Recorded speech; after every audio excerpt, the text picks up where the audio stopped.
Namaste. Join us this Sunday on a free online episode. Post COP26. Change the climate or else.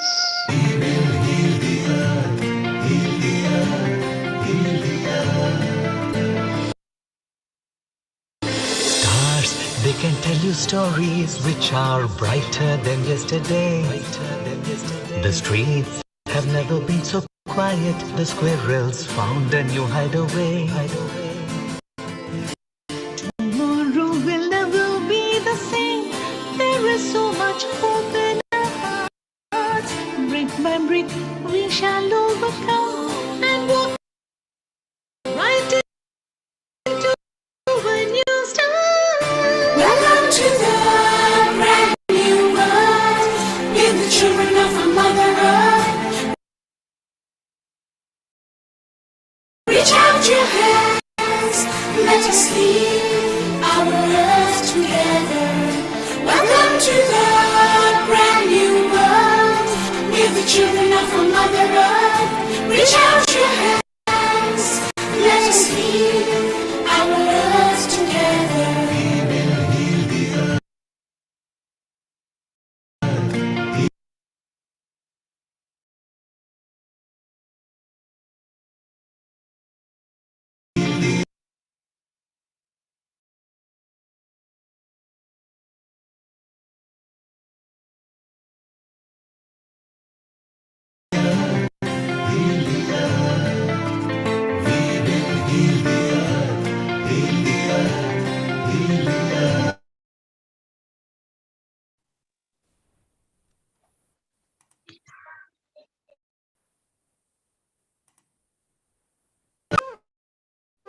Join us this Sunday on a free online episode. Post COP26. Change the climate or else.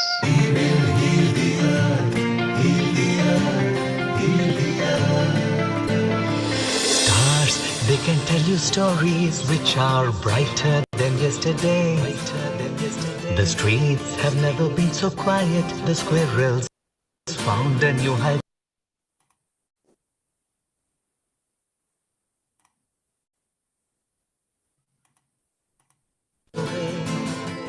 Tomorrow will never be the same. There is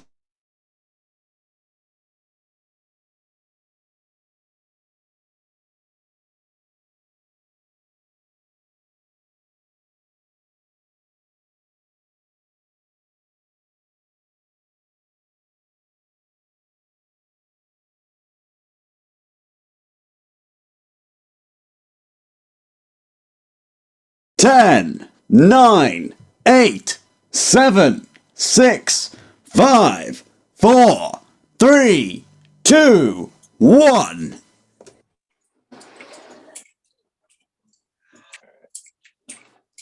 a global namaste to everyone. Good morning, good evening. Welcome to Healing Our Earth. This is our 106th event, and we are currently holding the COP26, post COP26 event at Healing Our Earth. So before we set off for this interesting and very, very rich program, let us begin with a prayer, because as you all know, Healing Our Earth brings to you peace, love, unity, harmony, and love to everyone watching us today. And also, we pray for the whole globe that is currently going through the pandemic, and we pray that everyone remains in good health. So let us begin with a prayer, definitely to the Almighty, and everyone, you can join in, you can concentrate on the Lord, and you can close your eyes if you want. And if you know the mantras, you can sing along.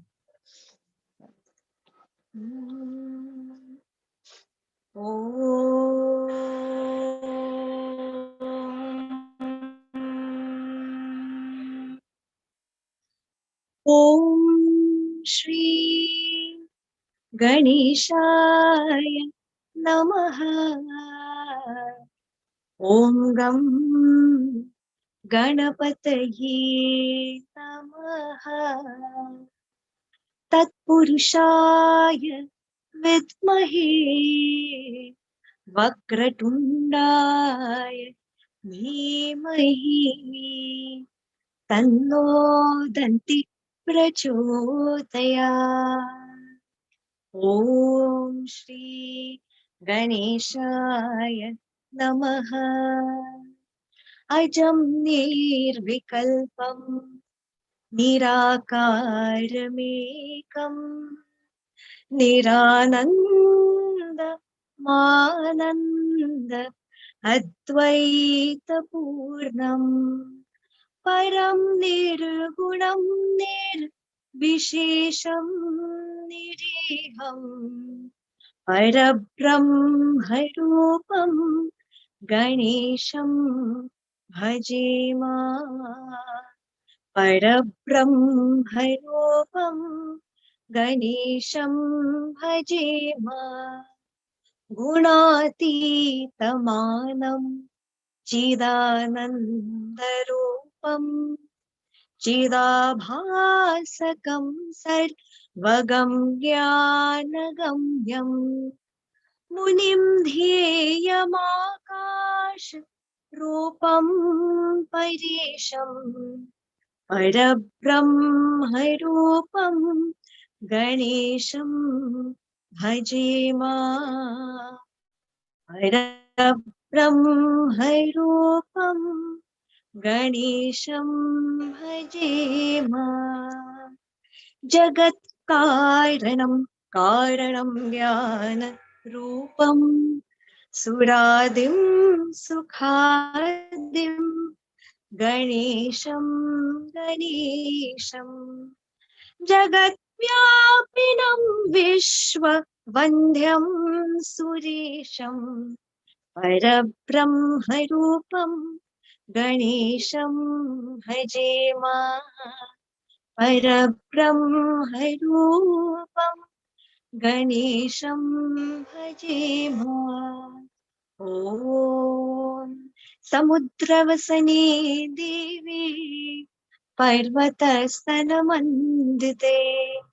विष्णुपत्नीं नमस्तुभ्यं पादस्पर्श क्षमस्व मे ॐ भूदेव्यै नमः ॐ शान्ति शान्ति शान्तिः.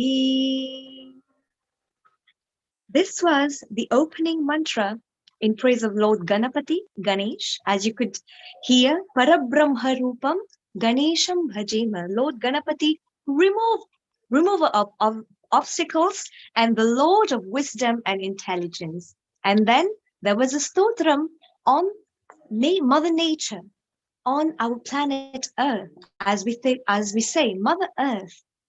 So Samudravasani Devi, the one who has a heart full of compassion like the ocean, Parvatastana Mandite, who has love as great in the heart as that of a mountain.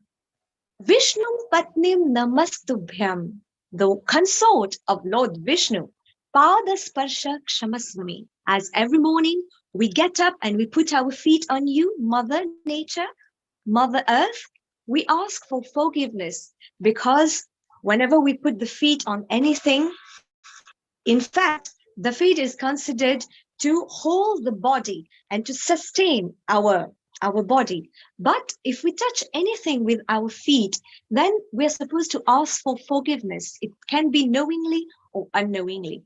But we have to walk, and we walk on planet Earth. And COP26 is about this environment, nature, planet Earth, Mother Earth, the globe. So we pray to Mother Nature that whatever is happening, we are there also to help her in any way we can. And all those conferences that have been conducted since so many years, this year, the COP26, post COP26, that Healing Our Earth is bringing out to you. So we thank Healing Our Earth and also our pioneer, Mr. Neil Kumar, to have linked all of us together, and let us start up for this wonderful journey of this COP26 at Healing Our Earth. All right. So as we were mentioning, due to several events that's happening, weathering, global warming, and now we have the pandemic and other environmental issues, this is now that we learn the nature made us and we sustain ourselves through Mother Nature. If there's no nature, we won't be alive. We won't be able to survive. So, in line with this, we have beautiful topics coming up. We have beautiful panel speakers, guest speakers that who are going to share with us some very interesting and very enriching information and share their experiences because some of them have been on these conferences. And I find here I have my colleague, Dr. Honey Kalaria. She is connected with us, so maybe she'll join us in a few minutes. And well, since it's about the environment, I'd like to share a beautiful song that we composed here in Mauritius, our organization and the school in which I work with. So with the children and everyone, it's about sharing and caring for Mother Earth.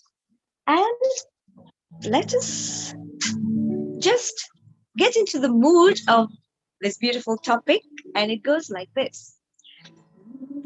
Now is the time to save our earth, wherever we may be, to join our hands, our souls and our hearts, and to work for unity, for the world to be a beautiful place, for the flowers, birds and trees. The future lies with nobody else. It depends on you and me.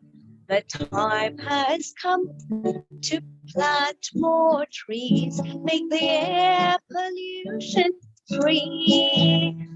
Respect all lives, the animals too, and to live in harmony.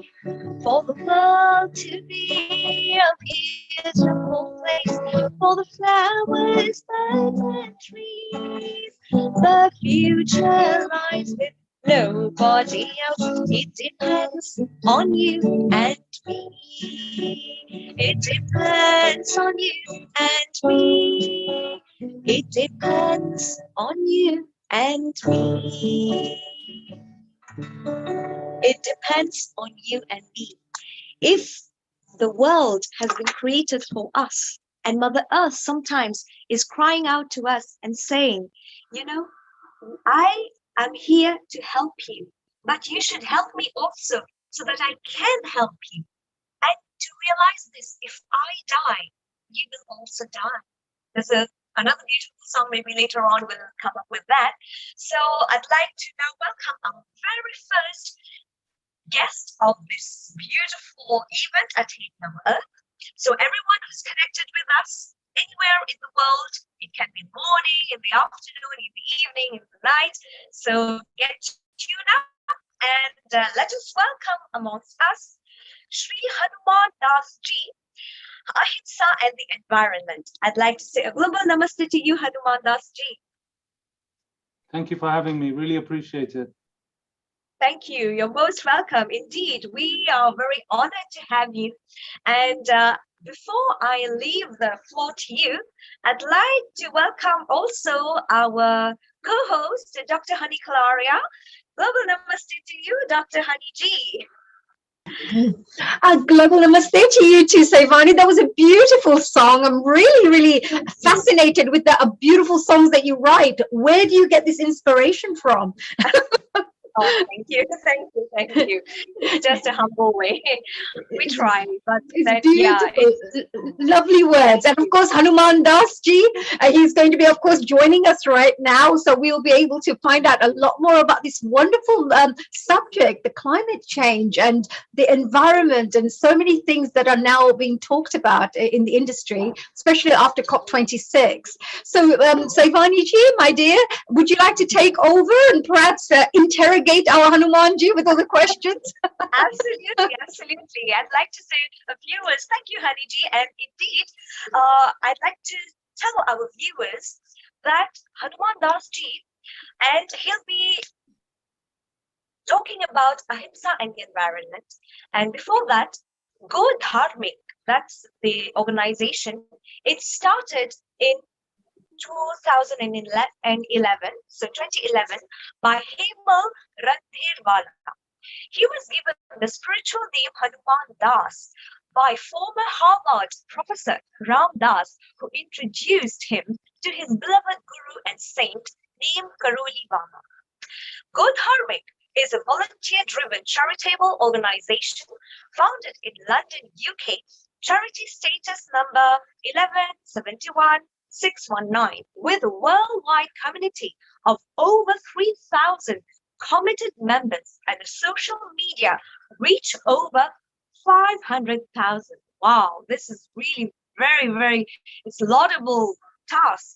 And Good Dharmic Welfare Foundation India has volunteers throughout the country who communicate digitally and through the GD app to deliver over 15 social action objectives across multiple UN Sustainable Development Goals, including not limited to disaster relief, food poverty alleviation, development of education facilities, development of toilets in India, and sanitation facilities. And you can also definitely visit the website of Go Dharmic. So it's www.godharmic.com.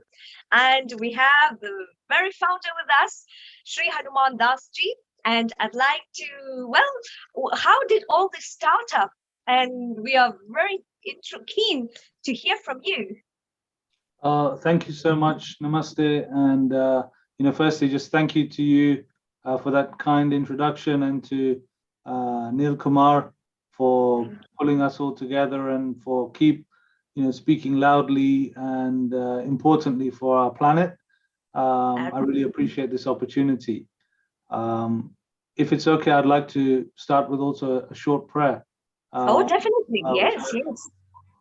It's from the Chandogya Upanishad, and gives me a lot of strength, a lot of energy myself, and maybe for all of the work that we are all doing as well. And it's just a very ancient and sacred energy, much like Hanumanji type energy, that gives us the power and energy to do all the work that we want to do. So it goes, Apyayantu mamangani vak pranas chakshu shrotramato balam indriyani cha sarvani sarvam brahmo panishadam mama brahma nirakuryam mama brahma nirakaro anirakaranamastu anirakaramestu tadatmani nirachyate upanishatsu dharmaste mai santu te mai santu.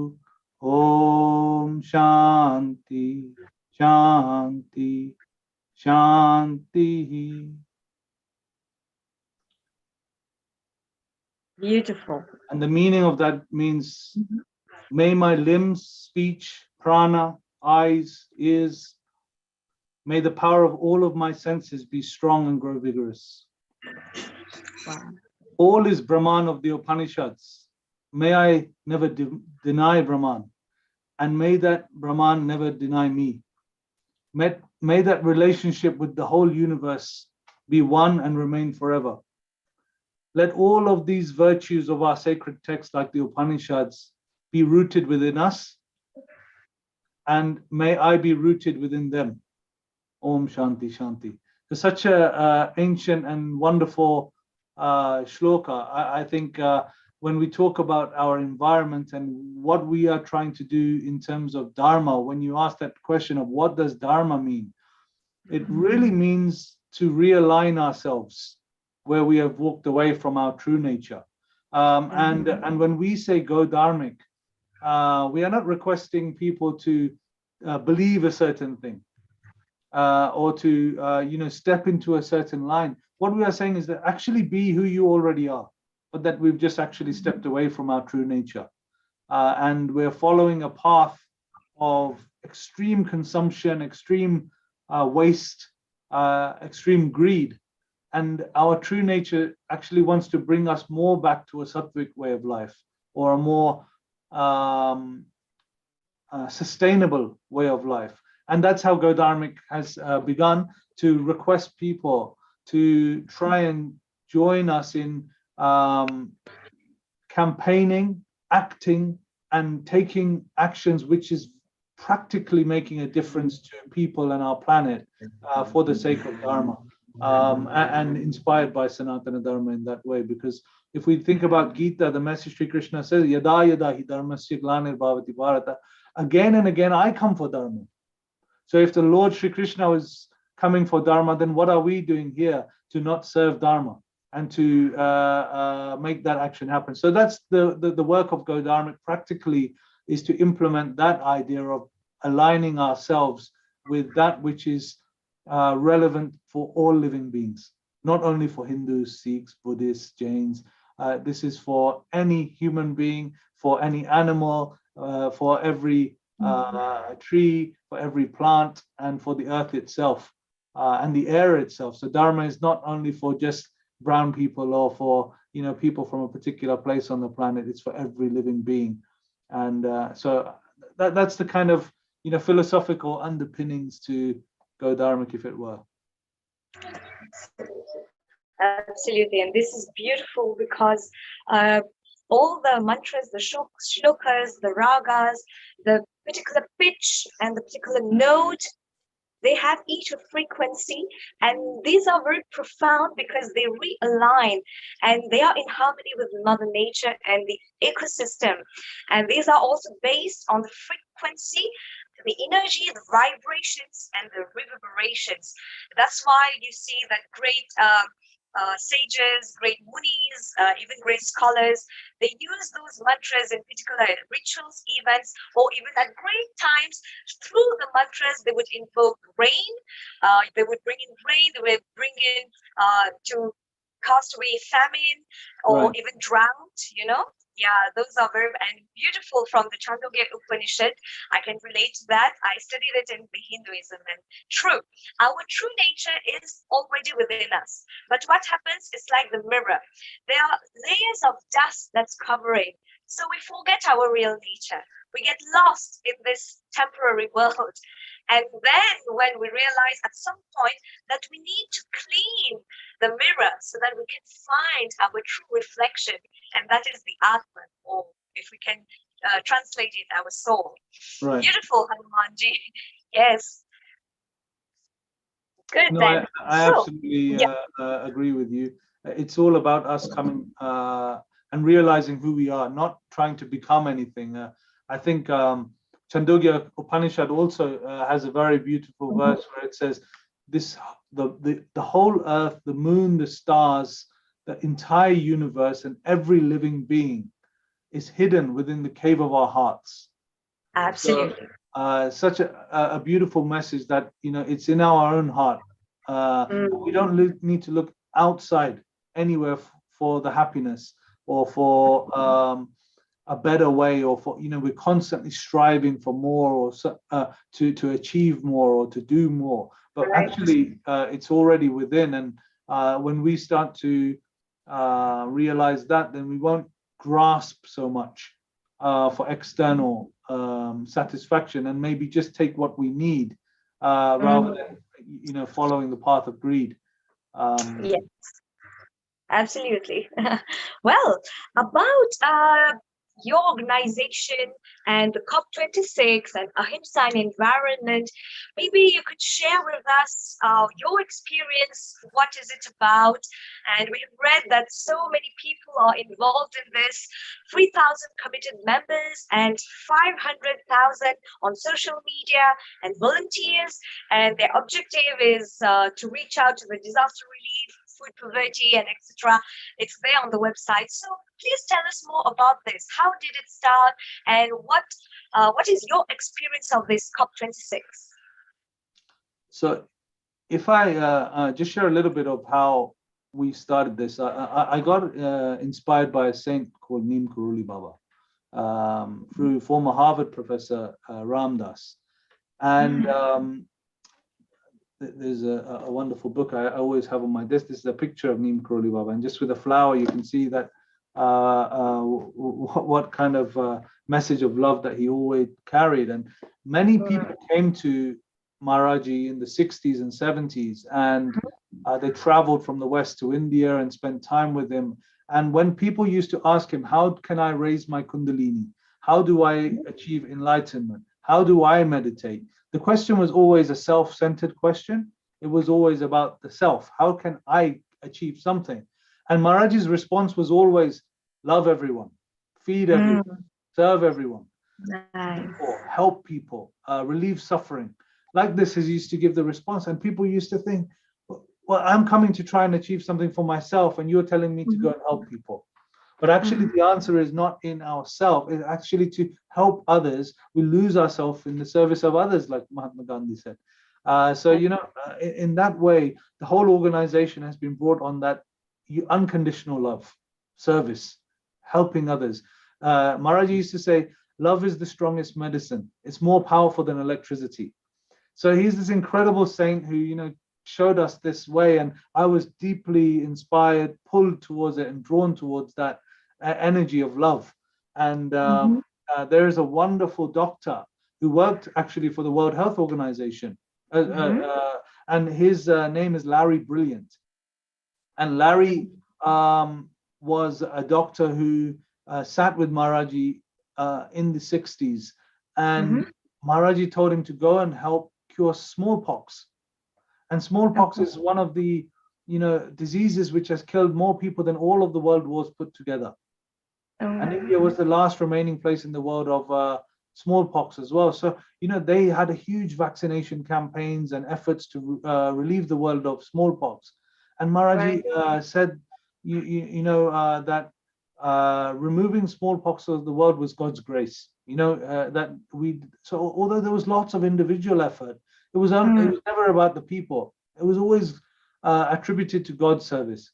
And it's like Hanumanji in Ramayana will serve people, and it's never about him. It's only about us doing God's work. So actually, God's work is serving people in the world and making this planet a better place. And when we take this message to COP26, for example, where we were, the representation of these ideas is absolutely minimal. If you think about even the Indian population in the world, which is probably, including the diaspora, around 20% of the world's population, at COP26, the representation of these ideas was less than 1%. There were very few organizations representing the ideas of ahimsa, the ideas of karuna, compassion. How can we be represented equally to actually give the ideas which we consider to be most important? Nobody at COP26 is talking about ahimsa or karuna or vasudeva kutumbakam. Nobody is sharing the ideas of universal love for all beings. And that's where I think we are really missing.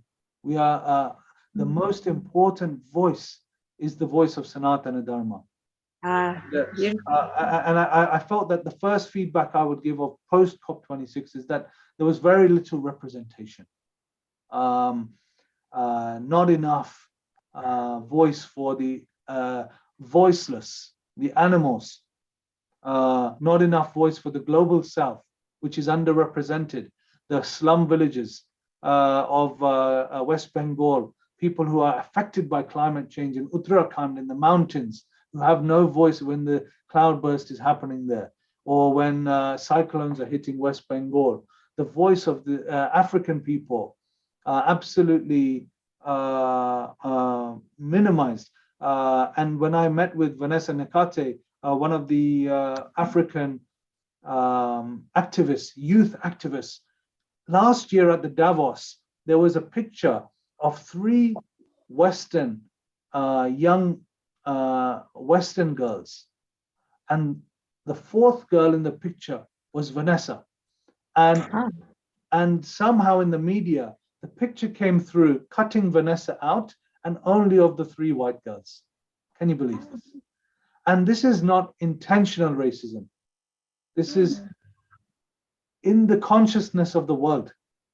And it is just operating without them thinking. It's already there. So we have to fight against that for representation, firstly.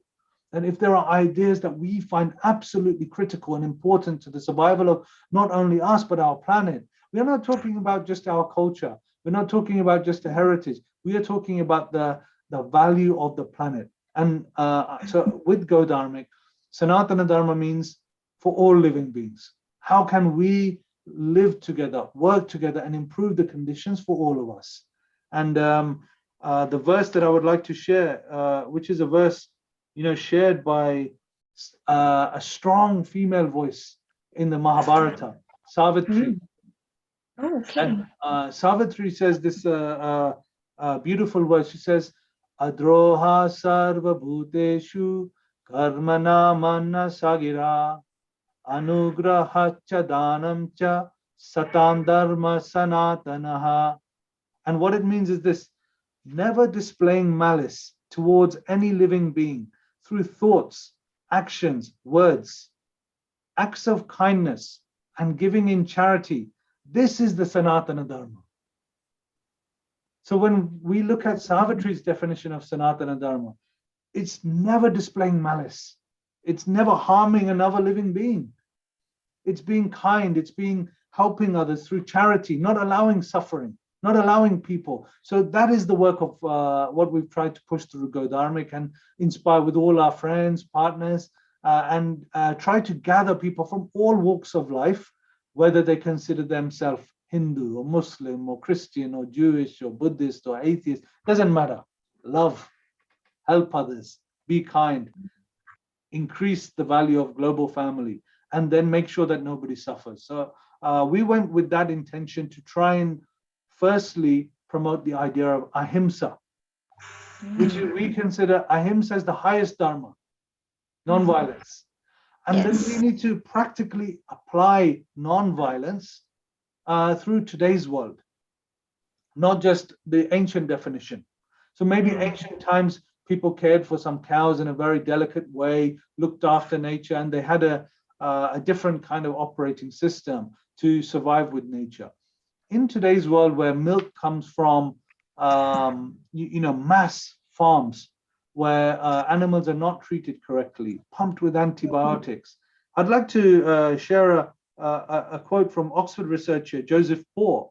Joseph said, a vegan diet is probably the single biggest way to reduce your impact on the planet. Not just greenhouse gases, but global acidification, eutrophication, land use, and water use.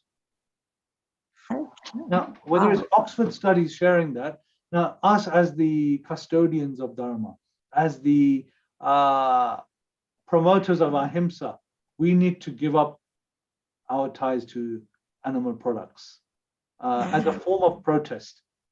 When Gandhiji was protesting against British rule in India, he informed everybody, go and burn all your Western clothes and only make your own khadi, as an act of protest. We should not consume any single dairy product which is not prepared or consumed by our own self, where mother cow and father are cared for, where the children are not slaughtered. Anything which is bought from a supermarket, which is a dairy product, is the result of slaughter. We are funding that which we stand against as custodians of ahimsa. So I am calling post-COP for personal reflection on the values that we have had for thousands of years and that are most important towards a critical reflection. I think 30% of the damage caused to our environment, carbon emissions, deforestation, suffering of animals, pollution of rivers, 30% is due to animal agriculture. And this was hardly discussed at COP. So another post-26 feedback I would give is, why to serve beef at COP26 on the menu? Why animal products required when we all know what the science says, what Oxford University says, what spiritual tradition says, what most of the world leaders know but do not practice themselves. So these are the major points, is that there's a lot of talk, very little personal responsibility and action being taken, actually. And just one other major feedback I would say is, I think the representation part, as I mentioned earlier, is missing. Global South suffers from climate change already. It's not something like that's happening in the future. Like, maybe in London, they will think that this could affect us in 20 to 30 years. Already cities in India are running out of water, desertification across Africa, places where people are starving and going hungry already, cloudbursts in Uttarakhand, earthquakes and cyclones happening so much more, farmers suffering from problems all the time in the global South. Now, if we just consider all of the Western countries together committed via the Paris Agreement, $100 billion for the global South to mitigate climate change. That 100 billion hasn't been met. So the contribution towards providing the developing nations with the tools and resources to counter climate change has not actually happened. And how do we kind of look our brothers and sisters in the face in the developing South when we ourselves are causing so much harm ourselves? An American citizen today is responsible for 25 carbon tons of emission, compared to 3 tons of an Indian citizen. 25 versus 3. So who has a right to tell any person sitting in the global South anything? Unless we are there serving them, helping them to develop. Today, more people in India have a smartphone than a toilet. Many people don't have access to clean toilet. How can we tell them anything? That your future needs to change. You're not allowed to burn coal. You're not allowed to do this. When West has been doing it for 200 years. So this is the major points which I would like to stress on. The fact that, we must be louder. We must have clear demands, and youth are fantastic. I was so happy to see so many young people at COP26. They're not attached to my generation and the generation of my parents' generation, which has created 70 to 80% of the damage of the planet. Young people know they are turning vegan. They're giving up bad transportation. They are volunteering. They're attending COP26 and walking and marching and protesting against this thing. So I really feel that young people will be much more naturally inclined towards dharmic action than maybe many people who are older, but too hooked to the joys of life and the luxuries of life and the kind of material way of living. Young people will be able to give it up much quicker. So I think that's a really great point, Hanumanji. Yeah, that's a very good point. Hi, hello, everyone. And you were having such a fantastic discussion that I thought I must join in there. Please, that's really great. Otherwise, I will speak for hours. I think that was a really great point when you mentioned about the young people, because the future is our new, new generation will be our future. So if they can take a little bit more of an active role and be a bit more proactive in these areas. But, I felt that also you spoke about, having good values. He talked about bringing in spiritual values too, in the way we, look after our world. But how about, everyday habits, because we find that, people throw rubbish on the floor, they waste plastic, let's say, just they may drive down to the local store when they could walk if they can, rather than, there are so many little things we can all do which could have such an impact on the climate. Is that not, what do you think about that?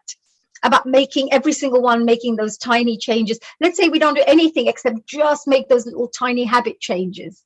Absolutely. Well, look, I think, each act of kindness will then result in the bigger act. And, I use the example of japa, that, every time somebody's chanting their beads, Ram, Ram, Ram, the single word is there. But as we continuously do it, we keep chanting Ram, and then Ram chants through us.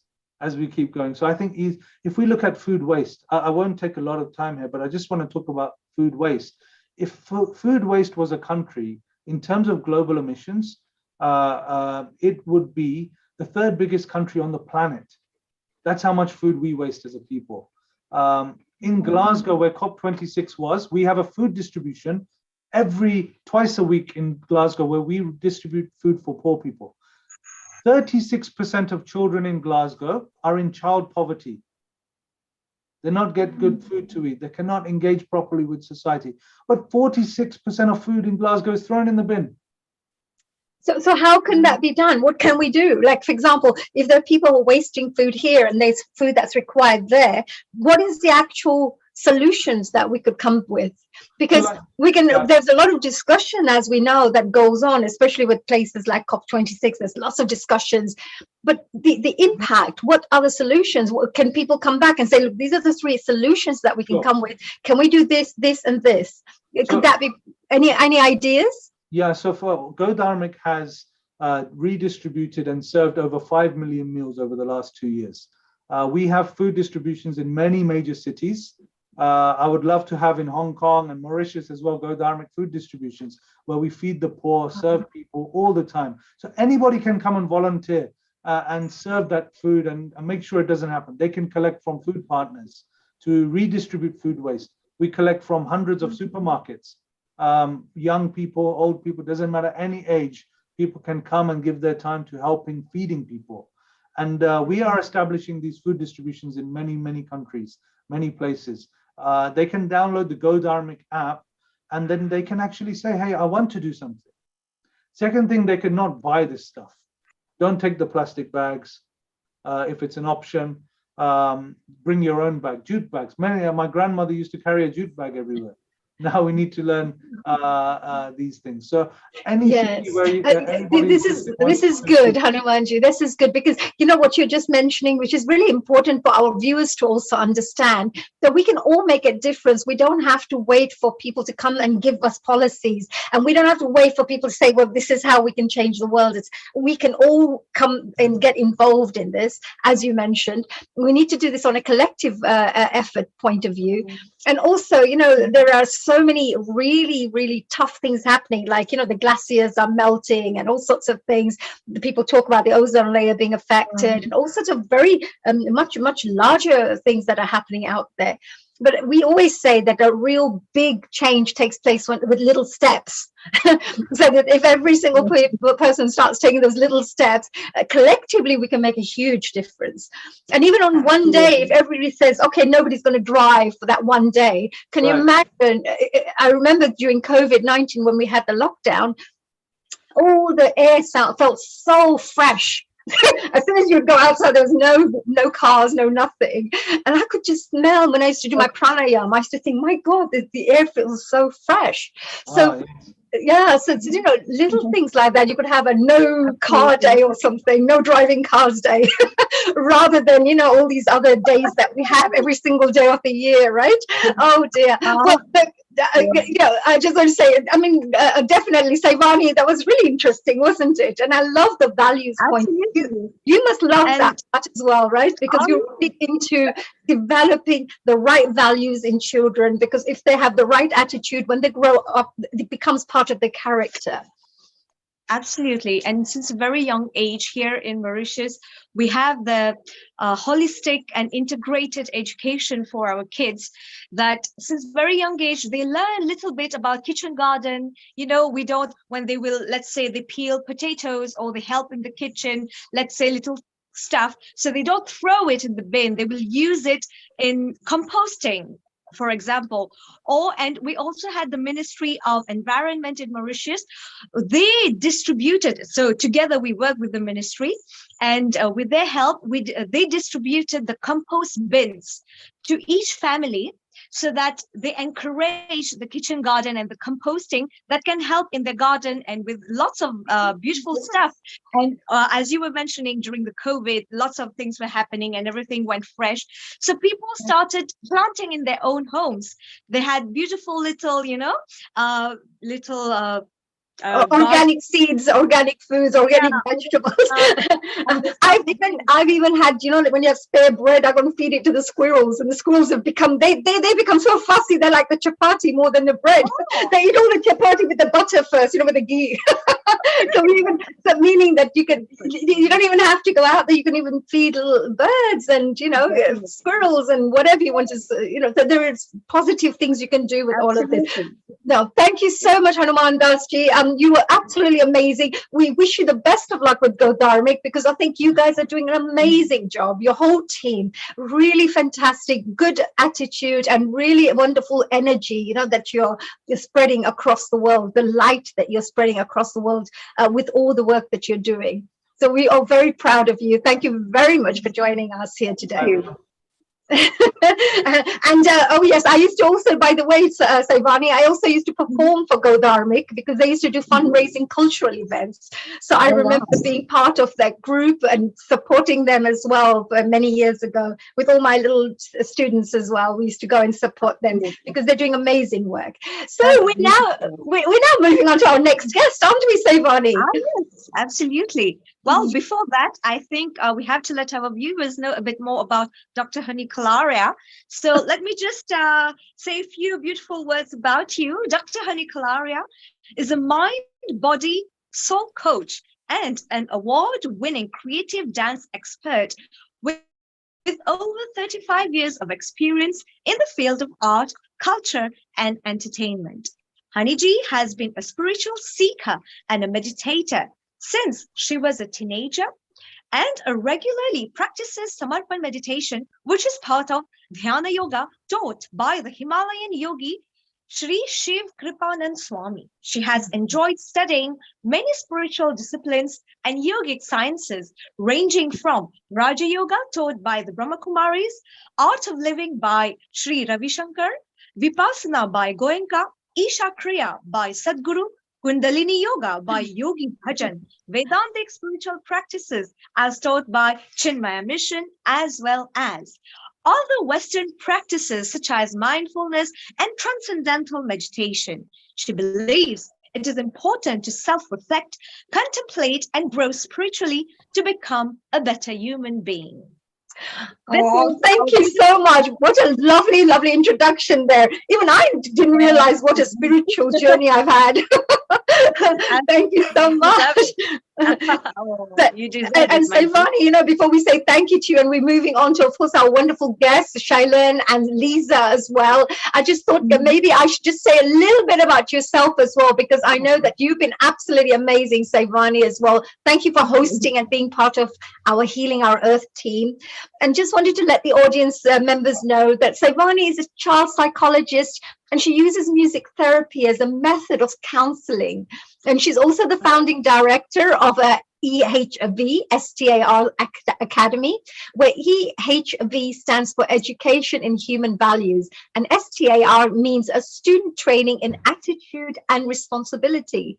Now, Saivani is the founder as well as lead singer of the Swaragini Spiritual Orchestra, promoting values, culture, tradition, and of course, aspiration through music.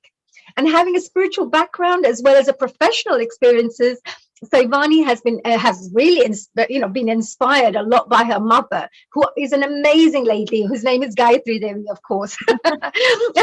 And she emphasizes, and this is the value she passes on to her children, she emphasizes helping others in need, especially family, children who are physically, mentally, emotionally, psychologically, and spiritually, help to enhance them in all these different areas. And finally, she was awarded the Woman of the Year in Mauritius, one of the top 100 women of Mauritius, which I believe is really, really well deserved. So well done, dear Saivani.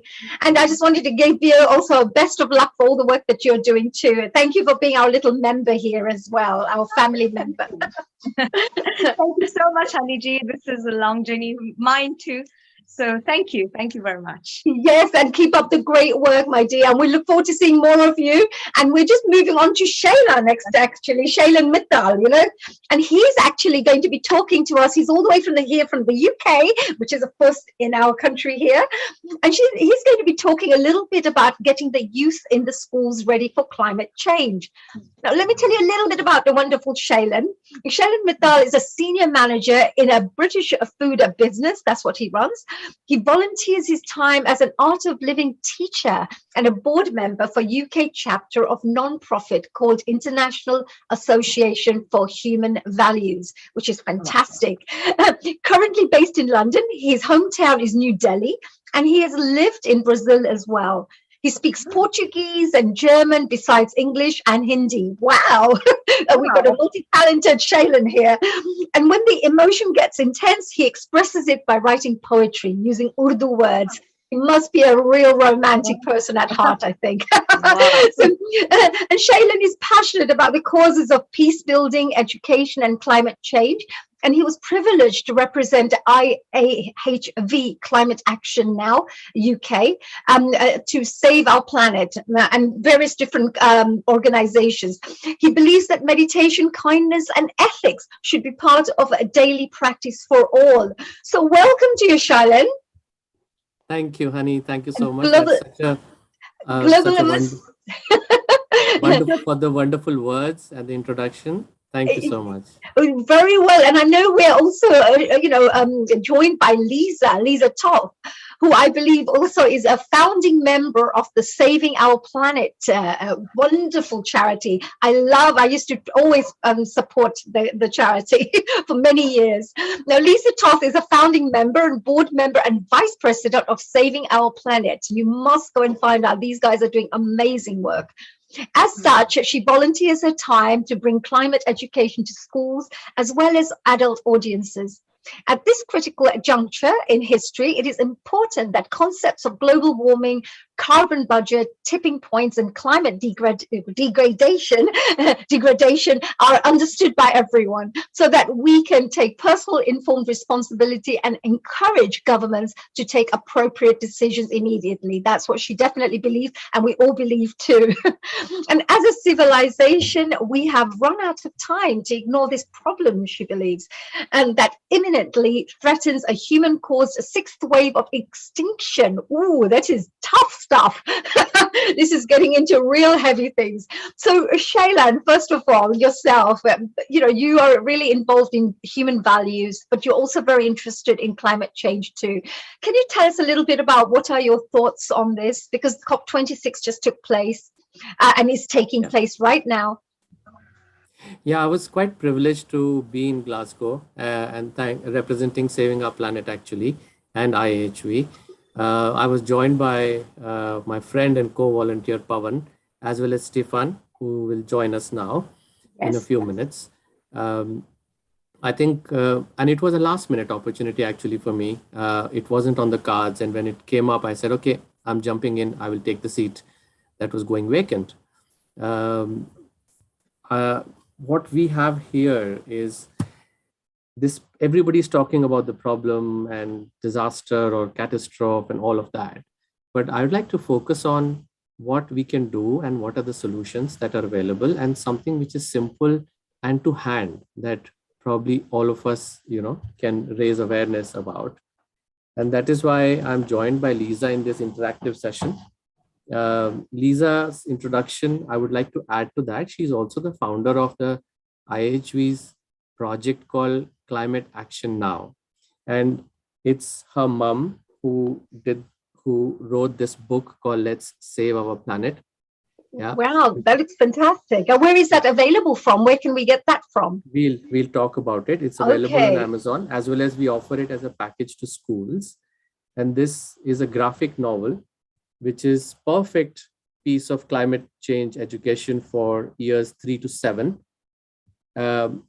We will go a little bit into the detail of its languages and how it's available and all of that. But I think we are very lucky Lisa's here because she was the force behind this book. Yes.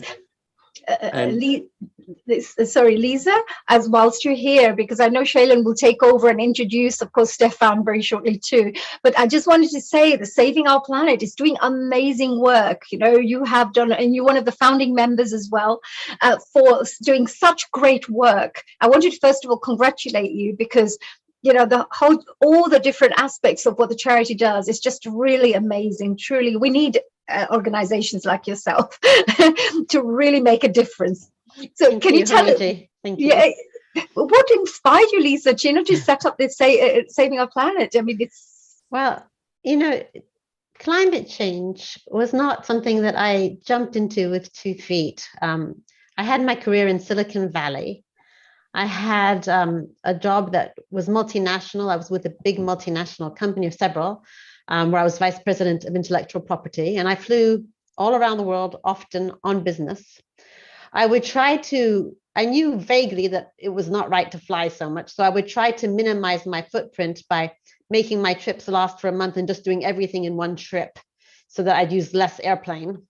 But still, I had the culture, the American and Californian culture, very deeply embedded in me. And I really didn't want to think about climate. I really didn't want to. And my mom just kept bugging me every once in a while. You know how moms bug you, even when you're grown up, your moms bug you. And she kept bugging me. And finally, she said, well, I want you to see this film. It's called The Age of Stupid. And I thought, oh, gosh, whatever. Yes, yes, yes. But of course, I didn't order. It comes in the mail. This is back in the days of DVD or whatever. It comes in the mail. I think, okay, she's mailed it to me. She lives in France. She's mailed it to me from France. The least I can do is watch this film. And I did. And that was, 15, 20 years ago. And it changed my life, because what it was a projection forward to a time when we're looking back and this place is no longer habitable. And they called us the Age of Stupid because we have the information, but we're ignoring it. And so, I realized, okay, I did some reading, some research, some learning, reading and reading and reading. And so I came to understand that, the situation was something I could not ignore any longer, as much as I wanted to. So my career eventually took me to the United Kingdom, where I wanted to move to. And I found, actually, before I moved to the UK, I found Art of Living. I had a very stressful job. Art of Living is, if you don't know, meditation organization. Yes, where I met Shaylin and others. Yes, yes. And that was very, very helpful. I tried to get Art of Living interested in climate, but it was an uphill battle at the beginning. 15, 20 years ago, I tried to get them to include climate change as part of the 5-year, international meeting. But I kept plugging away, and eventually, one day I had the good fortune to meet Sri Ravi Shankar in Germany. And, you all get to present a question to him. So I presented my question. I said, Sri, I am the happiest person on the planet. I've got a good job. At the time I was still working, I'd paid a lot. I have a lovely husband. I have a fantastic life. I meditate, I do Kriya, I do everything right. I have no concerns in the world, except a little nagging worry about the climate, which, because that's really quite serious. But, if I can't do anything about it, maybe just Om and meditation and continue, and that's enough. And he said, actually, Lisa, activity is the best choice. Activism is the best choice. And so I brought him my mother's book, which Shaylin showed you. And he looked at every page and he said, this is fantastic. We need to do something for this book, that book there. At the time, it was in black and white. IAHV helped fund the coloring of it. But yeah, that's pretty much how it happened. And that was 5 to 6 years ago that I started working with IAHV. Well, beautiful. What a lovely, inspiring story. And look at this. One person can make a huge change by just, first of all, deciding that this is what I want to do. I want to go and help and have this purpose. So congratulations. What I will do, of course, Shaylin, I know that you had something to talk about. You've got a bit of a presentation and a bit of a discussion. Perhaps I can bring Stefan on board. Would you like to introduce him, or would you like me to introduce? Yeah, just for a few more minutes, I have a couple of questions for Lisa, if that's okay. We all know that there are these natural disasters. Everybody's been speaking about it. It's all over the media. Actually, media makes it look like doom and gloom.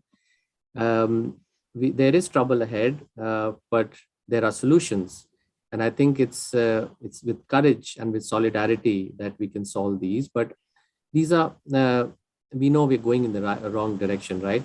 And so many people are not aware or not involved. So can you tell us why does it matter and how to tackle the problem?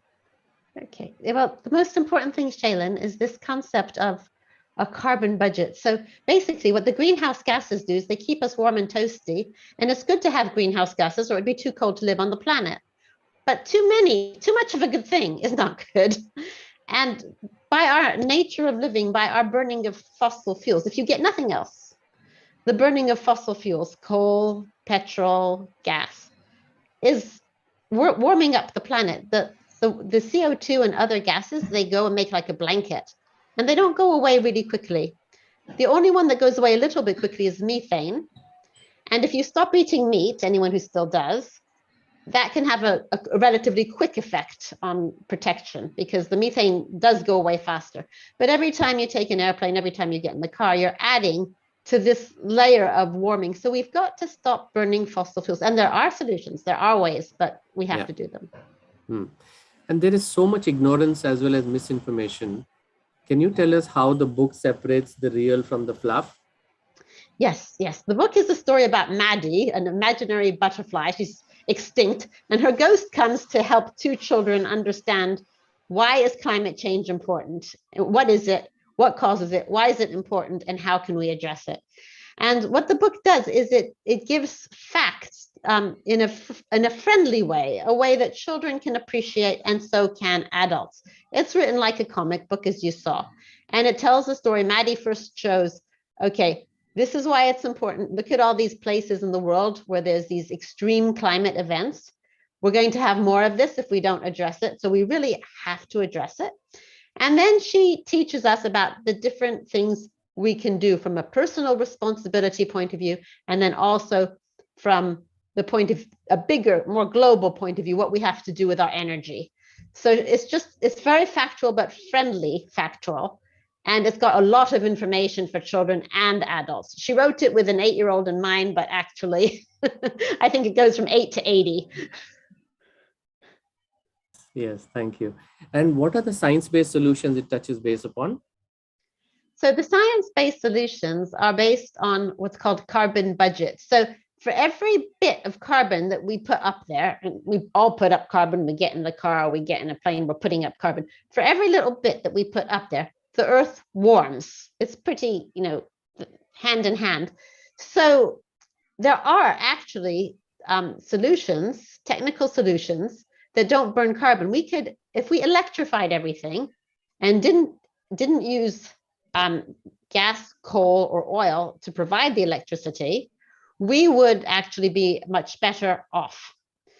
So that all sounds wonderful. Can't do it all with windmills and solar panels, unfortunately. So we have to get our arms around doing some things that at a gut level don't feel right, but actually scientifically are safe and will allow us to continue to live the kind of lives we've been living pretty much. Maybe not so much airplane travel because we haven't solved that one yet. Yeah, and I think we'll cover a little bit later on how to get the books. I'll bring up a slide on screen. What is the experience from the schools so far? Have you had any feedback? We have. We had a physics teacher write to me just a couple of weeks ago. And this physics teacher thanked me for introducing this book to one of his students. And he has since bought this book for the whole class because it teaches physics, it teaches geography, it teaches climate, it teaches fossil fuels and what are the alternatives to fossil fuels. And it teaches them in a very friendly and fact-based manner. And so, yes, he's been, so from a science point of view, it's a good book. Now, also the other approach. Sorry to jump in. It also teaches foreign languages because the book is available in Italian, German, French, and English. Exactly. My mom lives in France. She's bilingual, French, English, and she wrote the book. She didn't translate it. She wrote it in French and in English because the illustrator is French. After that, I have two friends, one Italian friend and one German friend who volunteered. They just did it. They just translated the whole book in those two languages. So now we have in those 4 languages, and it can be used. One is a science book, like the physics teacher from this local private school said, or it can be used as a language teaching book. And we got an inquiry. The reason it's in German is we got an inquiry from a region in Italy called the South Tyrol that used to belong to Austria. And there's two groups of people who live there. There's Italian speaking and German speaking, and they don't always get along very well. And so the school has asked for copies of the book so that they can teach a trilingual Italian, German, English course with those three books and bring together those two different language speaking parts of the community in doing so. So it can be used as a language tool, French, English, German, Italian, or it can be used as a science tool. So in fact, it's really a multidisciplinary book. Yeah, thank you. It's amazing. I'll cover a little bit more on the book. I'd like to bring in Stefan. Honey, do you want to welcome him? Absolutely. Oh, hello and welcome. A global namaste to you, dear Stefan. Thank you, too. I just thought I'll do a quick little introduction just to let people know who our dear Stefan Severis, I hope I've said that right, and Severis. Yes. From Francis. Yeah, now Stefan is a research engineer and since 2016 an independent science advisor for the industry, research institutions and government.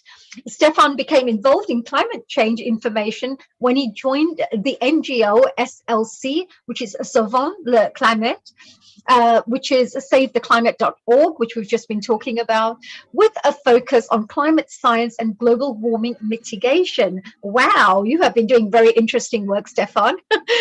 Very interesting. Actually, we need people like you right now, right? We really do. So perhaps, I think Shailen has a couple of questions that he would like to ask you. So I'm going to let Shailen carry on and maybe I have a question for you as well at the end. Sure, thank you. And Stefan and I actually happened to spend some time together in Glasgow. I was very fortunate. And I saw him, he's so dedicated and so knowledgeable. It was fun, yeah? Stefan, how much of your waking time do you dedicate to saving our planet or to the cause of climate change? Well, actually, COP21 2015 in Paris had this kind of a revelation, which is that I should spend 100% of my time on trying to find climate solutions, because climate change is the most challenging issue that our civilization is facing in the 21st century. And really, and this is why I have illustrated the two major concepts behind me. So this one is the carbon budget, and the other one is carbon neutrality. And these are two common goods. One, so the carbon budget is given by nature. Basically, it says we have 3,000 billion tons of CO2 to emit before climate change becomes really catastrophic. It's becoming bad now, but it could become worse. And we really must not cross this threshold of 3,000 million tons of CO2 emitted since the beginning of history. So that's the first big chunk of knowledge coming out of IPCC, the Intergovernmental Panel on Climate Change. And this is what scientists give us. So that's the first limit, which is 3,000 million tons. And so this is a common good that is given by nature.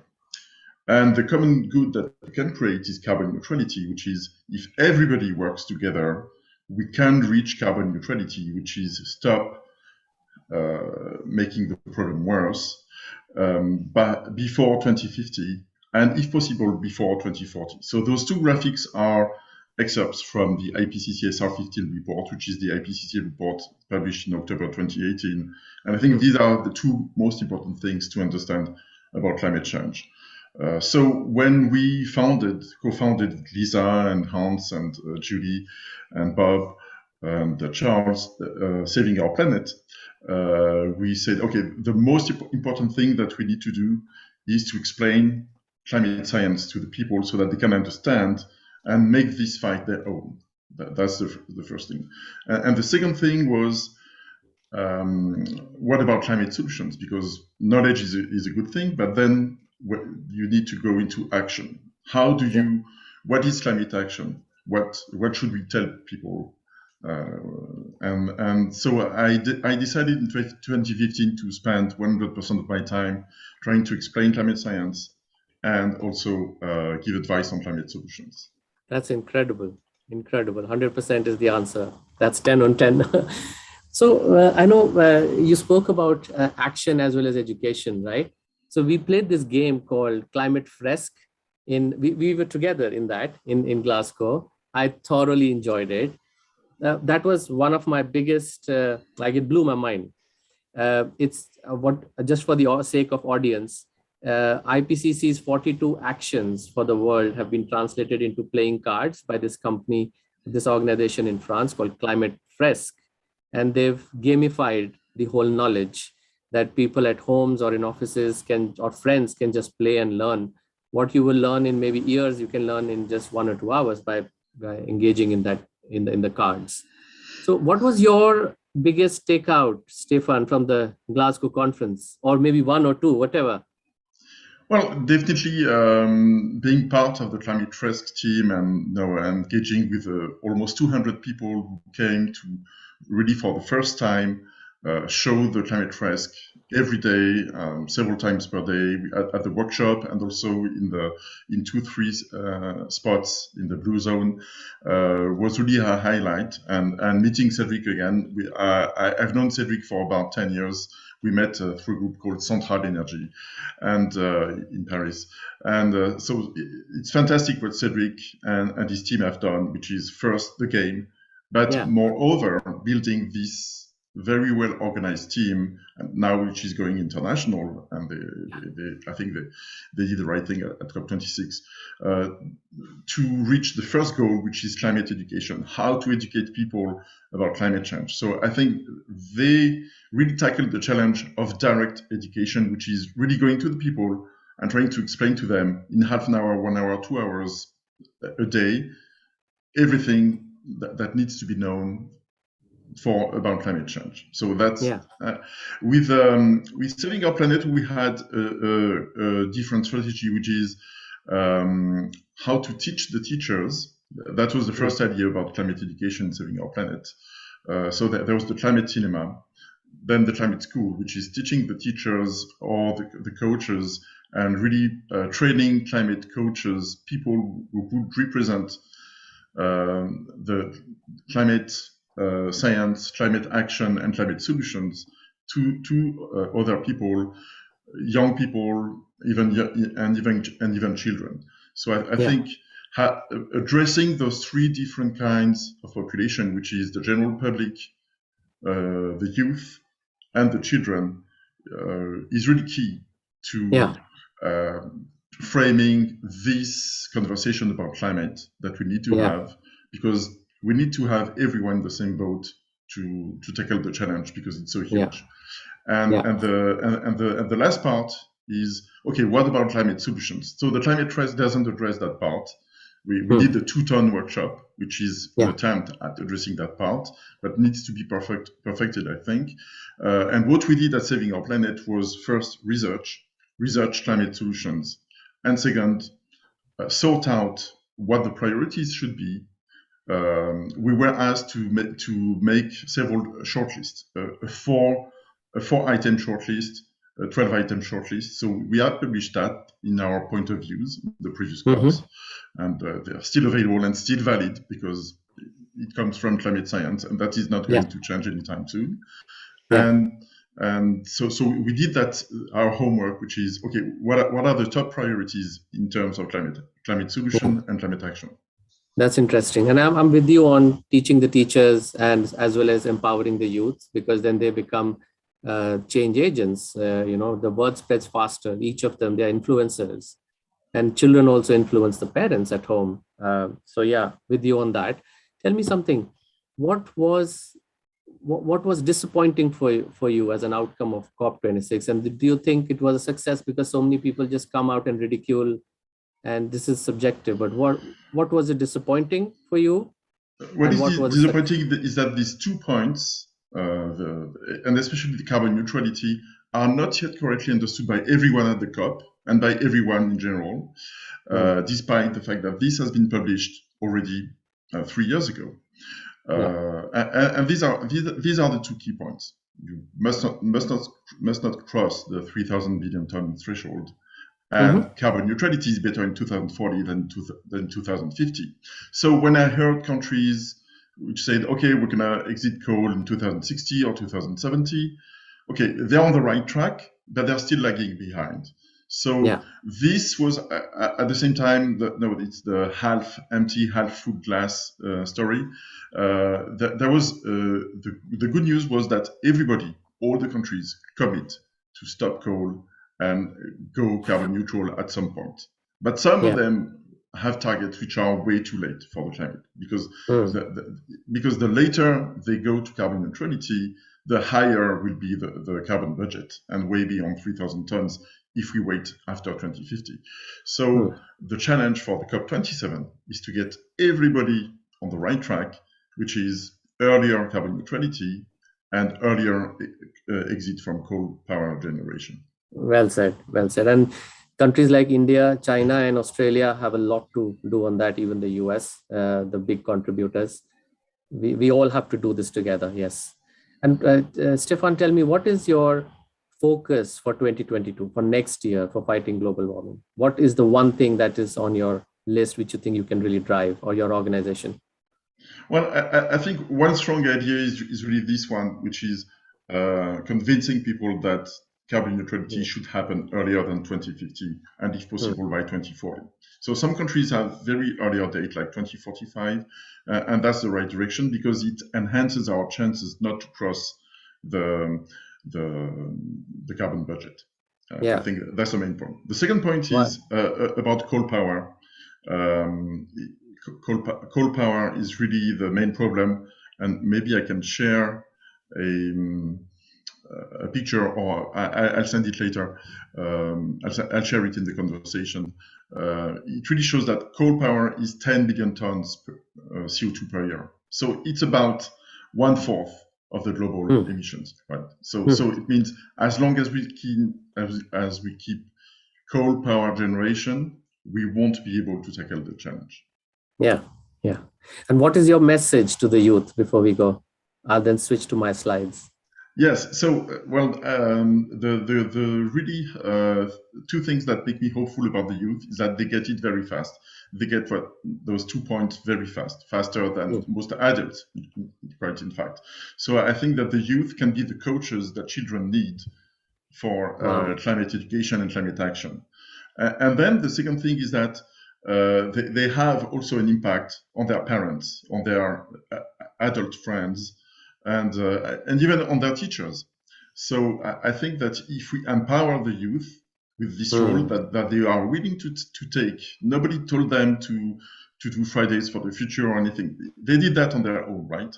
So I think that the youth, as soon as they understand that these are the two key points about climate change, they will get the message across, and we will gain some time, because we don't have time to waste. Yeah, amazing. Actually, you've given me a flip in my thinking process, that they can be the teachers. Wow, powerful. Definitely, that's not my idea. This has been demonstrated in Tunisia by a First Skills Club, which is a group of very smart people led by the two mentors, Rabeh Hamouda and Faten Kalfala. And they show every day that when you have young coaches teach younger children, they learn twice faster than if only adults teach them. Yeah. Wow. Maybe the adults will also learn. Stefan, I had a question for you as well before we let Shaylin perhaps take over a presentation. I believe he's got a presentation for us. And my question to you is this, because people say when you talk to people who are anti-climate, they don't believe in this climate change. And of course, you have all types of people with their own individual opinions. But they say that, the planet is meant to have these cycles anyway. So they will probably, try to slip away from the responsibility of looking after the planet collectively, and they'll just say, well, this is something that's it happens all the time. If you look in the past, if you look in history, you will see there's always these kinds of cycles that take place where the whole Earth becomes warmer, and then it goes back into cold and then warm again. Is that true, or are we actually accelerating that process? This is for people out there who may have these kinds of questions. Yes, actually, climate scientists are studying previous episodes of global warming, and there is one main difference, or maybe two main differences between the current episode and the former ones. First, the former ones start from a cold point, and we're not at a cold point where the Earth is already warm, and it's getting much warmer. So that's the first problem. Okay, if we were starting from the ice age, of course it would be good to have +5 degrees. Everybody would want that, right? But we already had that 10,000 years ago. So we don't want to have another one because then it's too hot. Okay, so the first thing is, okay, it's too hot. And the second thing is that this time around, when in the previous global warming, CO2 was only an amplifier, which is an external cause created the climate to warm up and then emitted CO2, which amplified the global warming.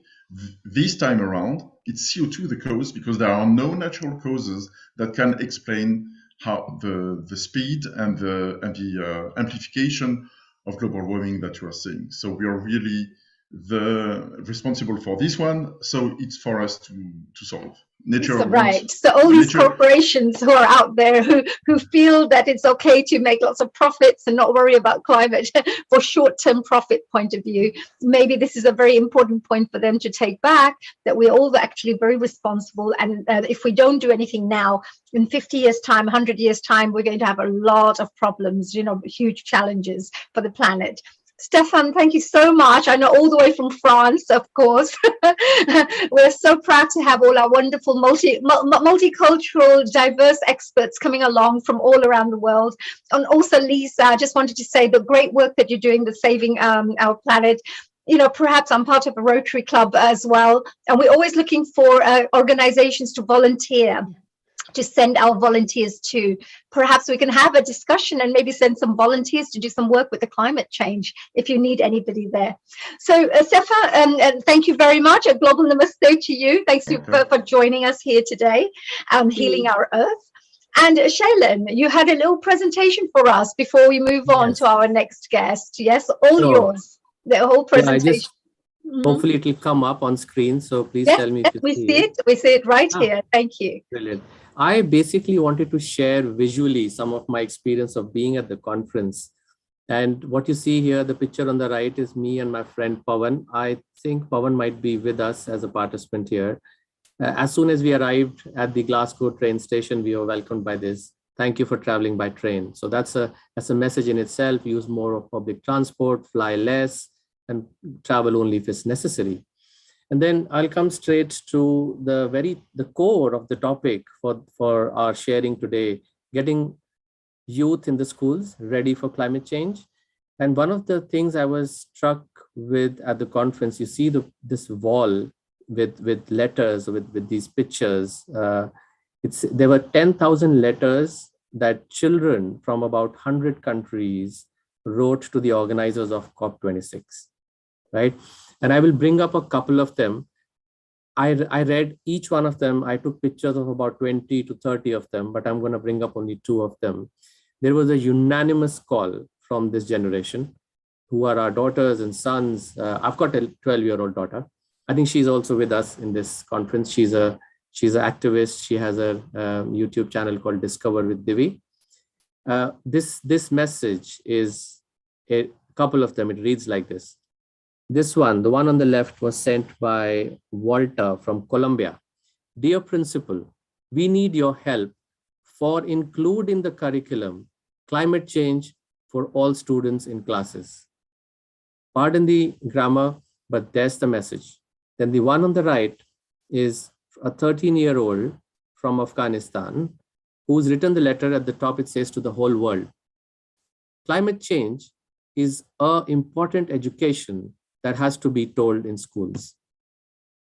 Yeah, I think these are super powerful messages that should not be missed out. And what youth is doing today is having to go out and miss schools on Fridays. And why should they have to sacrifice their education or their school just for us to listen to what they're saying?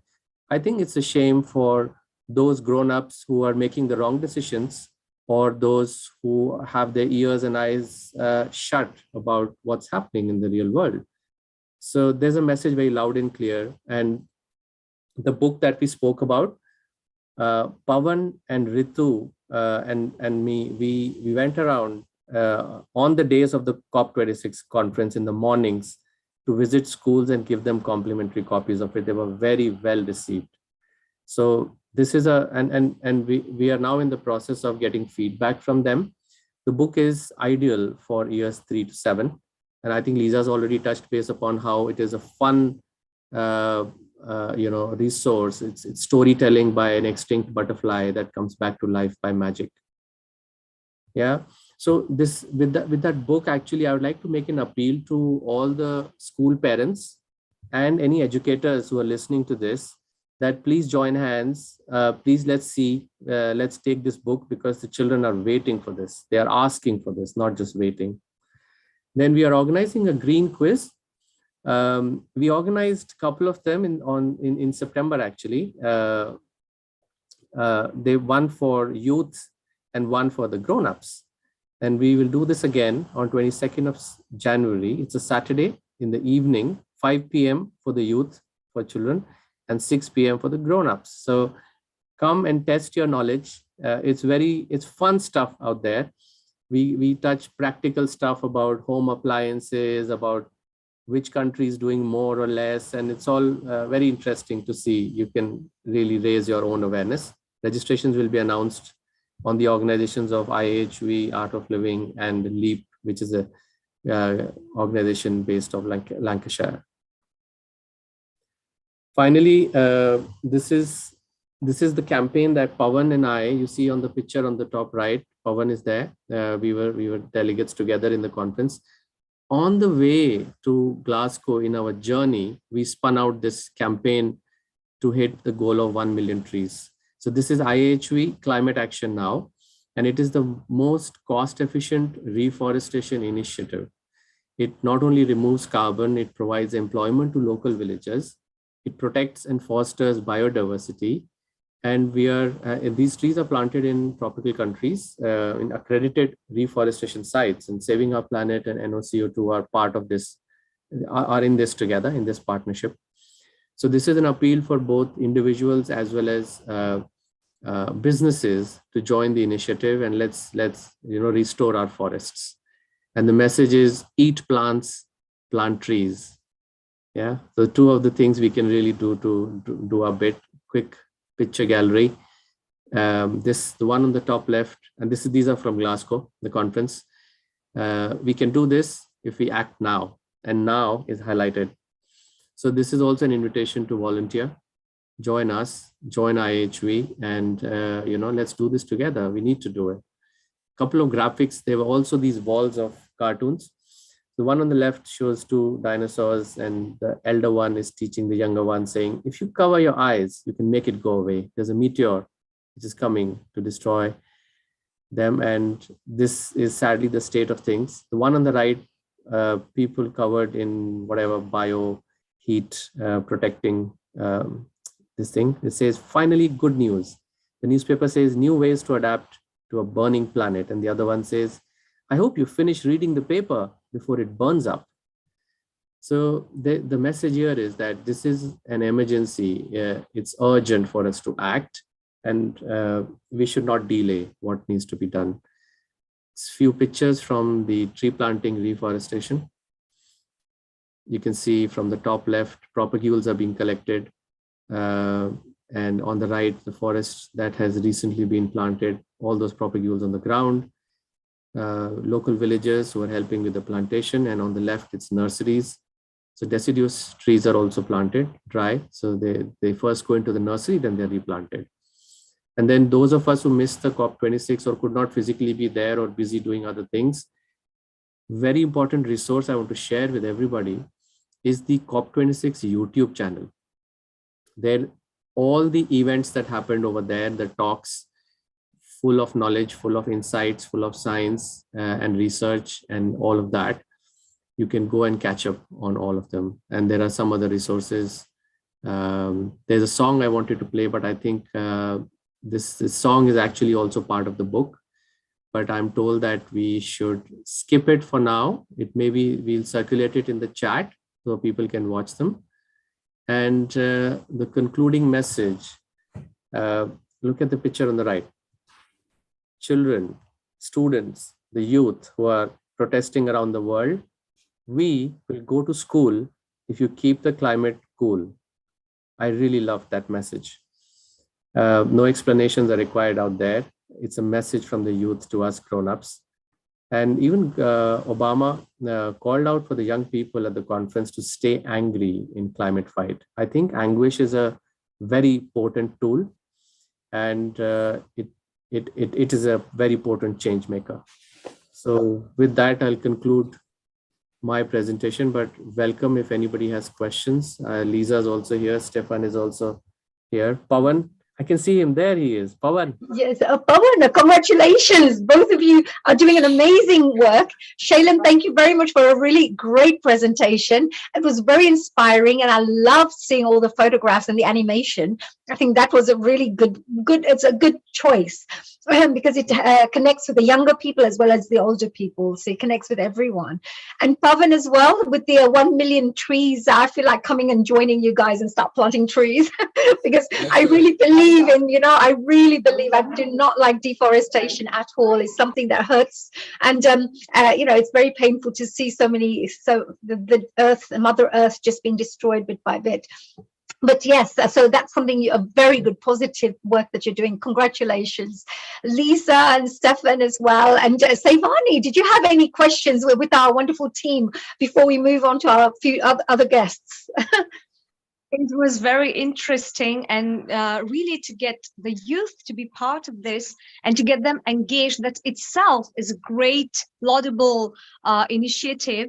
And definitely the work that Shailen, along with Stefan, along with Lisa, and we have Pavan as well, it's just blowing my mind away that maybe we should collaborate and help, because as you mentioned, Haniji, little actions can help in the bigger picture. So we can't think of doing a great task because thinking of it only will already demotivate us. But little steps, when we eat something in the car, not to throw it by the window, for example, for little children, since I work a lot with them. And yeah, that was wonderful. And I'd like to say a few words to Stéphane as well, que c'était très intéressant. Bonsoir. Et c'était vraiment enrichissant pour tout le monde. I'm just saying in French that this is very interesting and very enriching. N'est-ce pas, Stéphane? Wow, we are very impressed. Oh my God, we got Tulu. I love French. The language is so sexy. It's a love language. Yes, I really love it. I go, bonjour, bonjour, bonjour, Annie. That's what I know. but coming back to this one wonderful thing, just to finish off with, you spoke about the schools and the education sector. Perhaps, together we could work on a program where every student per year just plants one tree. So every student around the world, so every school, because it's not too much, it's just one tree per student that they go every single year just to plant. And I think that would be beautiful, because in the next 10 years, we could have lots and lots of wonderful trees all around the world, because there are many schools around the world. I'm talking about every single country. So if all the heads of the countries come on board, so maybe Shailan, that could be your next one. Don't worry about the million. Let's go for the 7 billion. Sorry, I'm just saying one at a time, but moving in that direction. Why not? I think I would accept the invitation to work together, both Hani and Sevani. Let's connect soon and then discuss, because working together is the way forward. Otherwise, yeah, it's beyond us. Let's do something, and keep up the great work with the Art of Living, Shailen. Thank you very much for your wonderful presentation, and enjoy and have a wonderful day. Again, Lisa, Stefan, Pavan, keep up the good work. We're looking forward to, Healing Our Earth is a platform for all the people out there to come together, unite, and do even more better work, to make this world a better place. So keep up the great work. And we now move on to a wonderful, very talented lady who comes from the same background as me, media.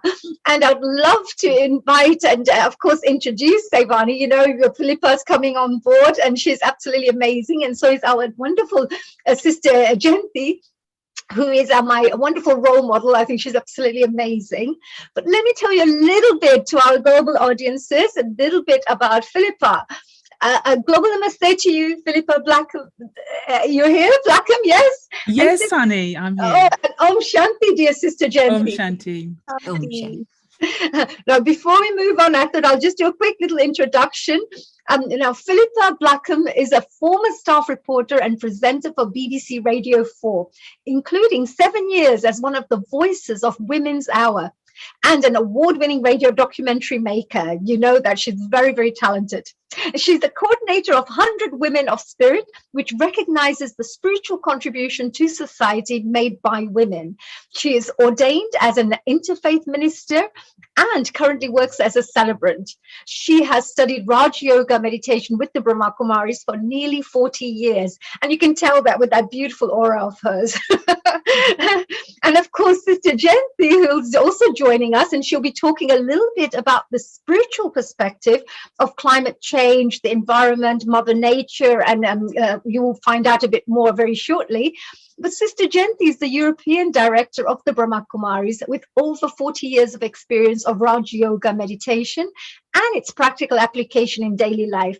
Her gentle voice, which you'll just hear very shortly, and profound insights on spiritual solutions to everyday problems have touched the hearts of thousands around the world.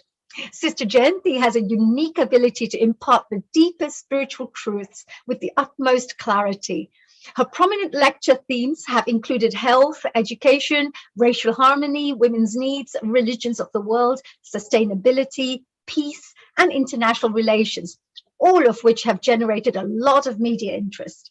An author of several books, she travels the world as a speaker and broadcaster, sustaining people spiritually as well as fulfilling her role as director of the Brahma Kumaris National Coordinating Office in London. And of course, looking after the BK activities for over 28 European countries. Ooh, I don't know how she does it.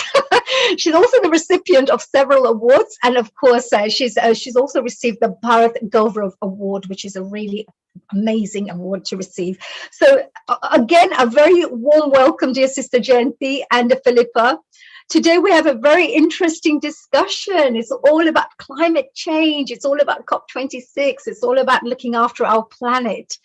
So Philippa, I know that I'm going to let you take over and, take over the next hour or so. But before I go, Sister Jayanti, I would love to find out from you some thoughts that I always learn from you. Any tips? What tip can you give to the rest of the world out there? Just 1 or 2 tips that you could share with the world of how we could switch from somebody who doesn't care much about the climate to someone who should really be thinking about our future and taking this subject a bit more seriously. Thank you for the question, honey, and it's lovely to see you again. Always, it's a pleasure. It's always an honor to meet you and see you and listen to your wise words, as always.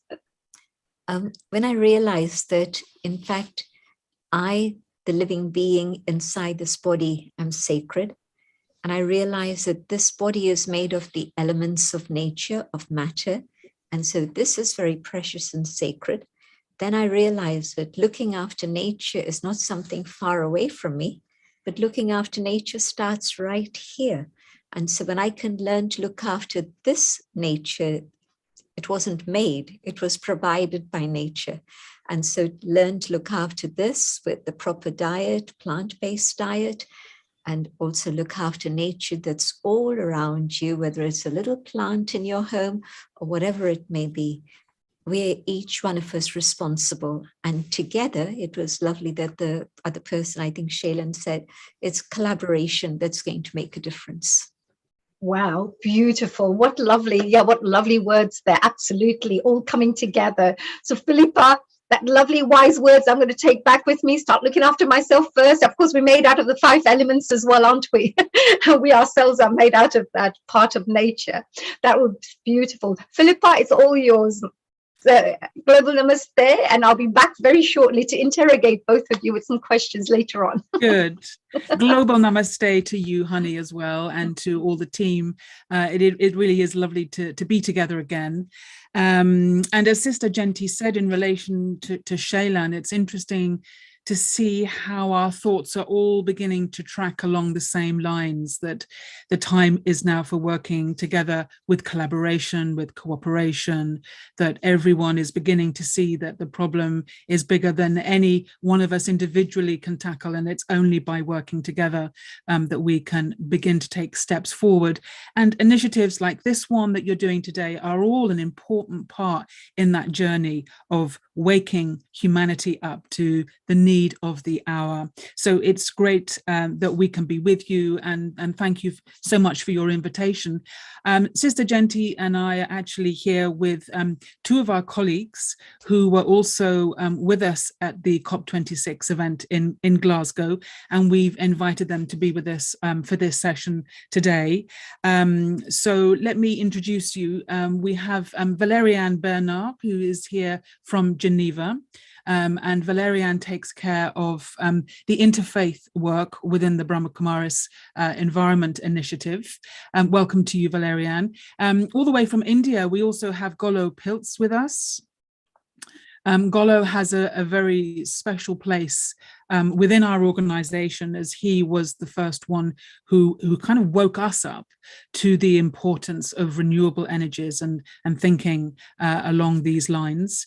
So welcome to Golo. And then finally to Shantanu Mandal, who is currently in London, but has flown over especially from India to be part of the COP26 event.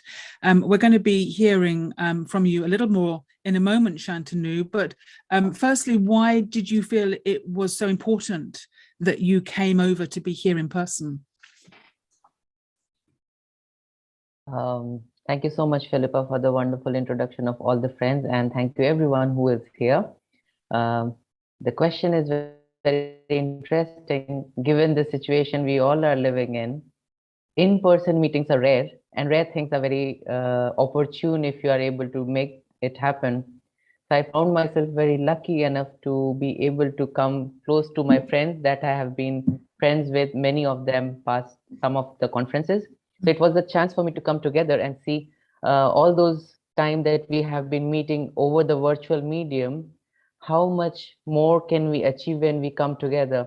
So that pull was something that helped me to come out from India, and I'm thankful to my decision that it made really me a lot more rich after attending COP26, because now I have much more friends to work with. I think for all of us, it was quite something to be together in person after 2 years of just being together virtually. So I completely get that. Golo, you, as I said, have been responsible, one of the key players for bringing an awareness of renewables to the Brahma Kumaris. How hard a journey has that been, if you look back to the beginning, to get an organization, a spiritual organization, to understand what you were talking about? Yeah, greetings from India. It's already dark and a bit cold also in Mount Abu in the mountains. And welcome to our session today on our experience on the climate conference. And thanks very much to the organizers also. Indeed, it was a long journey to bring renewable energies to here to the institution. I came first time to India in 1985. And at that time, there was not much of an awareness for the need of renewable energies, or even the technology was not that much out. Climate change was not really a topic. And but what you could see was the environmental degradation, which was quite visible, especially in Rajasthan. The tree cutting, the deforestation was going on every year. When I came, I could see the forest slowly disappearing. So the idea to introduce renewable energy came quite natural by seeing the need of the area, of the location. And interestingly, in India, the sun, Surya, is a deity. So when I brought in the idea to make use of renewable energy or solar energy, especially our dadis who are administrating the organization, they were very positive towards this idea. So step by step, slowly, we introduced solar technology, and we got a positive feedback from the users and from the organization. And then we also brought it to the local community, who also got a good feedback. And so it picked up, and it became a quite big venture meanwhile. And we're probably right now one of the biggest institutional users of renewable energies in India. It's a huge success story, and I think in a way illustrates the journey that not only every organization but every individual is on at the moment, of seeing it as something that is of significance to other people, to seeing it as something that is of central importance to me in my life. Valerian, as I said, your role is to work with the interfaith organizations. And of course, interfaith work is something that has been going on for 20, 30 years in some countries. What difference do you think the climate change debate has made to those interfaith relationships? Has it had an impact, do you think? Thank you, Philippa, for your question, and really very grateful for this platform. To the organizers, really amazing work you're doing, and to welcome all of these different groups, and it's showing the spirit that you have. I feel that, yes, definitely the climate change has brought to the interfaith work a very clear path of work, because we are all aware that it's gonna be something detrimental for the whole humanity and Mother Nature. And in all different faiths, whether people consider that we are trustees, we would use in one word, in one language, or we are responsible for our actions, we would say in others, or that we are custodians of our planet. It's a moral and ethical call. And also, I think this moral and ethical call is to everyone. There is 80% of the population that feels they belong to a faith, but don't necessarily see the relationship between climate change and my own responsibility. So I think that the interface has brought this awareness very clearly to all the different religions, and I think that's a way forward. Amazing. Thank you, Valeria, and we'll be talking to you more about that shortly. Sister Genti, we're going to just open with a little meditation in a moment, but before we do, we've been hearing people say about this journey of waking up and of beginning to see our place in the environment and our relationship with nature in a new way. Can you think back to a time when those considerations weren't really foremost in your mind? We're not, sorry. In the 80s, I really hadn't thought that there was a connection with consciousness inside and what was happening out there. And it was only at the end of the 80s when I was involved in the Earth Charter that was being created in preparation for the Rio Summit that I realized that there's a whole subject of values and ethics, and so many of those ideas were incorporated within the Earth Charter. And that's when I realized, well, where do values lie? They lie within the being inside. And so being aware of that consciousness and the values that I carry has a direct impact on what I'm doing out here, and that's impacting nature itself and the earth, the planet. And so that was a turning point for me. And so really it's a spiritual journey, this waking up process to our relationship with nature and with the environment, and also waking up to our role as individual human beings and how we can impact the world around us and impact our future. That's what we're going to be talking with you about. Sure. Fantastic. So as I said, let's just begin with a meditation. And we actually invited one of our sisters from Glasgow, as that is where we've been, and she was one of those who hosted us, Sister Marilyn from Inner Space in Glasgow. And she has put together a few ideas on this subject of spirituality and our relationship with nature. So let's just take a few moments to be together, take a breath, sit comfortably in your chair, as we follow the thoughts of Sister Marilyn.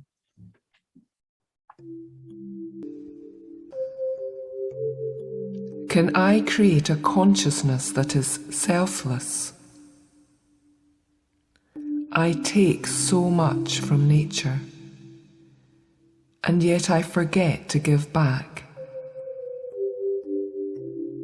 I am able to give back to nature through peaceful thoughts and subtle vibrations.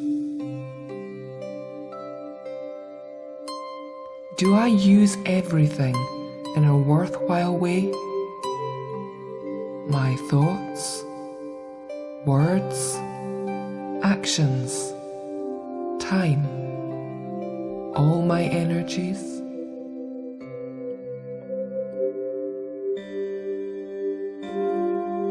The body is lifeless without the soul. The soul uses the body to play its part in the physical world. Am I creating peaceful thoughts?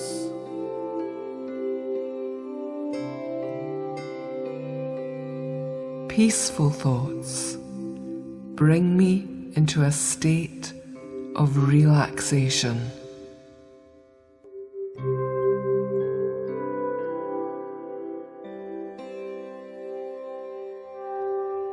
Beautiful, elevated thoughts help nature ascend. They help nature to return to her original balance.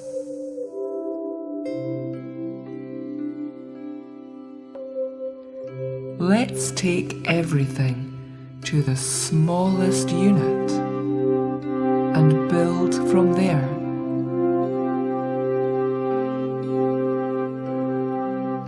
The smallest unit of time is 1 second. The smallest unit of consciousness is one thought. The smallest unit that keeps the body alive is one breath and one heartbeat.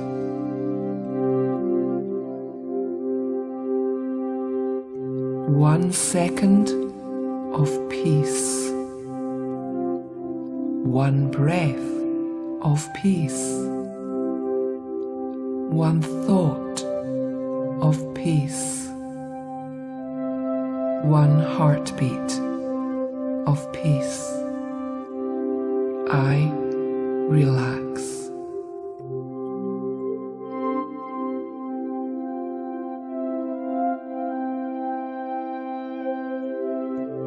One second, one breath, one thought, one heartbeat, peace.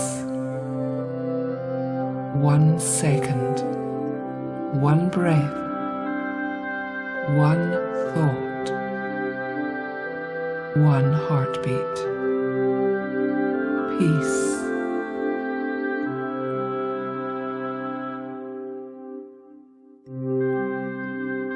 Relaxing my body and breath depends on my thoughts.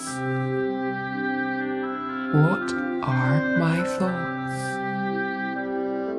And what effect do they have on the body?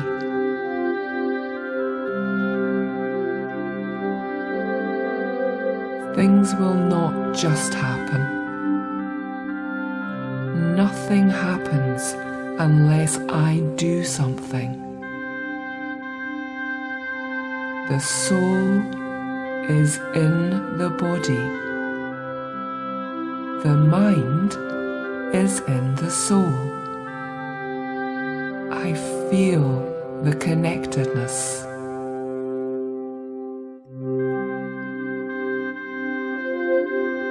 I am able to give back to nature through peaceful thoughts and subtle vibrations.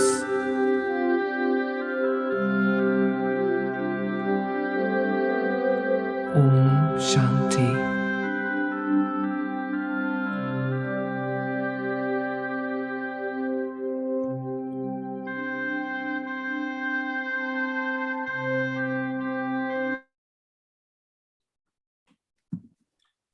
Lovely. Our thanks there to Sister Marilyn, and a lovely idea there that we can give something back to nature through our thoughts and through our vibrations. And you can find that meditation and many others on a new website that has actually been put together by the Brahmakumaris Environment Initiative. It's called Yogis for Future. And it's not just meditations, there's all sorts of material on there that's really worth checking out. So do look that up. Each of our guests today, we've put together a video of their time in Glasgow. We wanted to share something of what each of them have been doing whilst they were at the COP26. And Shantanu, we're going to begin with you and your experience, because you've been very involved with the youth contingent within the conference. Just before we see your video, give us a sense of where in the world the young people had come from, and whether there were any stories of how people had managed to get there despite the odds. So I think we can all together agree to change the question, where from not have the youth come from? Really? Because there was no country, no piece of land left represented. And I was so happy to see the amount of willpower it took within every youth who have managed to come there. Because unlike many others, these young people are students. Unlike many others, these young people are saving their pocket money to come to these conferences. Unlike many, these young people do not have proper sponsorship, and they manage to save their pocket money, save their hard work earnings to make sure that they have a place in Glasgow or in the COP to share their voice and the voices of their community and other youth that they represent. One such story is of a youth that I met in Glasgow who was voluntarily taking delegates from the Queen Street railway station to the COP zone on ecology rickshaw. And he was unemployed, but he was that was his way of living, that was his way of earning lifestyle by pulling a rickshaw. But during the COP, the 14 days, he decided to do it as a voluntary work to support COP. And when I asked him, are you not about not making any money? What he said was, money I'll make other times. This is my time to work for the planet. And that shows how much everyone is interested to do their part in making a big, massive positive change. That's a lovely story, and I think there's actually a photo of them in our video that we're going to see now. And really, I think what comes across very much is just the passion that the young people have for this. So let us now enjoy a few of your highlights and best moments from the youth contingent within COP26.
We need to bring the world together in a way that we can begin to have a conversation about what the future should be.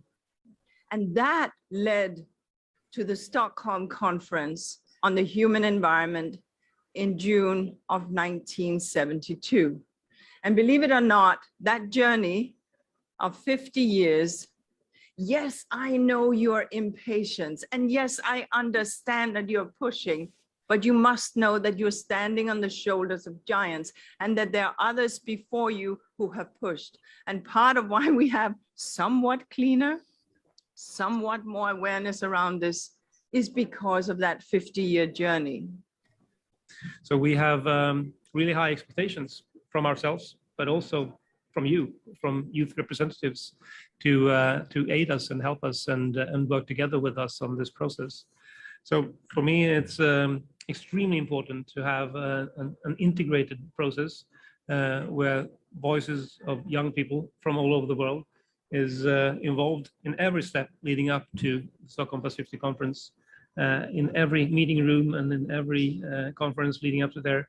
I want voices of young people to be at the table, to be heard as loud as possible, but not only in the process, but also at the Stockholm Plus 50 meeting in itself. We are working hard to find the ways to have an arena that is open to young people from all over the world to participate actively and to make sure that it's not just old folks like me sitting around the table. We've had too many of those meetings. We should have a meeting where actually people of all ages can sit together and make the decisions that are necessary. Thank you, Inga, and thank you, Mr. Purr. It was a privilege to see you both in person, and I welcome you all in this launch event for Stockholm Plus 50 Youth Task Force. Just to make this more youthful, I would like everyone to introduce themselves with their name and from which country they are coming, and please share the power word for the day. I can start to give you an example. My name is Shantanu and I come from India. The word for me is collaboration.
Wonderful.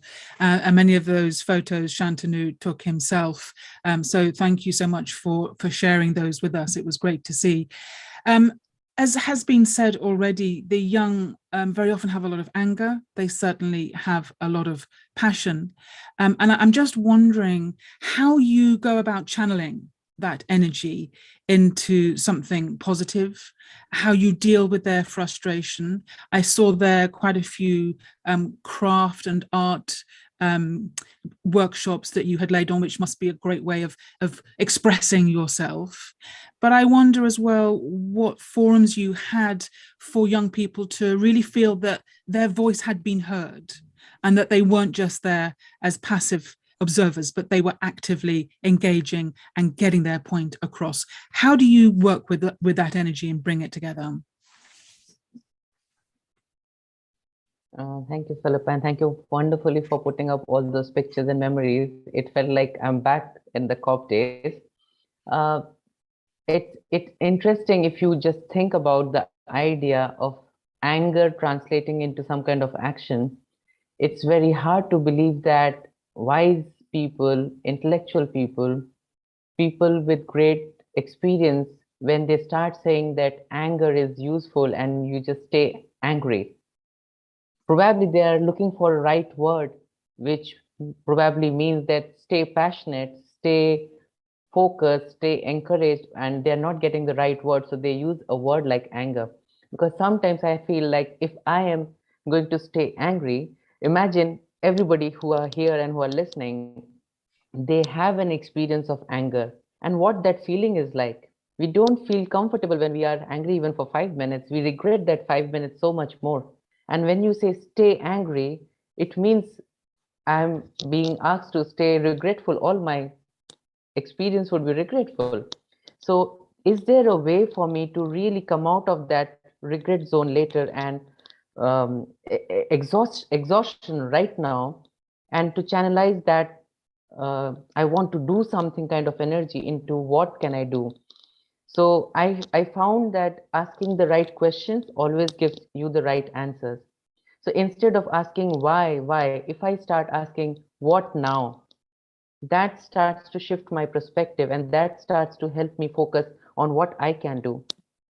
And it all begins with awareness. In the pictures gallery, when we were watching, I would like to bring to your notice that there was a word written in big red. It was called change. But if you remember the word change, there is a letter C and E at the end of it.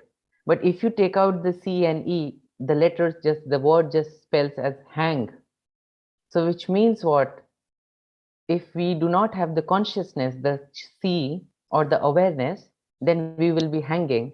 And even if we have the consciousness and awareness, but we are not doing anything, there is no action, there's no engagement, we'll still be hanging. So both awareness and actions is important. To know something is very good, but after knowing what am I using my information into is also very important. So the youth that have come in Glasgow or was participating virtually as well, they had a lot of information now, thanks to the science, thanks to media, and thanks to different sources that has helped us to learn more about what kind of world we are living in.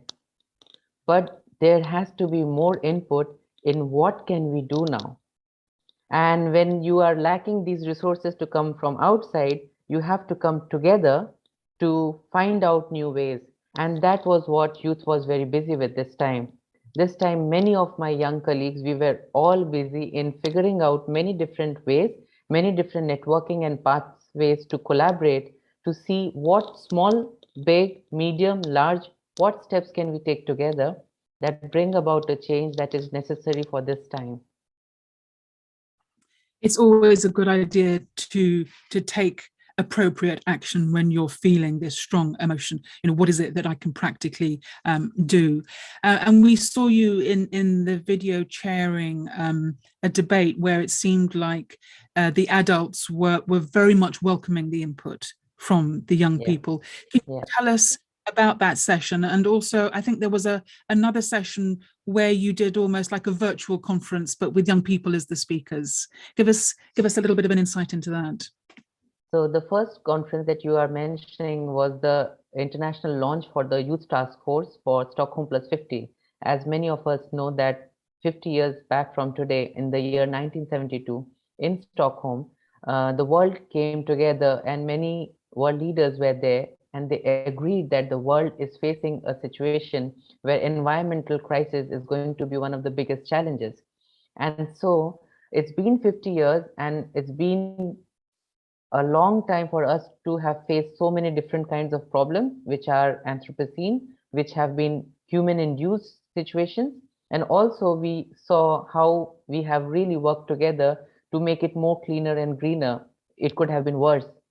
So we had Inger Anderson, who was the executive director for United Nations Environment Program. And also we have Deputy Prime Minister from Sweden, Mr. Per Bolin. And they had really made sure that they attend this launch event. They cancelled all their engagement just to come and support the youth. This in itself says that young people and their voices and their opinion is being really respected right now. But even though they have come together, they also do not have the answers. And that's why if you see the entire event, it's available online to watch as well. They all are asking the same thing, that what is that we can do for you? Let us know and we are ready to do. So the word collaboration or co-creation, this meeting point is now ever more realistically being talked about or thought about. Everybody, if comes together and works together, the result that we all are visioning would come easy and faster. And the second event that I was part of was an event where it was the side event by the UNFCCC, and it's called the Raising Voices. And we had different young speakers. Someone was from Jordan, someone was from UK, someone was from Poland. So it was a nice group where the entire global youth was represented.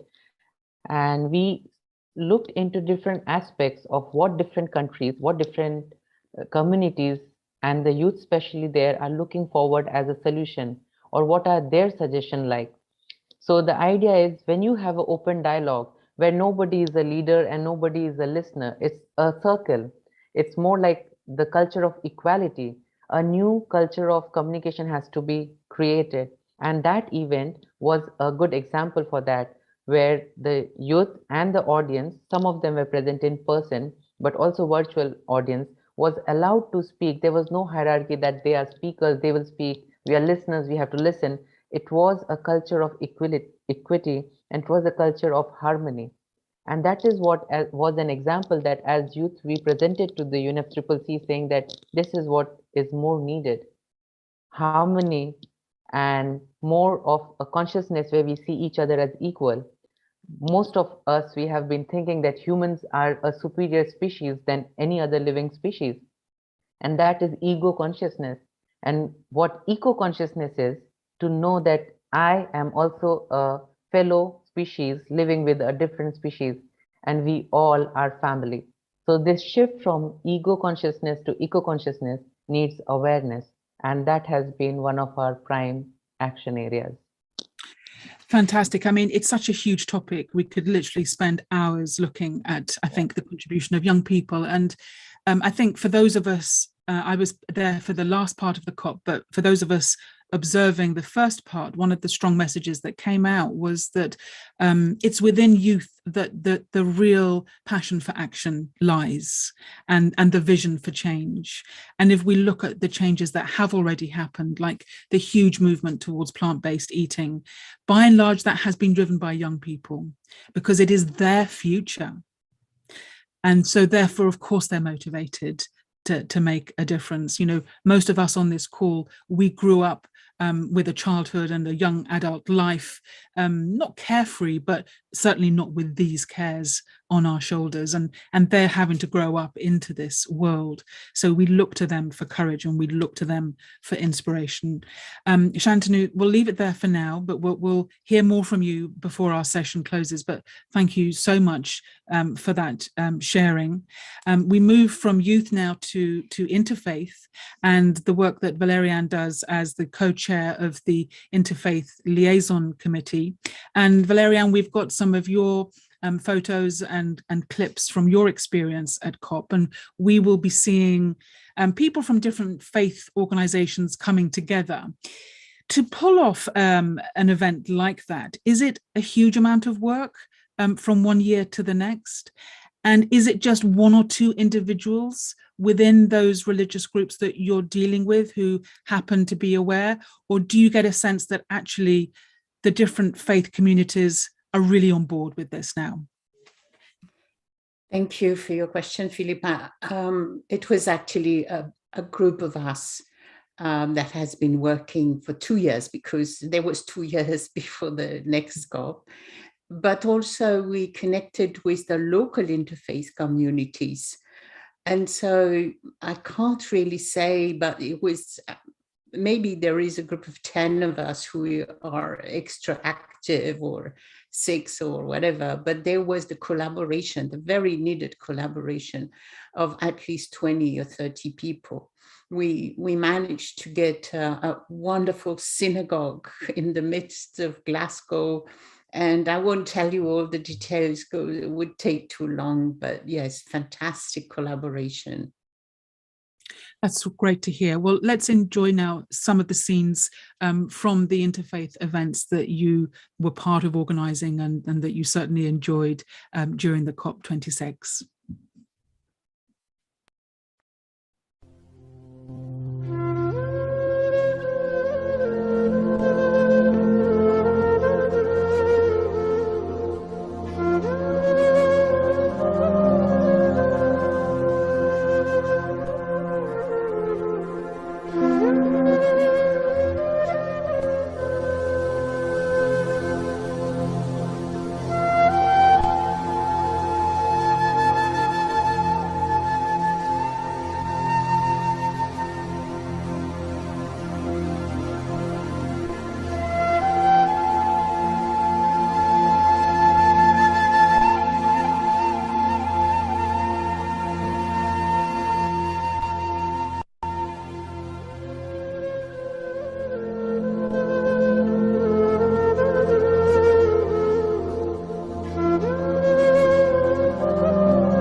Within the COP, with the climate change or with the environment, faith people are looking together at environment, at climate. So we are looking at something, trying to bring solutions, a positive vision, a visionary way out. So then it means we can really easily agree on everything. It's a lot easier than if we start talking about God or theology or the differences that divide us. We think about the vision that unites us, because we all basically understand that souls are God's children and we have love for them, just as we understand that nature is everybody's and it's a mother of all of us. And we understand that it is sacred. As Brahma Kumaris, that's our language. So maybe there is a slight different language in each religion, but the heart is the same. The vision is the same. And so it's very nice to be able to work together in that direction.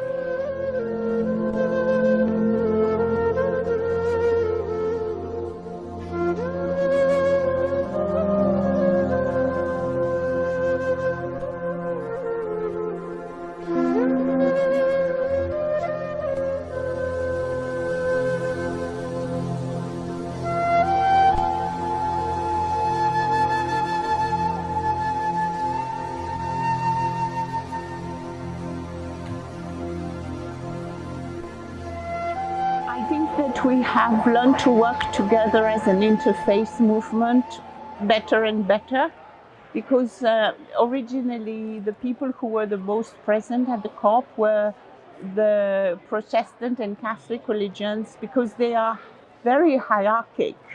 So it's easy for them to make a decision and to have someone follow up the decision. But if you look at the Hindus or the Muslims, you know, whoever can be an imam, you don't have a hierarchy. And same with Hinduism. So what happens is that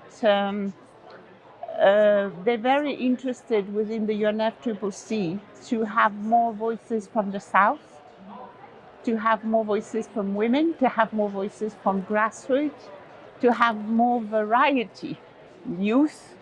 So it is a big change. I've seen that the people from Christianity are more and more happy to work hand in hand with different faiths, with the Buddhists, with the Hindus, with the Brahma Kumaris, with, and they see the value, the added value of it.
People don't see the results that not only they are hoping for, but the results they know would actually help us in the process of next year's survival for humankind. So these decisions are not being made at the COP. And if you work closely with the COP and the climate change, it's very distressing. So of course people want to have hope, and in a usual fashion, faith is what gives hope to people. So that's why faith people are very important within the climate change, in the sense that we can bring a real sense of what next and how to get there, and that there is a future, but that we can act towards the future we want. And what I have noticed is that people who get really very sorry and desperate and anxious, if you just allow them to have a meditation, to have a space where they can speak openly and honestly when they're heard, and you can take them into a space of the difference they can make, then their hope is restored.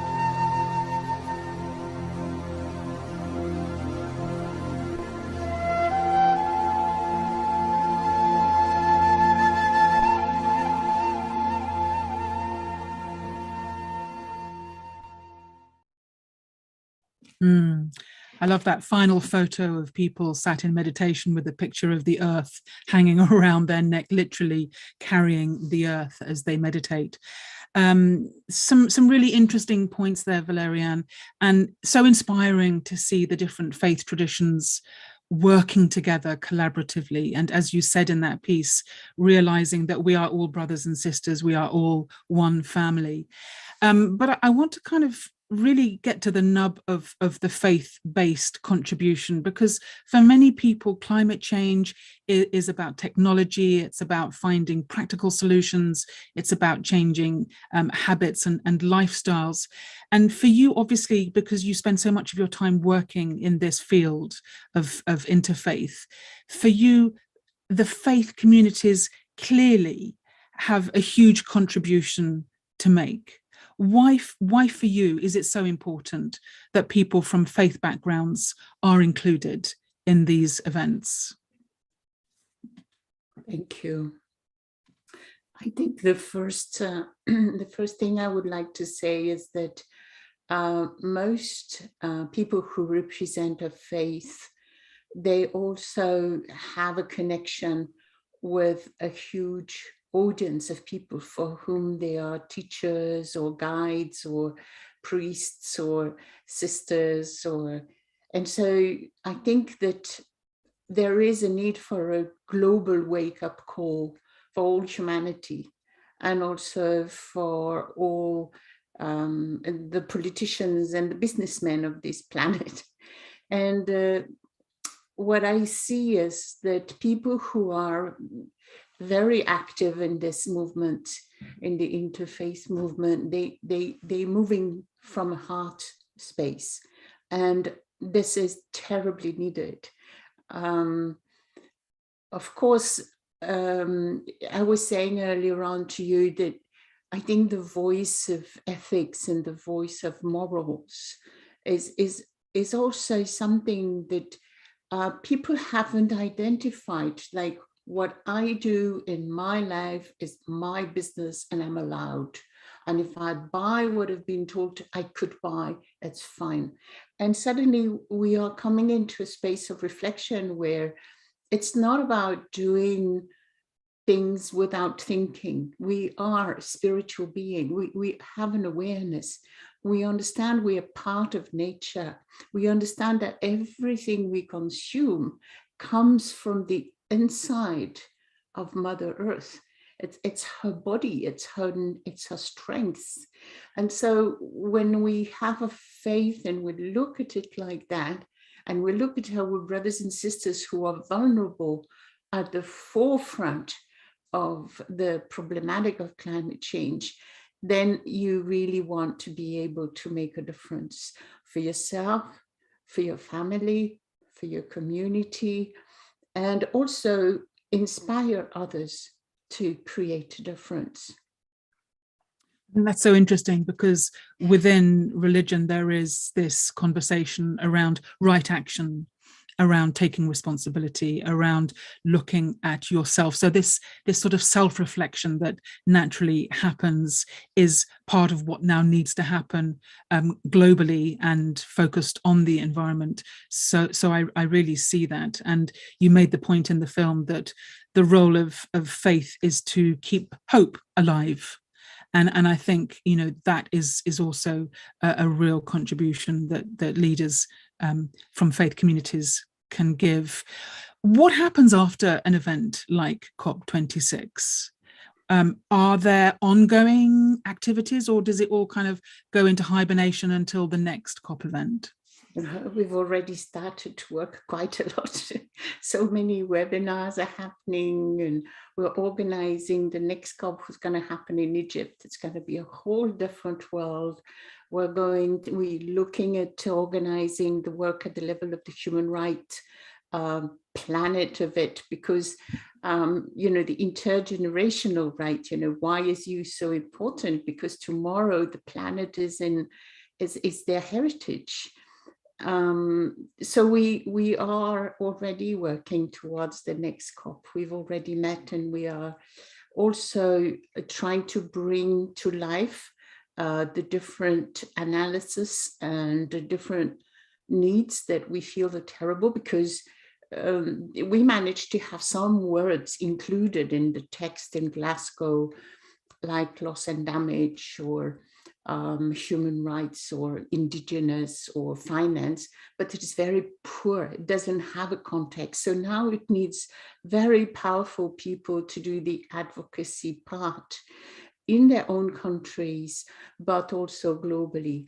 Like one of the very important bases of this agreement we've had just now in Glasgow, but the Paris Agreement, is the contributions from countries, because that's the fundamental pillars of the text. But at the moment, they only contribute, what they are contributing will still get to 2.5 or 3 degrees. And we know already at this temperature today, it is a dangerous thing to do, to allow to just be like today. But if we go hotter, it's going to be more and more disasters. So there is lots of work to do at the level of the community, awareness, lifestyle changes, meditation, my awareness of our planet, my awareness of my own spiritual beauty, because only then will I respect matter, will I love others properly. So lots of work. Absolutely. And, you know, I think the world can no longer live without wisdom. Yeah. And of course, the faith leaders are the wisdom keepers going back for centuries. And so it's a very deep taproot that we need to be drawing on at this hour. And so I thank you for the work that you're doing in bringing this wisdom to the climate change debate. Thank you for letting us see those lovely scenes that took place in Glasgow. Thank you for Martin for creating this video, to those who did it, because you really brought a beautiful feeling. That's so sweet of you to say. We're going to move now from looking at interfaith and faith-based communities to looking at some technological solutions. And here we're going to bring Golo into the conversation. We mentioned earlier this journey that you've been on with renewable energy and the Brahma Kumaris. And it was really only recently when I began to look at in quite some detail at what you have pulled off. It is quite magnificent and such an achievement, where you have been fabricating these beautiful solar discs in India. You have been beating your brains to work on the engineering, the technology, the logistics of how to do this. And your video begins with some scenes of the Solar One plant that you have masterminded in Mount Abu at our headquarters. Can you just give us some kind of flavor of really what effort that has taken and the collaboration that has been necessary to pull that off? Well, of course, it is also a tremendous personal journey when you come as a foreigner to another country, especially from Germany, you come to India. It's quite diametral opposite working, understanding how to work things and how to do things. So it was a big adaptation and transformation for myself. And I can admit and thoroughly say that I'm now fully Indianized. Which is quite okay. It is a personal journey, but it is also a collective effort, because you have to work with everybody locally available, with the people here in the institution, but also with the community to introduce technology, to create the awareness and the acceptance, you know. So you have to also have good results and sort of engage the people in bringing up some new ideas and some new technology. To bring newness is always a challenge. And it was a wonderful journey. And yes, we were very lucky that we were at the right time, at the right spot, and we had the blessings from above. So something nice came out. Well, let's watch now some footage from this achievement in India. And am I right in thinking that it's now the largest provider of renewable energy in India? No. We are one of the biggest institutions in the field using renewable energies, and we are networking with many others. We do seminars, trainings. We do a lot of research. We are recognized research centers. So we're networking a lot, and we're trying to share this technology, and we're trying to do a good job. You certainly are, and you're making your findings freely available to other organizations to follow on. So now let's take a look at this India One plant that you've created in India, and also see some of your moments from COP26.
Well, we are basically a spiritual organization and teach Raja Yoga, meditation, and we inspire people to imbibe ethics and values.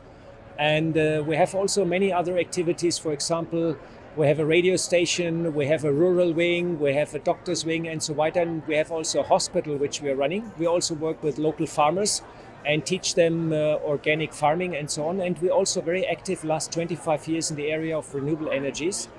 We are a recognized research organization with the Indian government, and we carry out research projects on photovoltaic systems, but also solar thermal power stations and solar cooking and so on. The transition to clean technology is not free. I just had a very interesting discussion with the director of the Potsdam Climate Research Institute, and the transition to clean technology costs a lot of money because we have invested in the wrong infrastructure the last 50 to 100 years.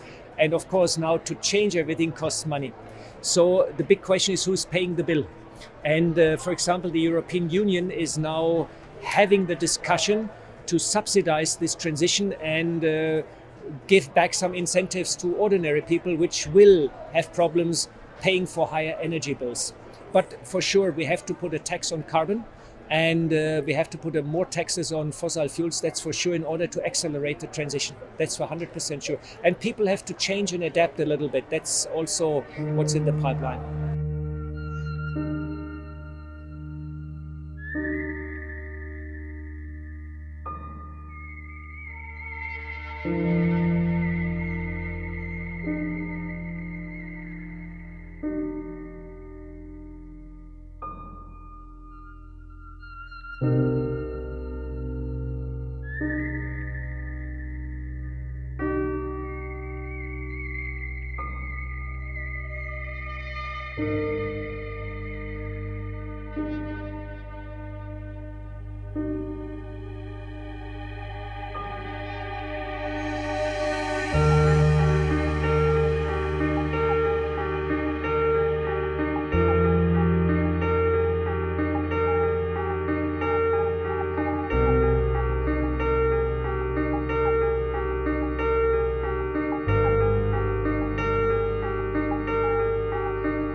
A good person acts good, basically. That's the equation.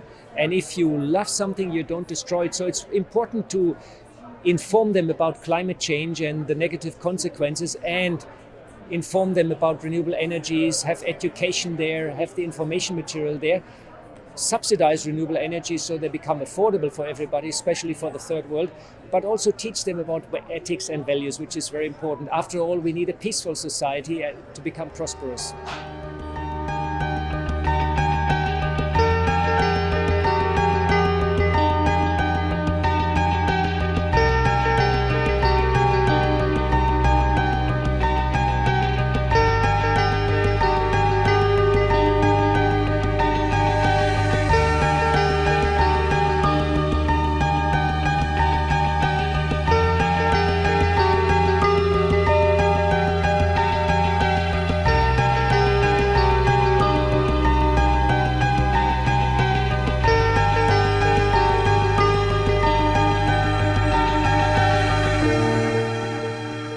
Well, I meditate since 37 years and I'm trying not to worry about anything, which is very, very helpful because there are a lot of facts to be worried. This is my 10th climate conference, and what I can see is that slowly, there is a shift in awareness, there is a shift in consciousness. Our politicians could be a bit more bold. Big business should understand if they not be part of that, they destroy their own foundation because there won't be any people to buy their products. So they should embrace actually this transition which has to come and which is coming right now. So I actually have no worries because things are going as they should go.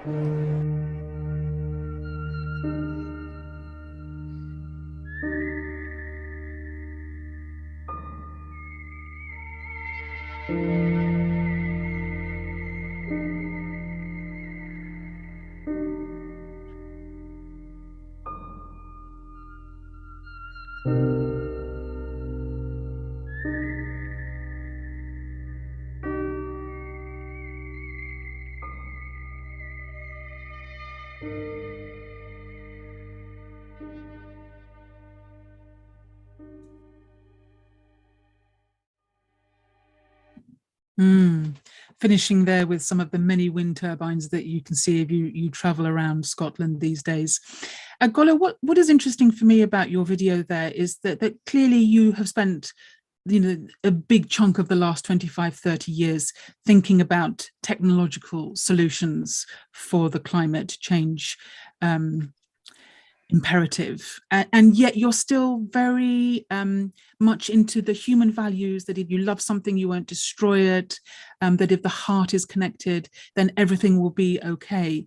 I wonder where you go from here in terms of what you see as being the most important thing for you to put your energies into. Is it the next technological breakthrough, or at the end of the day is it really about the human heart? And that's where we should be focusing. Well, that's a very interesting question because it's my 12th climate conference, and initially everybody came and thought we need technology, strategy and funding, and we solve all the problems. However, slowly we recognize that's only a very small part of the equation, because the emissions are constantly going up, and the CO2 parts per million is rising all the time, despite we have this technology. So indeed, we have to bring in the heart, we have to bring in the values, and important is we have to bring in love, and I always see it like that. What you love, you don't destroy it, you take care about that. And if you love the planet, you take care. If you love nature, the trees, the oceans, you take care. If you love other people, you take care. And so if you love animals, you take care of them. So it all comes together, and it melts down to that big feeling for everything, that you have to take care, and that you're a caretaker actually of the environment and of the world. And technology, clean technology, is a means for us to manage our life in a holistic, in a harmonious way with the environment. That's how I see it. And in order to use all this properly, of course, I have to change, and I have to be fit to take the right decision, to select the right technology, to have the right economic model also, for example, and there's a lot of things where we have to grow into, where we have to transform, and where we have to learn. Yeah, indeed. So the heart is should be the big motivator for the transformation. The technology is already out since quite a long time. All the concepts have been also developed for sustainable economic models, for energy grids, sustainable energy grids, how we should organize the farming sector, how we should transform the farming sector in a sustainable manner. So all these ideas are out. We just have to bring in the heart and the love, and then make it, It was lovely to see those photos of the farmers meditating with their crops and putting their love into the plants that they're growing, because that also is taking care of the farmers and the farmers' hearts. So both the crops and the people get to benefit from that. But I wonder what you feel about the way in which people like yourself who are thinking about these new technologies and how that message is being communicated to the people, because as a layperson, it can feel confusing and overwhelming. If you look at how you heat your home, for instance, air source heat pumps, they get a mixed review. They're very expensive. Everyone's moving to electric vehicles, and yet you've got the problem with the batteries for the electric cars. Even for someone who really is prepared to do the right thing, it's not always clear what that next technological thing you should be embracing actually is. Do you feel that there's a way to go yet in terms of communicating the message to people in terms of how to use these technologies? Well, there's also a lot of greenwashing, means a lot of companies are promoting their products as super green and environmental friendly. And I think green is one of the most used colors nowadays in advertisements. Everything is green, green, green. But if you really look, very, very helpful on a personal level, if you look into your personal consume and you reduce a little bit your consume, you just do that what is really necessary, and you reduce the temperature in the room slightly. You buy good cloth and you use them for 10 years, for example, and you reduce the cycles of buying things tremendously, because it's quite obvious we all have to bring down our carbon footprint, especially we in the developed West. One big topic is about the whole topic about climate justice, and it is also obvious that 80% of the emissions which are causing climate change have been caused by the developed Western nations, and we have the money and the technology, and so we have to go ahead. We cannot expect India, for example, now to stop everything in their tracks and say you save the planet. It is the West which has to do the first steps. And so it's a learning curve also for all of us on an individual level, what I can do. And of course, we have the 5 R's. I hope I get them all: reduce your consumption, recycle, rethink before you buy, and have a simple lifestyle, really go back to basics, what I really need. We have to stop excessive consumerism. That's quite clear. The planet doesn't have that resources much longer. We're simply too many people. So we have to become smart. And that means also that we find fun not in buying things, but in meeting people and doing a bit garden work and nice things like that, So there's a lot of change for our life in the pipeline, especially for us in the West. And the concept and the ideas, they're all out there. So those who want, they will find in the internet all these ideas, all the concepts. We have also a webpage, ecobrahmakumaris.org. You will find a lot of ideas for a green lifestyle, what you could do, vegetarian lifestyle, avoid plastic, avoid packing material, share things with others, buy secondhand. There's so many concepts and ideas for cyclic economy also. And I think I mentioned it in the interviews. Of course, there is a big push required on the political front. A lot of legislation is required. In Germany now, a Green Party came into power. And we have to see how much they can push their agenda through, because lifestyle change means always also change of behavior and awareness, So it starts with us individual. And I feel it's always important to become an example of that, what you expect other people to do. We call it walk the talk, and imbibe that lifestyle yourself as much as possible. Look what you can do on a personal level. And of course, the heart, the values, the love play a major role. And personally, I'm very, very happy I made it back in time, despite all the corona restrictions and problems to India. I sort of sneaked in last week, and I'm happy here in Mount Abu, and I can go a bit and meditate a bit more intensively, because I feel it's also important that we create peace and stillness and resilience within us, so we can face all the challenges which lie ahead of us, and we can inspire people for change. That's for sure, and that's a bit my personal pathway I'm following right now, that I dive a bit into meditation and recharge myself, because the climate conference, 39,000 people meeting with a lot of ambitions, outside protests going on, it was quite a challenge for all of us to stay calm, to stay peaceful, focused, and positive also. So meditation helps a lot. Yeah.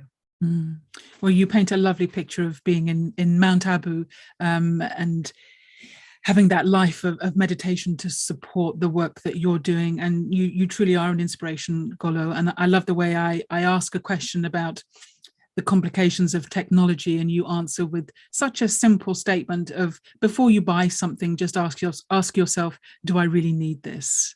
Very often the solutions are so simple, and we don't have to worry too much about the technology. Just, do I need to buy this? As simple as that. Yeah, I mean, it's quite, if you look into the cycle of products they have constantly became shorter and shorter and shorter, the life cycles of products, and we are being told we have to buy new things and new things and new things. And I actually, one of my hobbies is I'm trying to repair stuff.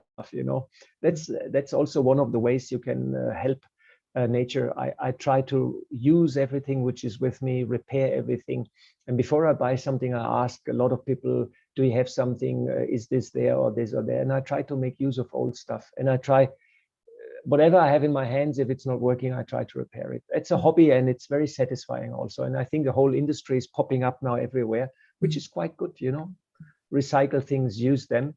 There are many, many steps and many ideas what we can do. It starts from small garden, using a photovoltaic system at your house, putting a solar hot water plant on your rooftop,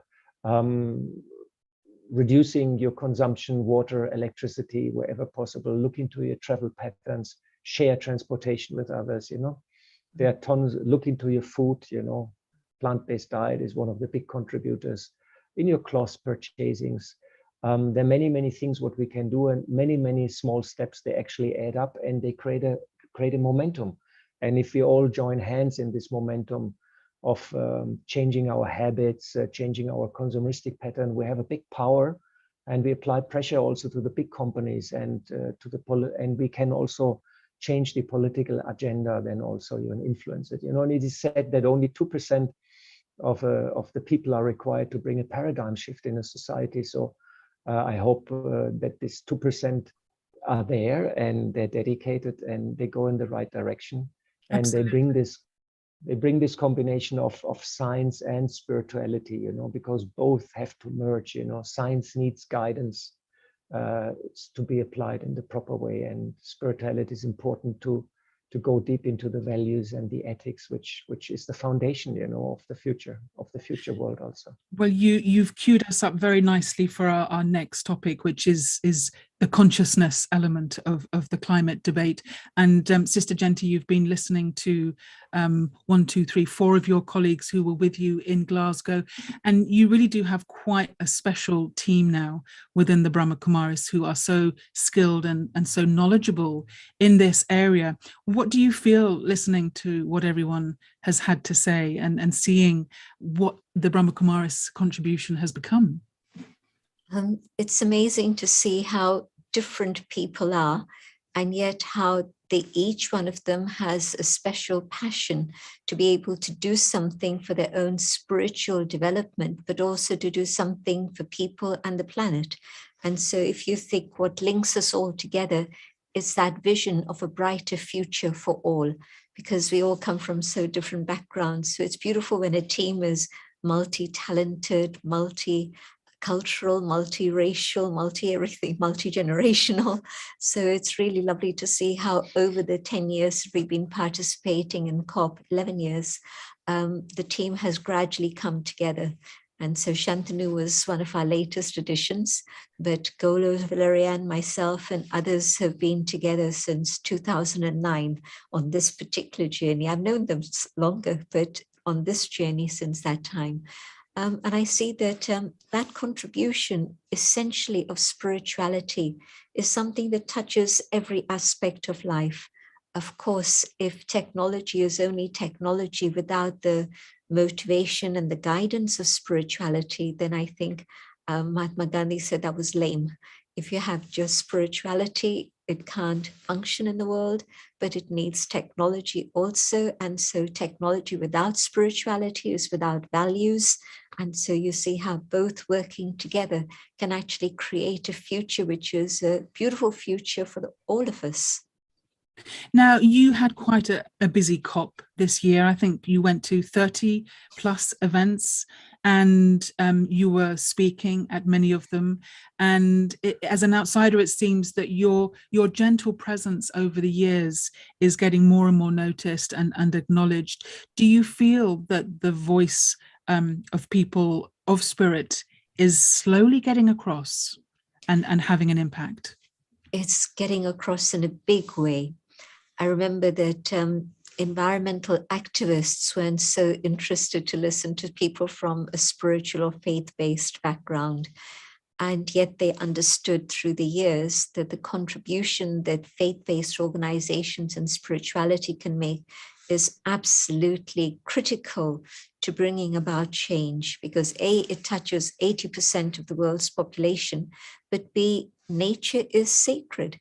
And so how are you going to help people look after nature and care for nature unless you bring in that spiritual element? And so I think that the voice of spirituality has been given more and more credibility and prominence, certainly in the last, well, I can date it probably since 2014.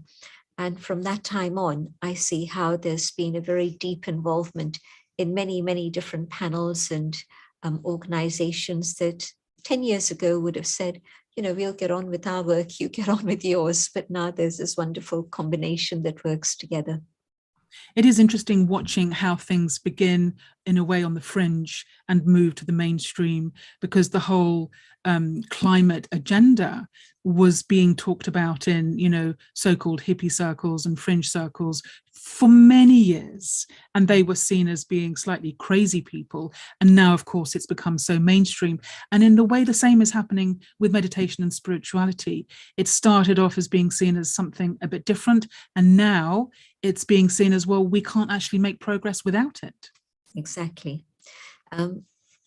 We heard in one of the, I think it was in the youth conference, about Stockholm 1972, and then you had Rio 1992, and things have escalated, and people have seen what's going on in the world around them. They felt the climate change, they felt the fires, they've seen the floods happening in either on our doorsteps in England or maybe in other parts of the world on the other side of the planet. And so climate change has become a very real thing. And people are now understanding that it's our personal responsibility, my responsibility to be able to contribute in a better way, to make things change for the better. And so this idea of changing consciousness and not climate, which was our slogan right from 2009, what does it mean to change consciousness? It means to move away from that limited identity of the physical I and come to the inner spiritual identity of the being that is eternal within. And so when I'm in this consciousness, then I see the earth as my home. I see the human family, all people of all backgrounds as my family. And I realize that it's only together that we can do something to bring about change. And of course, spirituality also brings in that element that although humans can create a mess, we do have a parent who can help us sort out that mess. And I think that understanding who that divine being is, whose power we can draw within, and bring about firstly change within ourselves and then change within the world is the right way forward. When people talk about lifestyle change, it doesn't happen quickly. To change your life, to change your habits of a lifetime, how do you do that? You know, anybody who's tried giving up anything knows that it's not easy. So how do you manage it? It's only when you're able to take power from the divine that you then have the capacity to be able to bring about change in the way that's needed. And so I think people also over the years have been recognizing that prayer, meditation is a very important part of the transition that we all wish to bring about. And of course, people of spirit have for many millennia been looking at the process of change, how to bring about personal change. So there's a fair amount of expertise that you have from having worked with so many thousands of individuals in changing their lives that can now be of use to people who are being asked to change. Right. And also I see how dealing with a situation like the pandemic and the fear that still is being generated in a big, big way, and also the concern there might be more pandemics, there might be big time climate change happening right where I live. All those questions actually can only be resolved if I remove the fear and prepare myself for whatever the future holds. And so spirituality means there's a huge resilience that you're able to develop within yourself to be able to make that difference. So spirituality works in many, many different ways. Well, let's take a look now at some of your standout moments from this year's COP event and see how that message of consciousness is getting across.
Spiritual awareness of my own inner identity means that I have respect for myself because I'm in touch with my own inner core values. I'm able to respect others around me. There can be peace, non-violence. I'm able to respect all forms of life, and I'm able to respect nature. And when I can respect nature, yes, then we're going to be able to live in harmony, not just with people and other beings that inhabit the planet, but the planet itself. And so I see that it requires just this very small shift of consciousness, coming back to the awareness of our spiritual identity, and through that, the inner values that I hold.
So we've covered an awful lot of ground here, from the spiritual and the personal to the personal decisions we make, to our agency to be able to influence wider as well. Maybe we could take a step back and say, what do you see are some of the big opportunities that are unfolding? We've got an incredible wealth of experience here that have been working and advocating, encouraging on climate change, encouraging us to look in the mirror to ourselves as well. What are the personal opportunities or the big kind of timeline opportunities this week, next week, and in the next few months that you see? Would anyone like to reflect on that question? I'm seeing that all the things that have happened through this year in terms of the fires, the floods, etc., it seems to be a big shake-up and a wake-up call for humanity. And so I think people are now asking governments to do something about this. And they might not always understand between biodiversity and climate change. I think that's another step in education and raising awareness. But certainly they see the impact of what we've done to the climate and the whole cycle of nature being disrupted. And so I see this as actually a big opportunity for coming to a consensus and a decision about what steps we need to take. Thank you. So would anyone like to reflect a little bit on what we can all learn from your daily work and your daily life in your faiths? What lessons can we pull out to connect with people in a very different kind of a way, so that we can persuade more quickly than perhaps we have been doing so far? Sister Jayanti, please. I think the word love has been overused, abused, misused. And I think within spiritual awareness, and every tradition has at its heart spirituality. So within that spiritual consciousness, there's a much bigger understanding of love. And I think this is something that can be shared in a very positive way with the world, especially to make real what is going on. And the whole subject of values, and love is one of those values. But if we touch human hearts, whether it's love or compassion, as Deborah said, or even respect, then as people become aware that these are the things which are very simple, things that we can do in a very practical way in our lives, and it'll make a big difference, not just to us, but to all living creatures and the globe, the whole world. But we've forgotten about this, and we've really made that word love into a very narrow definition. But to open it up and just feel the love that exists in our hearts already, but to extend it to many others and make it more inclusive to all the creatures of the world and the planet, all the elements, and the flowers and the trees and the mountains and the seas, it could make such a huge difference. Great. Thank you.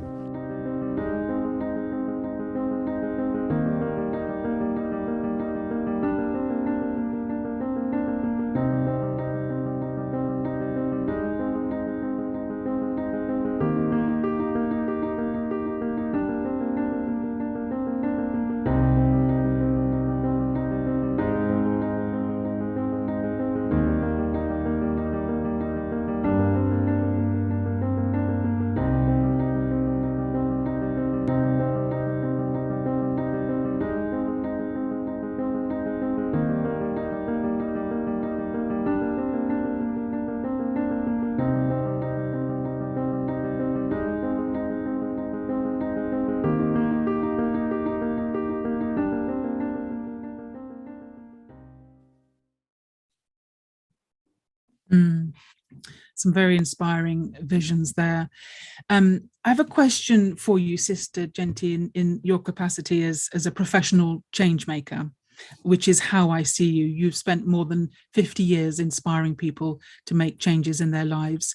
And very often people have either a carrot or a stick to get them to move. And it's often a pain that someone is experiencing in their life that becomes the pinch point that catalyzes them on a journey of transformation and a spiritual journey. But very often, in order for people to change, they need to feel safe, they need to feel secure, they need to feel held. And yet we're asking people to change when they're feeling the opposite. They're feeling scared, they're feeling uncertain, they're feeling unsure of their future. How can we support people when they're feeling all those negative emotions to bring about that spirit of change within them? What would you advise? Things that are very real are actually intangible. And it sounds a contradiction, but peace. How can you measure peace? How can you measure beauty? How can you measure truth or love, happiness? You can't. And so these are very real things, but they're not physical. And so that's telling me that there's something to do with the inner being that is within. And so when you yourself are in that awareness of that connection with peace and truth, and those vibrations reach others, and people open up in a very short space of time. They're able to share what's going on in their hearts and from your spiritual understanding.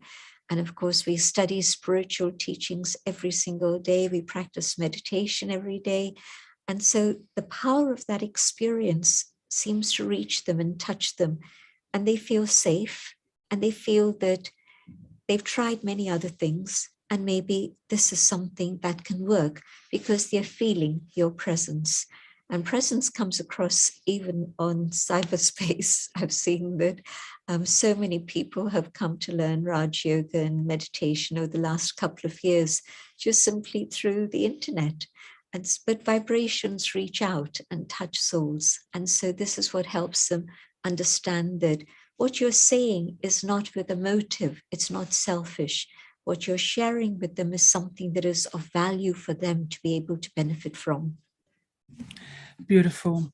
Well, let us now just create a moment of that safety and that stillness that we've been talking about as we bring our discussion to a close, at least from the Brahma Kumaris input. And it would be lovely, Sister Genti, if I could invite you just to lead us in a few closing moments and give us a taste of that feeling of being held, and that everything is unfolding in the way that it should, and that we will be okay. Surely. I'm sure everybody's sitting comfortably. And now just for a moment, go inside. Take a deep breath and go within. And connect with that being of light that I am. The light that shines in the forehead. And in this awareness of the inner being, I connect with my own original qualities of beauty, of goodness, of truth. And as I feel these, I share these with my human family. I share these with all creatures, big and small. And I share these with nature itself.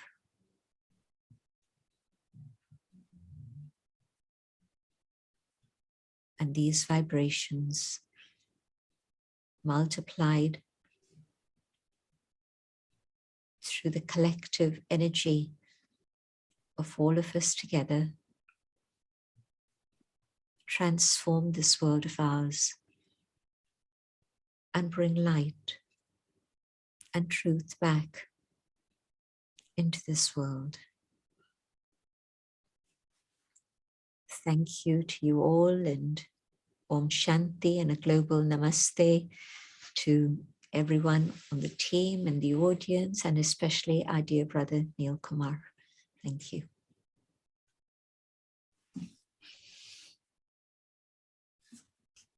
Thank you so much, Sister Genti. So from everyone at the Brahma Kumaris, whether in India, in London, in Switzerland, a global namaste. And I think we're going now to a completely other part of the world. So we pass the baton over and keep our heart open and connected with all of you as we together continue on this journey towards peace. Thank you.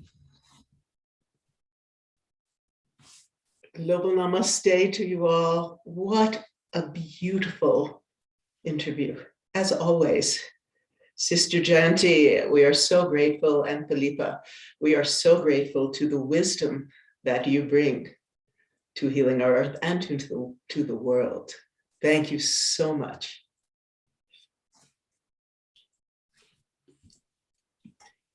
So everyone, here we are in Crestone, Colorado.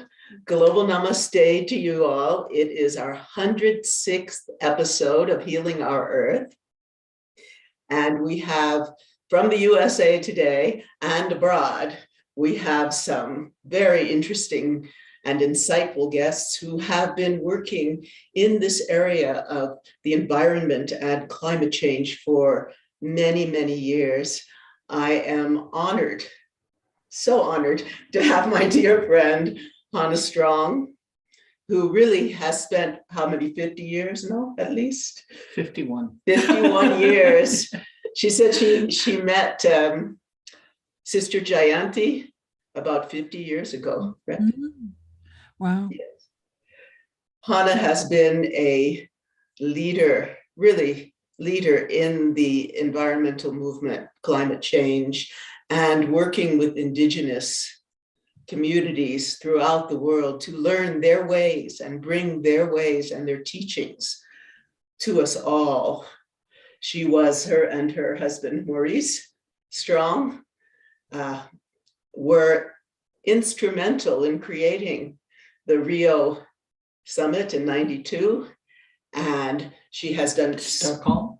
And she has done so many projects, so many, never stopping, like Sister Jayanti. So it is a real privilege to have Hannah here today. And I'd like to begin by asking you, you were there in that beginning, in that Rio conference, where it really was, to me, the beginning of this phase. No, it started in 72. 72, wow. In Stockholm, the first huge UN conference on the environment. Wow. And what was the motivation, and what did you learn, and how did that create this whirlwind that we've come to of caring, really caring about the earth? Well, you look at it, I mean, this is the days when you had rivers that were burning. In Tokyo, you couldn't see 2 feet ahead of yourself. The air was so dirty. This is in 72. So the UN wanted to bring together all the world governments to see what we could do through the whole political process. So Stockholm, was chosen to be the place where this would happen. And, the third world didn't want to come because they thought we would stop them from developing. And the first world didn't want to come because they were afraid that they couldn't blow all the gas and oil and coal, and that would be stopped. So nobody really wanted to come to this conference. So Maurice, my husband, figured, okay, I'm going to have to get somebody major on the planet to attend this conference, to give the confidence to the third world that they should come. And, we need to come up with a world plan to stop, what's going on in the atmosphere and in the waters and the toxicity of the land. I mean, the earth was really toxic. So he decided that he would invite Mrs. Gandhi, who was Prime Minister of India, and that would sway the third world to come. And if the third world decided to come, the first world had to come too. So he and I went off to India And first of all, his friends in the Indian government,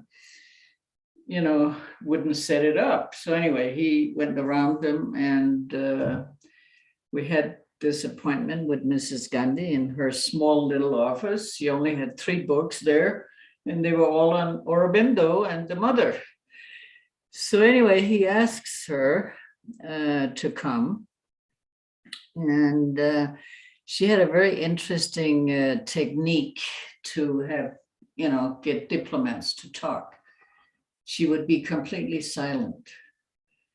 And, then everybody would start feeling ill at ease and start blabbering, whatever. So anyway, but Maurice, he spent all this time in the Arctic with the Inuits, so he knew how to be quiet. So she was quiet for 10 minutes, and then she looked at Maurice and she said, okay, I'll come. So that turned around the whole thing. Then the whole world, the third world got behind it. And then, America realized they would have to kind of come in on it too. So the first world came behind it. But obviously, the governments had no real intention, at least the Western governments, of making this a success. So a group of 18 Western governments, wealthy countries, would meet secretly before every preparatory meeting to see how they could obstruct any agreement from happening. And of course, that's been going on for 50 years. And you look at it, I mean, beautiful agreements have been made. In 92, the Earth Charter and Agenda 21, which is a plan where the world will scale down, become more aware of what we're doing to nature. I mean, first of all, what kind of civilization do we have that is so unconscious that they're willing to kill the elements that are giving life? From the beginning of time, the air, the water, the fire, and earth have been supporting human life. So how off is it that we're killing these elements? We're killing the waters, we're killing the soils, we're killing, they want to dim the sun, and the air is totally polluted in most places on the earth. And who is really taking the responsibility to leave a world that is habitable for our children, grandchildren, the next generations? What are we leaving them? And, I have to agree with our Swedish friend. It's blah, blah, blah still, and, all these agreements that they're agreeing to, in 5 years, these guys are not going to be in power. The UN doesn't have a police force or an army to enforce any agreement. So, it is going to be up to the people. The people are going to have to really unite. And if, I have to come up with what are the solutions. Sister Janki, said, okay, consciousness. Well, of course, that is the biggest solution. But it's going to take more than that. That's why we started here in Colorado, the Earth Restoration Corps, training the next generation to restore ecological systems, clean up the waters, clean up the soils, the air, and not to do any damage to the sun.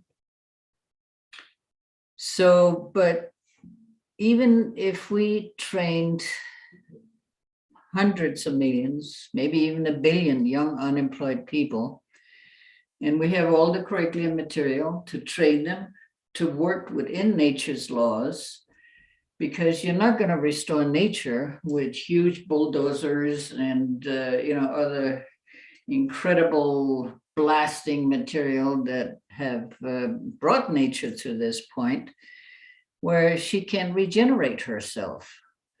So we're going to have to, I mean, if somebody would say, okay, what is it we can do? It's going to take the military worldwide. They have the facilities, they have the training facilities, they have the trainers. I mean, they have to be, retrained a bit because they're trained to kill, bomb, and blast each other. So it would be a national service worldwide where young people, instead of being taught how to kill, bomb, and blast each other, would learn how to restore Mother Earth and green livelihoods, where you don't disturb nature, you don't disturb your own spirit. So green livelihoods, so you can at least survive. But with the droughts that are here and the droughts that are coming, it's going to be more and more difficult. So there is a huge urgency. You look at it, one of the professors from Harvard, he said that the chemistry of the atmosphere now is exactly the same composition that the atmosphere had 12 million years ago. And 12 million years ago, because of the chemical composition of the universe and the atmosphere, there was no ice in the North Pole, and the temperature in the North Pole was the same as it is in the middle of the hottest of the hottest. So, we're in for something so incredible. And I think it's going to take something extraordinary for governments to wake up how serious it is, and that they're really going to have to do something about it. Because, you can demonstrate, you can force them to write these agreements that they don't really want to sign. And like I said, 5 years later, they're not in power. Somebody else is going to be holding the bag.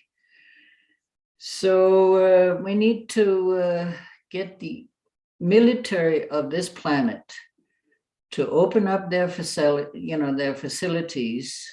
to train. And it's going to take a lot of young people to reforest the planet, clean up the soils, clean up the waters. So we're in for a ride. We're in for a huge ride, because if we have no ice in the North Pole, no ice in the South Pole, can you imagine what the water levels are going to be like? And that's what's happening. Well, it's fascinating that you bring up the military. My husband, Jay, and I have been talking about this situation. And he said if the military ended their wars and their fighting and all of that, that the level of pollution would go down so deeply. And I want to read this quote that I found from Rabindranath Tagore. And this was from his book of essays on nationalism in 1917, and it's so prescient. He said, before this political civilization came into power and opened its hungry jaws wide enough to gulp down great continents of the earth, we had wars, pillages, changes of monarchy, and consequent miseries, but never such a sight of fearful and hopeless voracity, such wholesale feeding of nation upon nation, such huge machines for turning great portions of the earth into mincemeat, never such terrible jealousies with all their ugly teeth and claws, ready for tearing open each other's vitals. Ooh. Wow. Yes. Anyway, I want to give a quote too. Mahatma Gandhi, when India got independence, was asked by this journalist, so tell me, Mahatma Gandhi, is India now going to develop the same way that Britain did? You know, so he said, well, it took Britain half of the world's resources to get where they're at. Can you imagine if a country like India would develop the same way? Yeah, India, from my perspective, being deep into the Indian culture, has the potential because of the spiritual connection that has never faded, that continues from parent to student, from guru to disciple. India I really feel, has the potential to lead. I want to finish this quote. Oh, he says, if this persists indefinitely and armaments go on exaggerating themselves to unimaginable absurdities, and machines and storehouses envelop this fair earth with their dirt and smoke and ugliness, then it will end in the conflagration of suicide.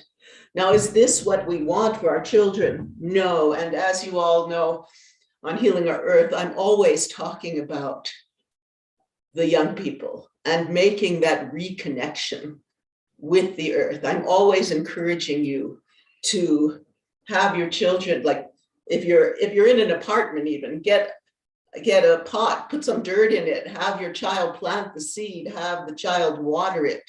I just had a beautiful experience where I got a video from my brother who has listened to me, and they have a 2-year-old and 8-year-old, and he was they have all kinds of plants, and the little 2-year-old was naming every plant as he watered it. Wow. I'm asking them to make a video that I'll show on another episode, but to see that connection, that's what we need. And I know that Hona has been really working with the Earth Restoration Corps. Well, the first thing we did with the kids, and we had kids from all over the world come in to get the training. And so the first thing we did was take them on a traditional Native American vision quest, where you sit alone in the mountains and no food, no water. We didn't dare do it for more than 24 hours, where you connect to the elements. You connect to Mother Earth, you connect to the sun, you connect to the waters, and you connect to the air.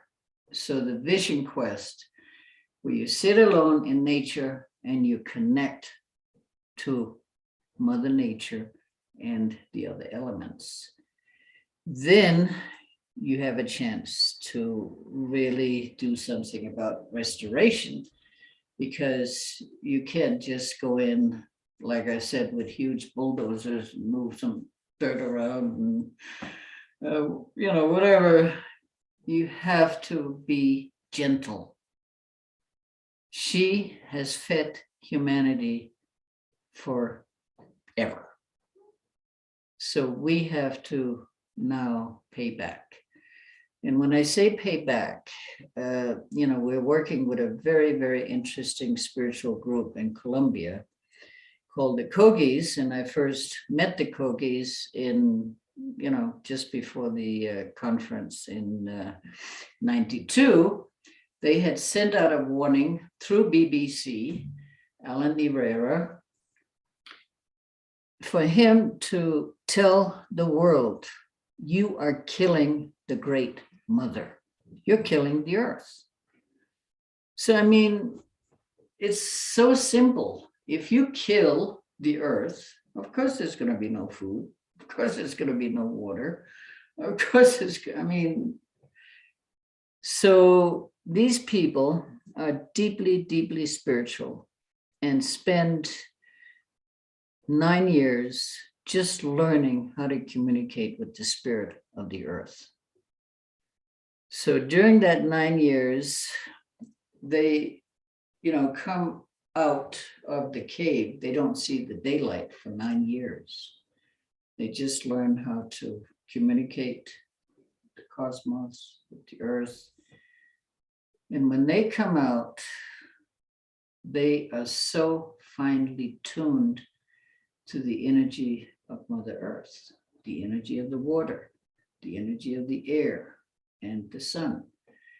So these are the people that have techniques to regenerate.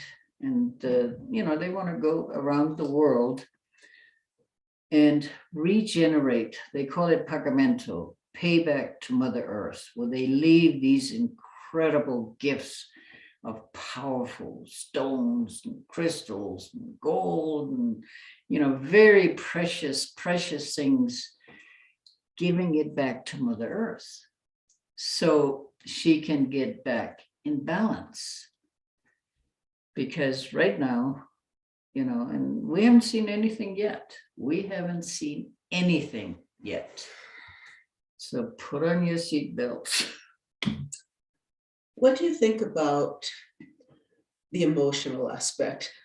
John Milton, who's going to join us, our dear friend, he often speaks about nature as inner nature, outer nature, and true nature. And returning to that real pure, true nature. And I like to bring forth the idea of emotional climate change, that our emotions keep us, and the fear being projected on us these days, keep us so locked down, so confused that it's hard to see the false from the true.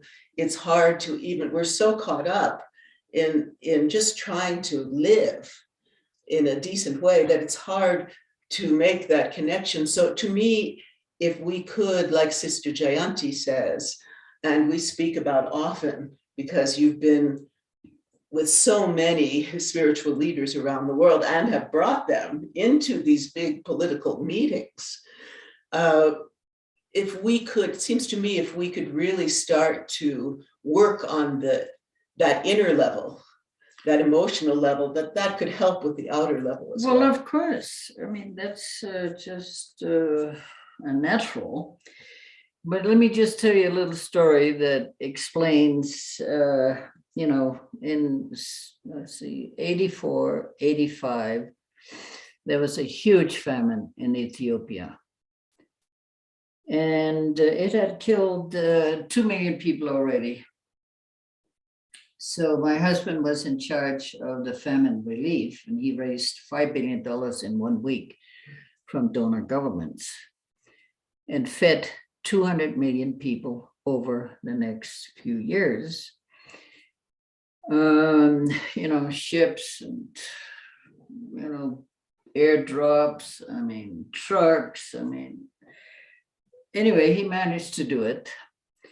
So while I'm in Ethiopia, I figure, well, I should go and ask the patriarch of the Orthodox Church what he thinks is the reason for this famine. So anyway, we have a meeting and I ask him that question. And he says, well, we've known about this for, it's in our text. And he said, when brother fights brother, the land dries up. And then you see in this country, everybody is fighting against each other. The right wing, the left wing, the socialists, this, that, Proud Boys, you name it. Everybody is fighting. So already there is no rain coming in a lot of places, or too much rain. It's either or, no rain or too much. So, and of course, that is the inner, the hatred, the resentment, the violence that comes out from your inner that reflects on the earth. And that's what he was saying, that all this inner turmoil, all this hatred, resentment, fighting, shooting, killing, that's why the earth, or one of the reasons why the earth is drying up. It reminds me of Wilhelm Reich. who was a contemporary of Freud and wrote many books on psychology and sexuality and all of that. And he said that the reason for desertification was the lack of love and affection. Right. And that's what we see happening, as Hannah's saying, in this country, the way that people are, it's almost like victimhood, they're glorifying victimhood. Right. No, I mean, where is the gratitude? Everything we eat, every bit of medicine, everything that keeps us alive comes from Mother Earth. And if she dries up, what's going to happen to us? And you look at it, a lot of waters around the world are just, a lot of the groundwater is gone. A lot of the rivers are drying up. Glaciers are drying up or vanishing. So, we have a lot of work to do. Yes, we do. A lot. Yes, we do. I'd like to bring in Dr. Wai Ching and our dear friend Beth Quist, who was with us last week with one of the most talented singers and musicians I have ever met. Beth lived here in Crestone. Both of Hannah and Beth know Amalia and Beth know Hannah very well. And I'm wondering if you have any questions. Amalia? Oh, well, I'm just so grateful to be with you, Hannah and Sharon, and to converge and to do this. I had a vision, Hannah, of the army, like an army of people doing this. I truly did. And because in Singapore, the army was often called to do things like plan the national parade, and they would plan everything to specific timing, right? They're so well organized, and that's what is needed. It's besides the grassroots movement, which we've been involved in for years, like 30, 40 years on my part, as in food, by permaculture, biodynamics, and going to pioneers conferences and all that. So that's my way of working with ecology, is that we really need to get the military, I so agree with you, and transform this energy, right? We talk about this energy, we are, all this yang energy into doing something good. And how do we do that then? That's my question to you. You talked about military, and I see that as well. And there are lots of visions that I have with regard to the police force, the military, and this kind of organized energy, that we can do. But how do we do it, Hannah? How do we do it? Well, I think we have to start with NATO. Can you do something? Yeah, so, we're working on it. We're working on putting together a viable packet. And, it has, you look at it, it has been tried, and we know it's possible. In the 70s, when Robert McNamara was head of defense, the Army, the Pentagon, he started a movement that everybody was laughing at, and they called it McNamara's Morons.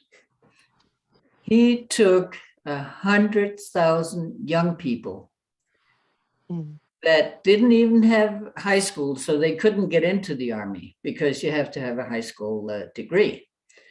So he recruited 100,000 inner city kids without any high school degrees, nothing.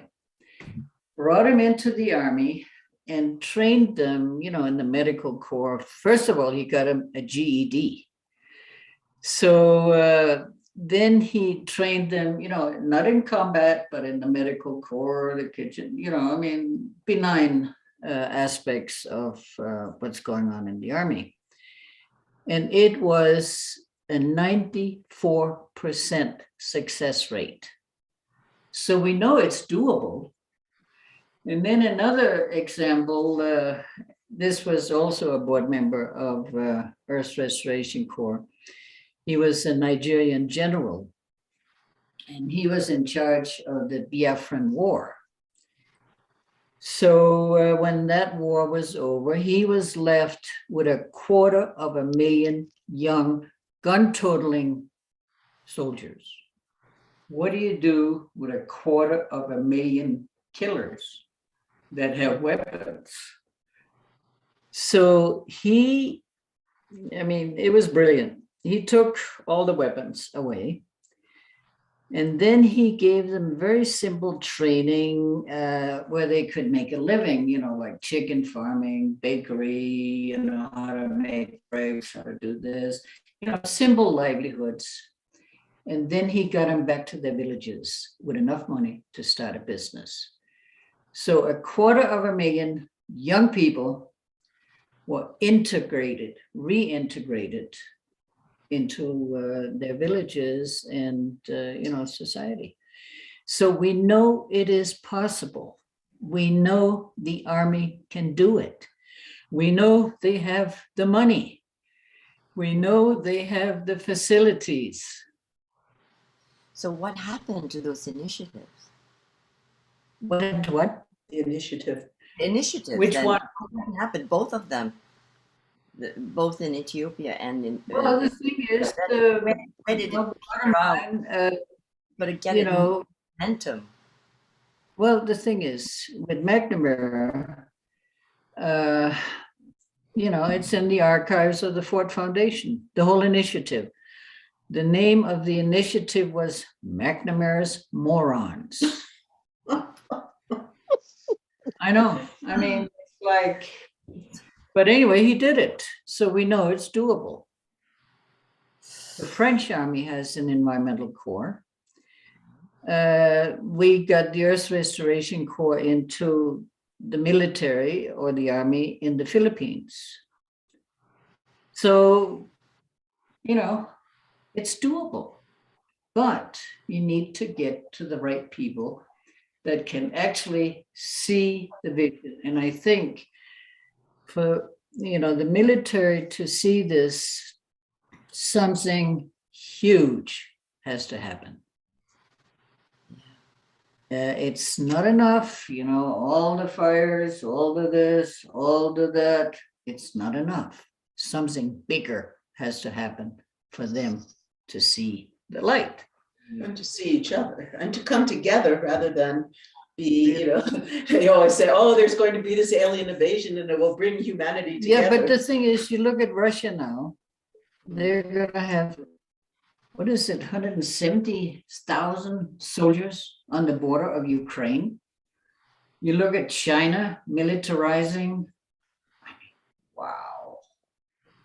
Yeah. And see, the Chinese are absolutely masters of tree planting and restoration. They are brilliant at it. Yes. China has at least 11,000 solar villages where people farm in greenhouses, they farm organic, their eggs are organic, it's solarized. Yes, I'm aware of that, been following that, amazing. They're leading the way, and when I was in Shenyang, it's like that, it was like what you described in Tokyo. You couldn't see beyond, I was in the, what do you call these revolving restaurants, right? Up above the city. Oh, yeah. Right. There's absolutely no point in being there because you can't see beyond to the city. Right. No, see, that's what it was with Japan in 1972. We went to the top of the Tokyo Tower and you could see this far. You couldn't see anything 2 feet ahead of yourself. And in 2 years, they cleaned it up. In 2 years. And Japan, you look at Kissinger and Cheney and so on in that first conference, the American lifestyle is not up for negotiation. Mm. So Japan, Germany took a hit on appropriate technologies, but America was left behind. And now they're waking up to the fact that we have to have appropriate, benign technologies. But they took action immediately. I'd like to bring in Beth, and we all met her with her amazing voice and talent last week. She's a multi-instrumentalist, vocalist, and composer. She began playing piano and keyboards and hammered dulcimer. She began this whole career when she was 2. And she has studied every kind of so many different traditions around the world. But in addition, she's a president of Prairie Protection Colorado, a grassroots nonprofit organization working to protect native Colorado species, biotic communities, and habitat, focusing on the most endangered ecosystem on the planet, temperate grasslands. She received her permaculture design certification from Central Rocky Mountain Permaculture Institute with the Peter Bain and Jerome Osentowski as the lead instructors. So welcome, Beth. It's a pleasure to have you. Oh, it's great to be here. And Hannah, it's so wonderful to hear your stories. And I mean, when Sharon told me that both you and John were going to be on this one, I said, oh, I've got to listen to this. You two, between the both of you, I mean, the experience, the wisdom, the joining of spirit and ecology is, I'm so grateful. Thank you so much for sharing this with us. It's really, your work has been so brilliant over the years. So it's an honor. Yeah. I'm so happy to hear, the success stories. It's difficult. I've had a real challenge working with, especially on the grassroots level, trying to do things like, well, for example, I wasn't with them at the beginning, but the organization that I work with began with prairie dogs. And growing up on the Front Range of Colorado, I had just always loved those little ground squirrels. And it's incredible what I've learned about them. You may have heard Hannah, you might have heard it. It's the Navajo legend of, the colonizing people came in and heard this and thought they were nuts. But the Navajo said, if you kill the prairie dog, who will be left to cry for the rain? And then Bill Mollison, co-founder of permaculture, came over to who was here a long time ago, and said, was he in Crestone? Yeah, and he said that we had the best garden he's ever seen. Yes, yeah. And we could use this entire world network for Earth Restoration Corps. Oh, that's fabulous. I met him in San Francisco at the Pioneer. It was amazing to listen to him. I bet. Yeah, my teachers, both of them, studied very closely with both Bill and David Holmgren, and then I also live with shared on a farm with somebody who studied very seriously with David Holmgren, but also Jeff Lawton as well. So and anyway, back to the prairie dog idea. The ants are good at it too. Yes. Mollison checked out the prairie dog towns, and there's also a person named Gerardo Ceballos. He works out of Mexico. He's done a lot of prairie dog study, but Bill was the first person of European descent to recognize that actually the prairie dogs do create rain. There's with the underground aquifer system, with the burrowing action, the deep burrows that can you hear me okay? Yep. Oh, good. Okay. With the deep burrows, there's a tidal system underground with the underground aquifers, and it brings up the moisture into the burrow and then gets out into the air and actually literally creates rain. Plus their burrowing recharges the aquifers, the underground aquifers as well, in addition to the beavers. Fish and wildlife is busy killing them all. Exactly.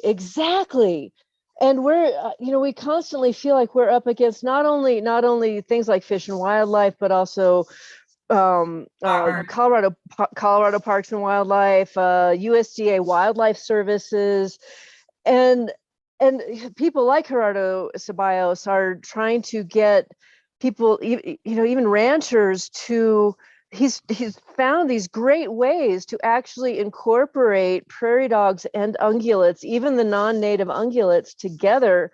And the grasslands are, he did a study where in Chihuahua, Mexico, where he put radio collars on free-ranging cattle, and they 85% of the time chose to graze in the prairie dog colonies because the grass was better.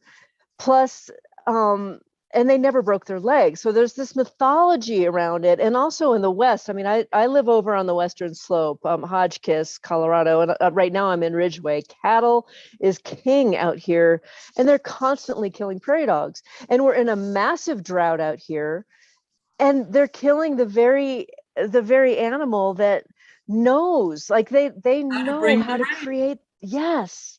So how do we deal with the property rights issue? You mentioned that, China, for example, they did one of the biggest restoration projects on the planet, I think, the Loess Plateau.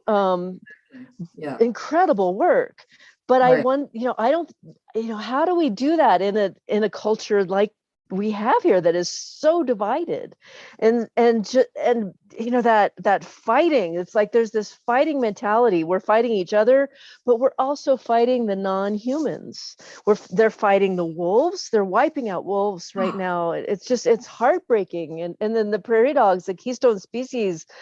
How do we? Oh man, it's just so hard to figure out how to deal with that mentality. Right. Right. Ooh. Yeah, we keep on pushing on. One prairie dog colony at a time, one wolf at a time. Education of the ecosystem. How do we educate these people on There are just simple ecology principles? That's part of it, I think. But there's a I don't know if it's a sickness. Some there's the idea of Wetiko or Wendigo. You can spout all the science in the world, all the ecosystem study, they won't listen. Well, I think that one of the big problems too is that these people are toxic themselves. Yes. They have eaten so much toxic food. They've been breathing so much toxic air. They've been drinking so much toxic water that their brain chemistry is completely off. Absolutely. Totally disconnected. Yes. I've actually talked about that very issue. Say that again? I said people are chemicalized worldwide. Yes, yeah. And the brain chemistry is off. Yeah. God, yeah. Himself. John is just John Hi, Milton. John. Can we so that we can all sit here? Let's see. I'll move this You back. sit in the middle. Okay. So I'm always coming back to the grand scale, right, John? Also, like, what can we do about the chemtrails, the contaminants in the water, the land? No, we're getting it from above. We're getting it from below. Runoffs. And now There's with plastic in the water. We're all gonna get microwaved. Yes, the 5G. Well, that's why I'm wearing this. You see, that's why I'm looking forward to Matthew's discussion about AI, because that's AI, that's frequency, that's an EMF calibrated 5G. Yes, I use things along those lines as well. That's great to hear, Emily. We have to use the right technology, don't we, Beth, to balance? We're talking about balance of the planet, balance of the earth, and balance in ourselves. You know, Yes.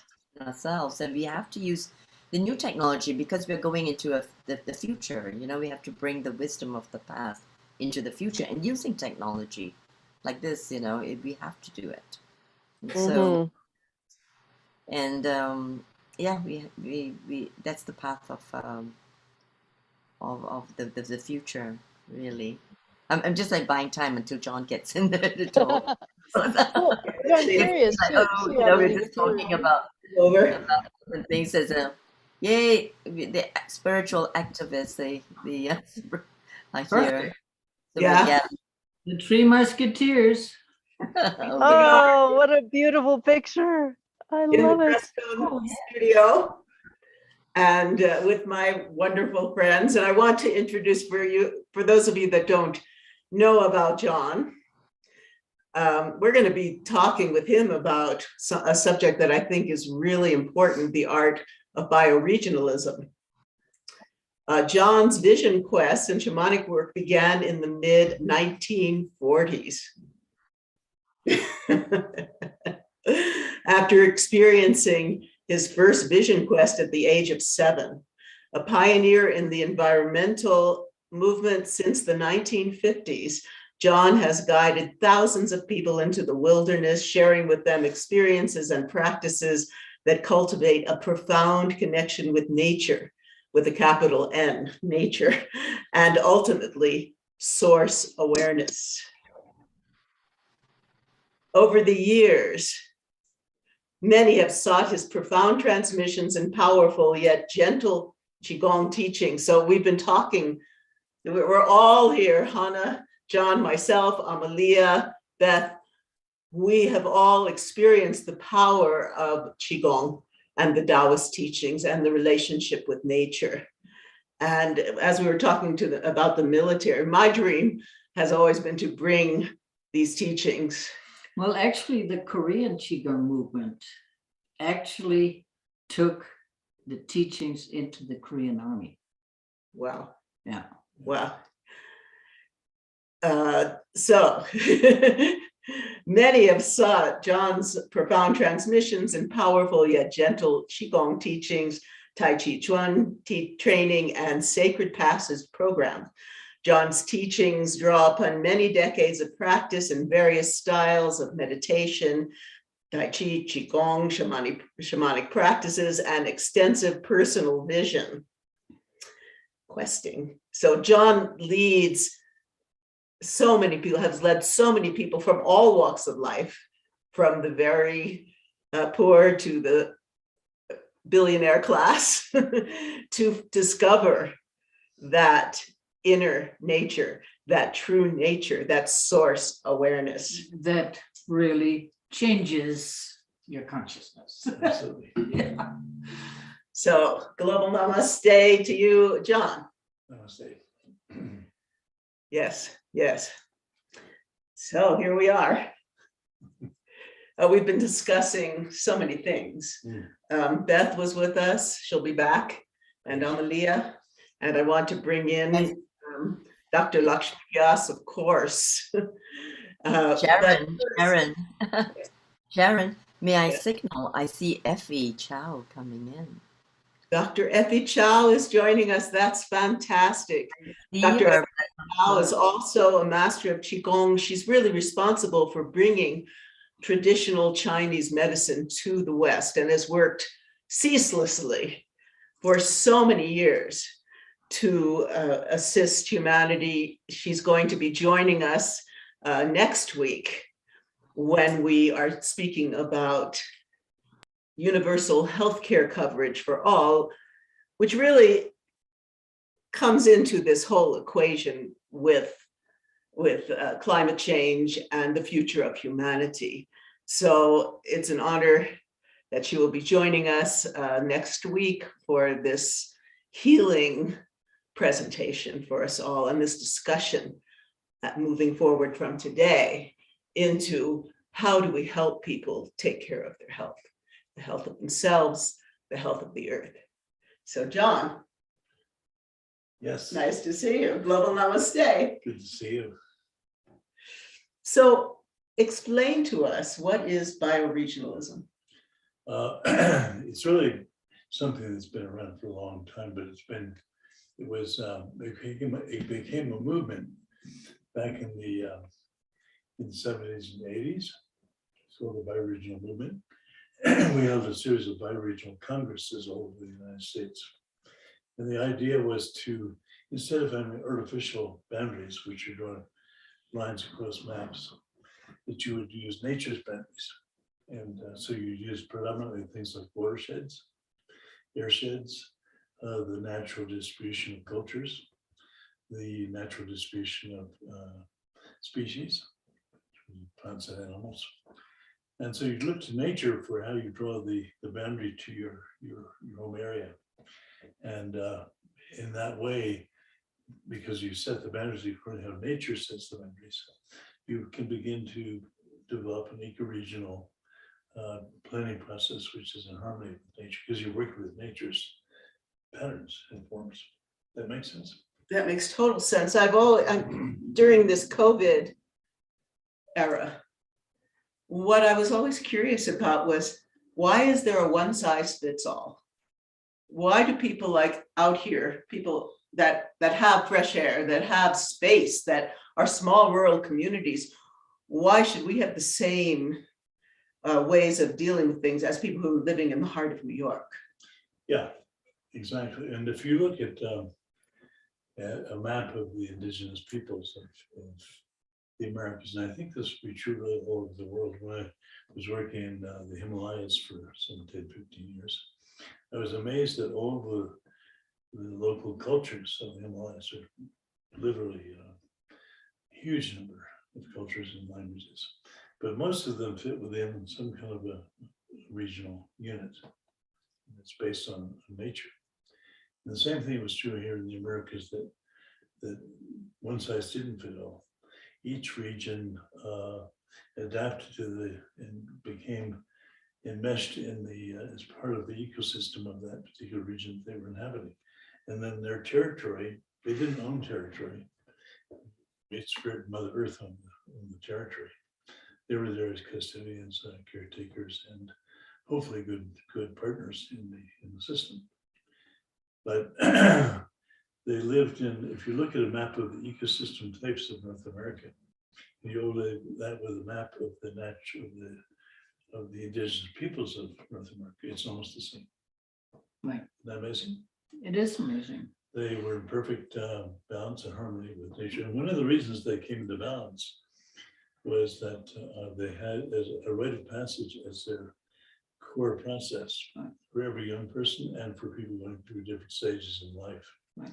Where you would go into nature, you would drop off human culture for a little while, and you would bond very deeply with nature and spirit. Right. And then you would ask for instructions about what is your purpose for this lifetime, what's your role in helping nature and the community, and how do you come back into better balance with all of life. And so those instructions that they received during the vision quest, or in our time we've created the sacred passage, the nature quest, the real program, do the same thing in a contemporary way. They received the operating instructions for how you come into balance and harmony with your natural system and your big family of nature. Yeah, I mean, you look at, for example, the Hopi tribe. The Hopi tribe, since the beginning of time, have had the birth rate and the death rate in perfect balance. And, you know, what's happening in humanity is the birth rate and death rate is completely gone off the chart. Yeah. So it's that kind of balance that the indigenous peoples, you know, have brought forth for us to learn from. Exactly. Yeah. Exactly. And so and every child was sacred. Yes. Well, every child that was born was a sacred child. And the whole act of producing a child was a sacred act. Yeah. Now it's well, that was the beauty when I went to live with my Guruji, Sitara Devi, in India, and my son was 3. And it was extraordinary how it was in the Hindu culture itself, this seeing the divine in every child and nurturing that quality, that essence, that spiritual essence, and seeing them as direct emanations from the divine was so special. And I believe that that has really influenced my son in his passage through life. He's a very compassionate, loving human being because of that upbringing. So, John, I think what would be really amazing is that if the work of the Earth Restoration Corps would be complemented by the sacred passage, so that young people could work on every level. Yeah. And really, we need to, everybody in the cities, even here, you know, the cell phone has become your friend. I mean, that's it. I see kids all over the villa, in the airports, everywhere. They're not interacting with each other. If they are, they're doing it through the cell phone. And it's getting with this augmented reality, with these new metaverses that they're trying to bring upon us. It seems more and more that the powers that be want to take us away from the natural world into some kind of artificial intelligence world. Yes, well, we're going to be speaking about that in a bit. So to me, to really help Mother Earth and Mother Earth within ourselves, then these kinds of solutions that Hannah and John have been bringing forth are really what's necessary. And I'd like to bring in Dr. Lakshmi Vyas, who is head of the Hindu Forum of Europe, who was actually at the conference. And I'm wondering, Lakshmi ji, namaste, global namaste. Namaste, Sharon. How are you? Well, look, I have my. Yes, you are, you know, three of you look really good. Three musketeers. Well, we live in a comparatively pure place way up in the mountains. We have, our water is more pure. We eat organic. We research and take care of ourselves on so many levels. I'd like to do a little introduction to Dr. Vyas. She's the chair of the Hindu Forum of Europe. Dr. Lakshmi Vyas, chair of Hindu Forum of Europe and European women's faith leader with Religions for Peace. Yes, peace within, peace without. She works with European Council of Religious Leaders and several prestigious organizations in the UK and Europe. She is a visiting professor at American University of Sovereign Nations and former principal of Elphinstone College, Mumbai, one of my favorite places. She has authored 3 books and several research papers in reputed magazines and journals.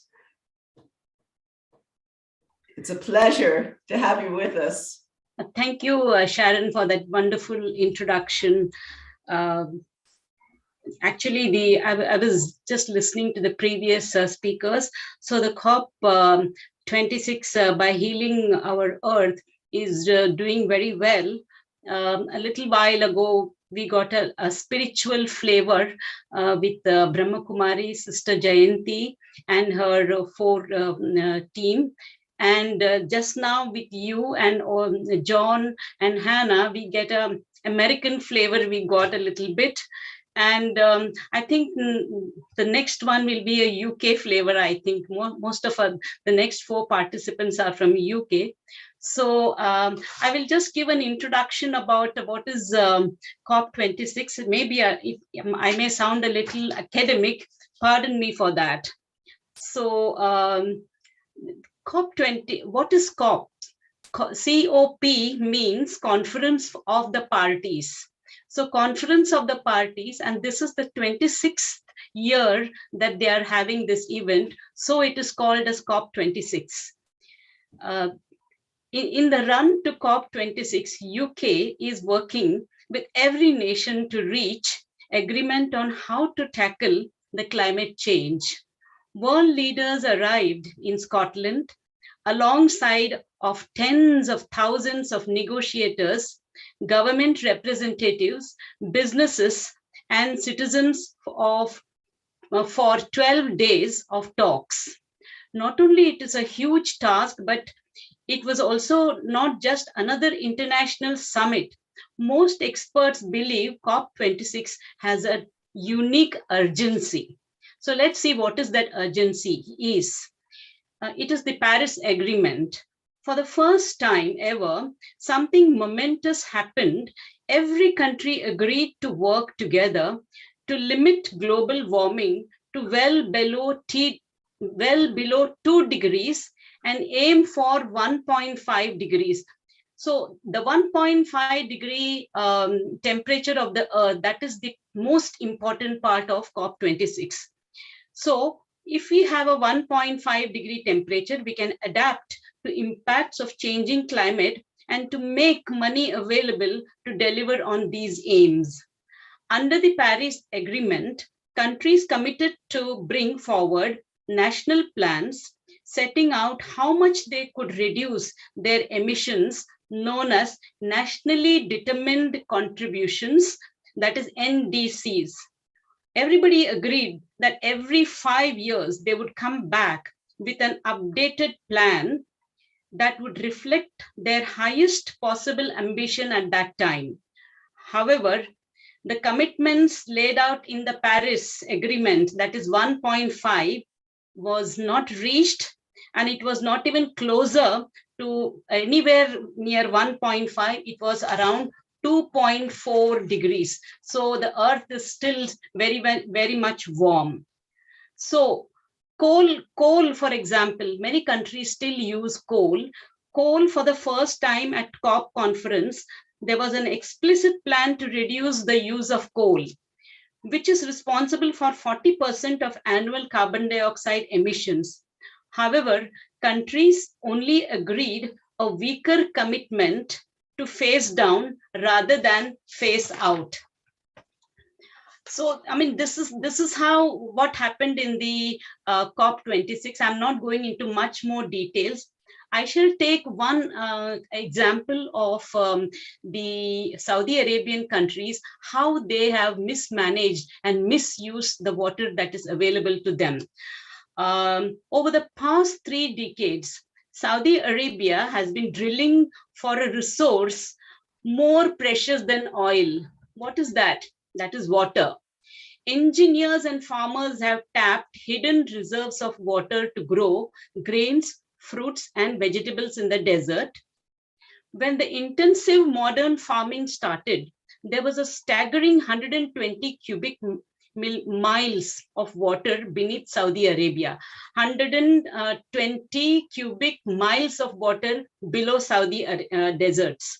But continuous extraction of underground water from the aquifers has emptied the underground water.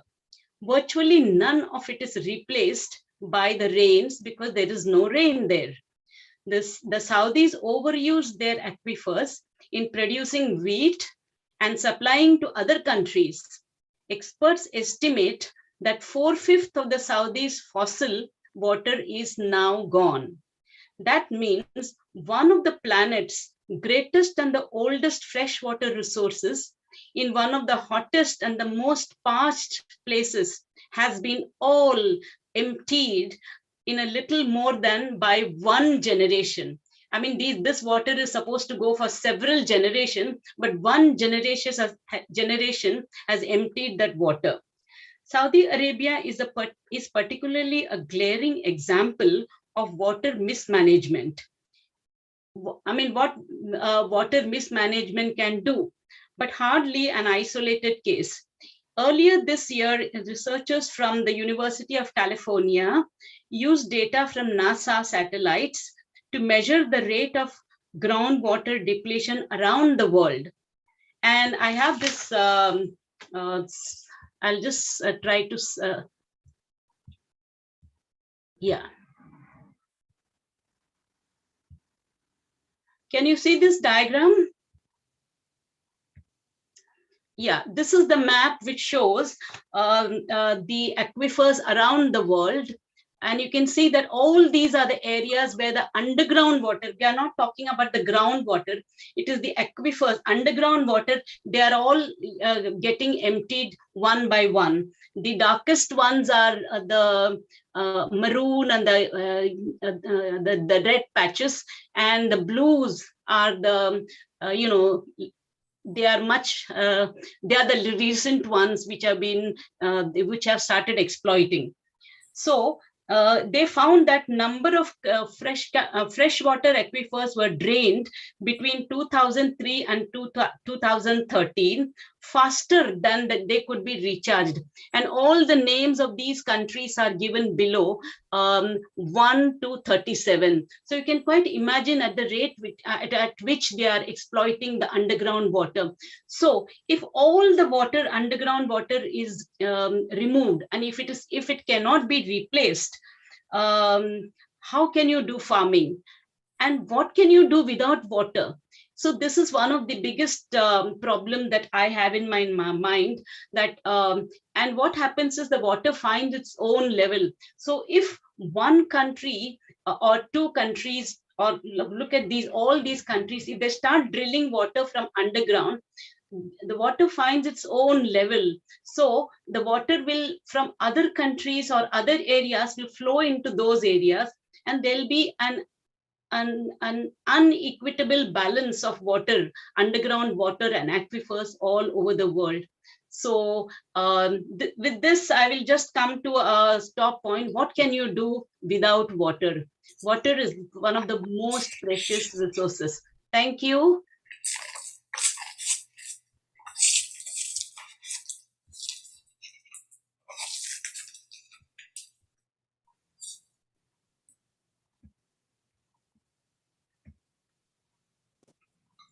So, so with this, I will pass it on to Sharon.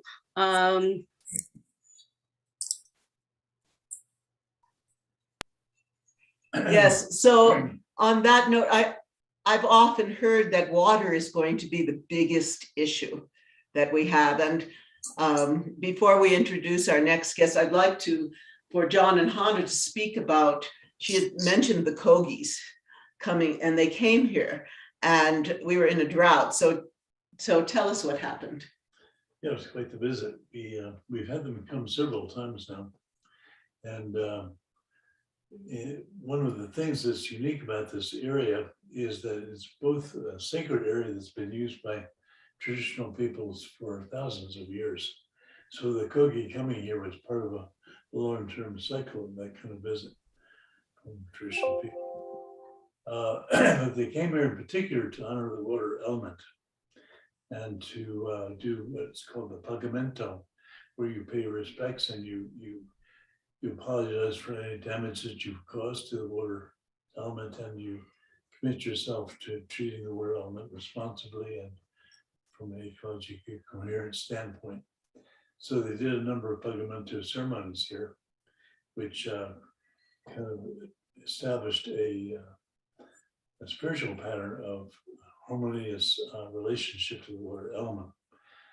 We should say that the Santos Valley, where Hannah and I and Sharon live, has an aquifer that goes 30,000 feet down.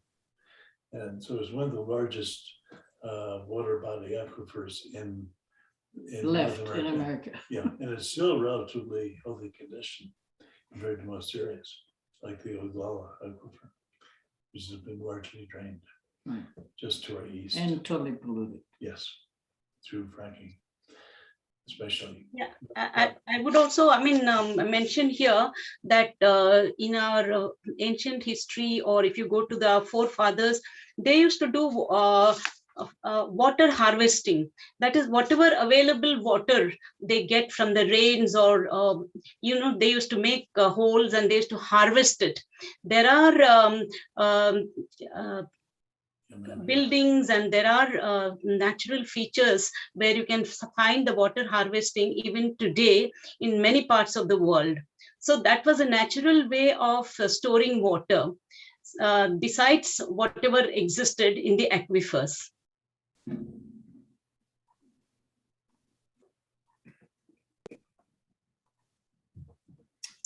Yes.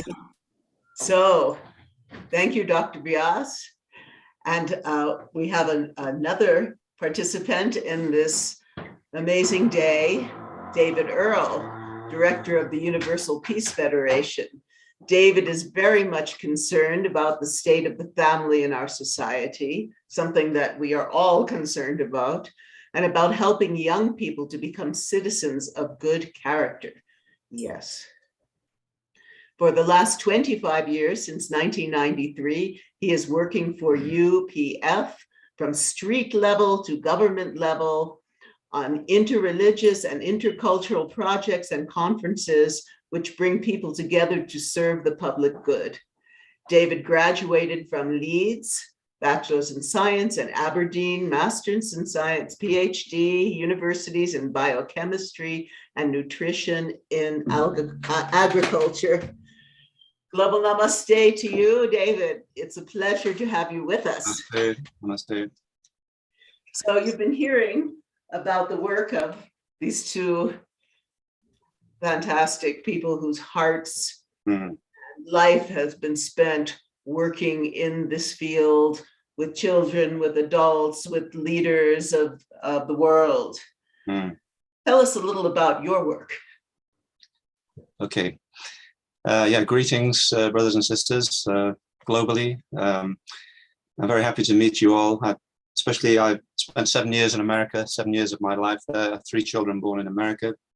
So I was intoxicated by Yosemite and Yellowstone and tent rocks in New Mexico and so on. I wanted to make 3 points, really. And if I could share a few slides in a minute, that would be good. The first point is that I feel we need to engage and involve young people more in our efforts. I feel that we need to try to do more together across racial, ethnic, national, religious lines in working together to gain more power. And then we need to try to speak truth to power. We need to try together to influence, the decision makers who maybe often, Beth was talking about people not wanting to listen.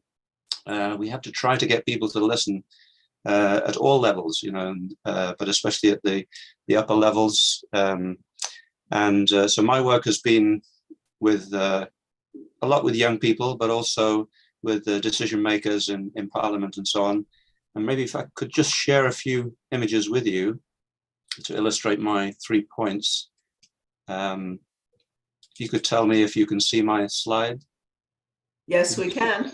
And if I go to the next slide, can you see the next slide? Yes. Yeah, okay. So I'll just enlarge that. So just the way forward, which I feel is, as I mentioned, together. Then in terms of young people, I've done a lot of work with young people in environmental projects. And as John was saying, to try to connect people, in this case, young people, with the heart and soul of nature and to imbue them with that feeling of sacredness and the sanctity of nature. So and then we find that the young people then tend to want to multiply what they've learned on these kind of projects. This is just in Kerala in southern India, right out in the coconut plantations. I've done projects in the city. This is the east part of my city of Birmingham. Young people from all over the world coming together, doing something for the public good. In this case, environmental work, creating a nature trail, a recycling center, and a tree nursery, just transforming a jungle that had been abandoned into an orchard that a local school could use, but doing it together. And then the young people making friends for life and feeling empowered to go back to their neck of the woods, go back to their community and do something similar on a smaller scale or whatever. That feeling of empowerment, transforming a piece of derelict land into a park. You've got young people here from Singapore, China, Slovenia, America, all over the place. And it's a very empowering experience. Even in this case, this young man standing, he was de-radicalized through meeting the other. Coming from a particular background, he met people of other faiths and so on, and he was de-radicalized, something we never expected. This is just an example of young people, getting young people together in my city, doing some street cleaning, and then they could meet their member of parliament he thought he was just coming for a photo op, but actually they engaged him in conversation, and it was very, very good. So getting young people to engage together in practice, that young people like to do things. So getting them into action and then empowering them into believing what they can do for the public good. And I like to take people into the mountains myself and experience the beauty of nature. And again, give them some leadership training. I've done this a number of times in Wales. This is just a little example of my work with young people. And it empowers me as well, keeps me young in heart and spirit, I have to say. But this is, my second point is bringing people together. This was probably the largest gathering that UPF ever had a couple of years ago, just before COVID hit. And we brought, it was almost 6,000 people came together, and there were people at the top end, almost 100 current and former heads of state, but we had the opportunity to engage them. Like people like myself from street level could actually engage with those people. My wife and I brought people from the Hindu, Muslim, Christian background, but we could meet these people. On the bottom right, you can see Ban Ki-moon. He's heading up some of our projects in the Far East, former Secretary General, but we could meet him and talk to him. That was the beauty of this gathering. My wife there with the former First Lady of Ireland, some of them very good people, but the point is to actually meet them, talk to them, engage with them, and hopefully move the agenda forward. But I feel in COP26, although I did. David, if you can hear me, you are not changing the slide. So we are still looking at the first slide. Over to you again, David. Unmute yourself. Thank you.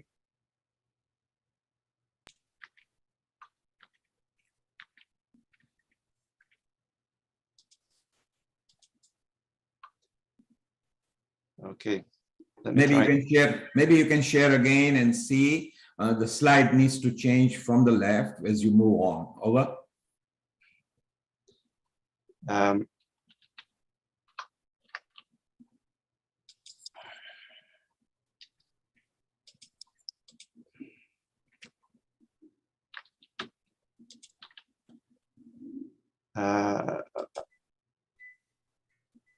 Let me try again. Can you see that slide? Or?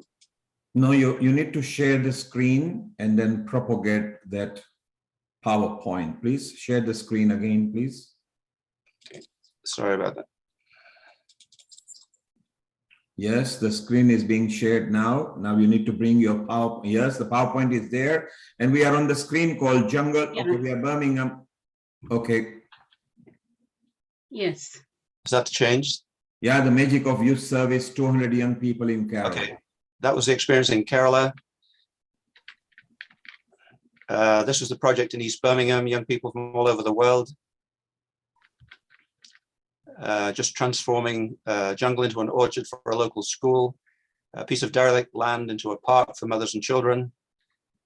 And the young people getting de-radicalized, young guy being de-radicalized through meeting the other, so-called other. And this is street cleaning at the bottom end, but having the chance to meet with their member of parliament and engage him in dialogue. And even though he thought he was just coming to take a photograph. Taking people into the mountains, into the Welsh mountains, the beauty of Snowdonia, and having them feel and breathe the air and touch the ground and putting something into their heart and soul. But this is the conference that took place at the beginning of last year, just before COVID. The opportunity to meet with people at the top end, people like myself at street level. We could actually meet with the bottom there, Ban Ki-moon, former Secretary General of the UN, who got an award there, meeting with them, talking to them, and them having the possibility to listen to people like me, or my wife there meeting with former First Lady of Ireland. Some of these people are very responsive. They're not necessarily stiff, but what I understand from COP26, from the people who went there, who spoke on a webinar a week or so ago with Dr. Lakshmi, there were two different realities.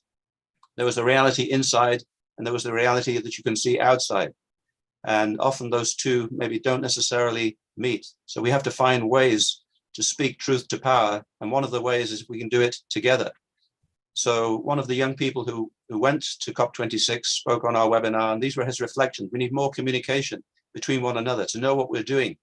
Sometimes there are things going on in our city or, that we're not aware of, but we need to communicate more with each other, get more young people involved, help people to know what they can do individually. And then this fifth point, look at ways of working together to impact on the political process and the decision makers. So I'll just give you two examples before I finish then of how that can work. This one might seem a little abstract, but it's taking people to the Holy Land. And you can see a lot of people there, predominantly from the Abrahamic faiths. And we wanted to walk from the Christian holy site to the Jewish holy site to the Muslim holy site. And the Israeli security said, you can't do that. But actually our rabbis came forward and negotiated with their own people, and we were allowed to march. We were allowed to go on this peace march. It was electrifying. So we went for the Church of Holy Sepulchre to the Western Wall, and then we went up onto Al-Aqsa together. And we had men, women, Christian, Muslims, Jewish inside Al-Aqsa together. It was absolutely electrifying. People were weeping, but the point is we can do together what we can't do separately. But more relevant to our discussion today, I'll just give you one example from conflict minerals, which I think many people are concerned about. If you have one of these, then it's big business. In your mobile phone, you've got coltan, tantalum, which is part of the electrical circuitry. So mining coltan in DRC is big business. You've got multinationals involved, all kinds of factions involved, and thousands of women and girls have been raped to destroy communities and control the land where the minerals are found. And nobody wanted to talk about it for many years. People wouldn't touch it. The media wouldn't touch it. It was such a hot potato, but also because of the different forces and levels of people involved. So this lady had to escape from the Congo, and she met my wife, and my wife's women's peace group gave her the possibility to speak. Again, women of all races and nationalities and so on. We heard her voice, and then we were able to take her into the UK Parliament, and she could speak in the UK Parliament about her concerns. And MPs were so moved that somehow we managed then to take her into the European Parliament, where she could speak together with a BBC correspondent there, Humphrey Hawksley, and her message started to get out. But we could do this because of working together and having that foundation of working together. And then something began to change. The MEP, the member of the European Parliament there, Dr. Charles Tannock, he heard her voice. He was so moved, he said, I have to bring a motion in front of the European Parliament about this issue.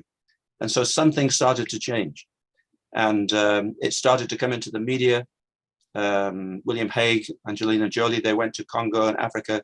So it is possible to engage with and influence, our decision makers when we work together for the common good. That's my main point today, I would say. So those 3 points: youth engagement and activity, working together, and then together speaking truth to power, which I feel is so much needed in this, endeavor, which you're all so heavily involved in. Yeah, thank you. Thank you so much, David. I'd like John, who has also worked with the youth a lot, bringing them into nature. Tell us the transformational quality of the work that you've done. So you bring, they would be like from a city on their phones all the time and all that. And what happens when you work your magic and teach them about nature? I think probably the most important thing to mention is that we have a little group called the Way of Nature Fellowship. And through that, what I've been doing is bringing different kinds of young people together. And I've modified the ancient vision quest process, which my own ancestors and many lineages of traditional people who were ecologically very tuned in used as a means for coming into balance with nature. So I've created a process that we call the renewal program, or the nature quest, or the sacred passage, which takes people through an introduction to a preparatory training, and then we take them out into nature, and they spend anywhere from 3 or 4 days to up to 3 months alone in nature in a sacred way. Now, when you spend even 3 days alone in nature and you make a deep connection, human culture drops away, and what is left is you and nature, the plants, the animals, the trees, the earth, the skies, the heavens, and you are in a state of potential deep connection to the truth of nature as it has been for going back into ancient times. So what happens is there's no need to even brand trees or plants or animals or the things of nature. You drop into a very pure kind of connection through the senses, through sight, sound, taste, smell, touch, and through movement and dance and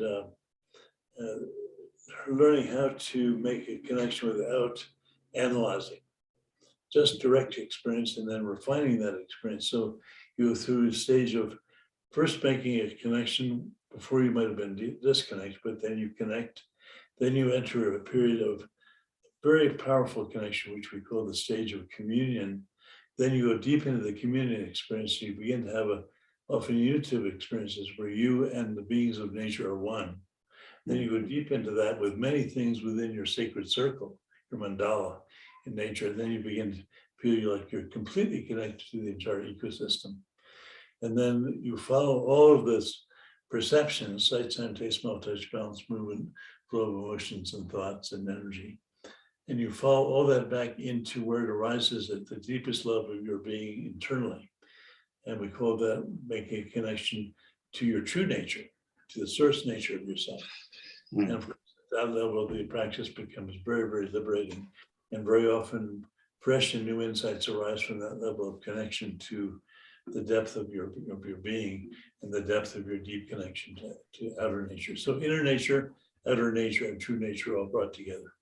And we've kind of mastered doing that for kids, for young people, as well as for many leaders. I've worked with people like Peter Senge and Joseph Jaworski in trying to bring these programs to many leaders in different parts of the world as well.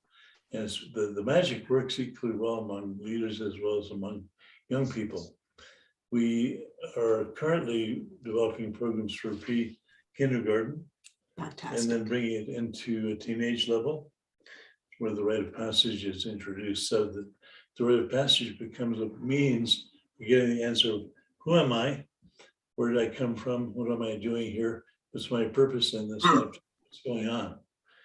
Basically, the Vision Quest provided those answers, and it provided you the answer of your relationship to the family of life, an experience, not an idea. So that experience is the basis for the entire thing that we do. Then the rationality, the thoughts, the conversations can flow afterwards, but they come from a level of deep connectivity and experience. So, and it happens at young people level, at leadership level, top leaders, both political and organizational.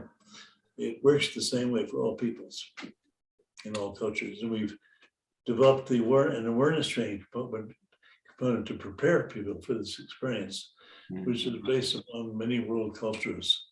So I've tried to distill the pathways that many cultures have followed in providing these kinds of rites of passage for their leaders and their young people, and distill that into a kind of common ground approach, which any culture can easily embrace without much difficulty, and it's easy to comprehend. And then that prepares them to take the deep dive into solitude.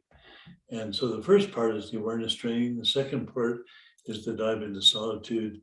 Could be short, even as short as a single day, or it could be long, in our case, of a number of months, where you do solitude with nature, and you're receiving that tremendous initiation to being part of the family of life. And then you come out, and of course you have to reintegrate that experience with your normal life flow. And then we go through a period of helping people to integrate what they received and be able to bring it back into the outside world and make it effective in a creative part of their life. Amazing, amazing. So this is kind of the foundation of how we work not just with young people, but also with many top leaders from organizations and political leaders on occasion. What if we could be bringing this, rather than all this divisiveness? In the US, there's a lot of divisiveness in the schools. Children they're so confused.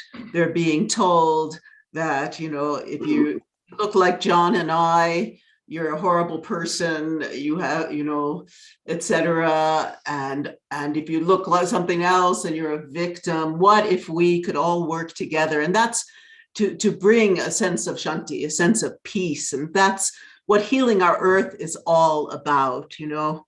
We bring free online events every Sunday to spread love, bring unity, create harmony, joy, music, dance, all of those wonders of life. And so we're thrilled to have you with us, David. You've done really significant work. Is there a way that we can, you know, really integrate these kinds of deep spiritual teachings that John, Sister Jayanti, Hannah, and Healing Our Earth are all about? You know, how do we bring these into the schools, into every aspect of life? The answer here is in the UK is I'm not sure, because there's a system and you can't somehow deal or do that with the system as a whole. You have to do it with, I think,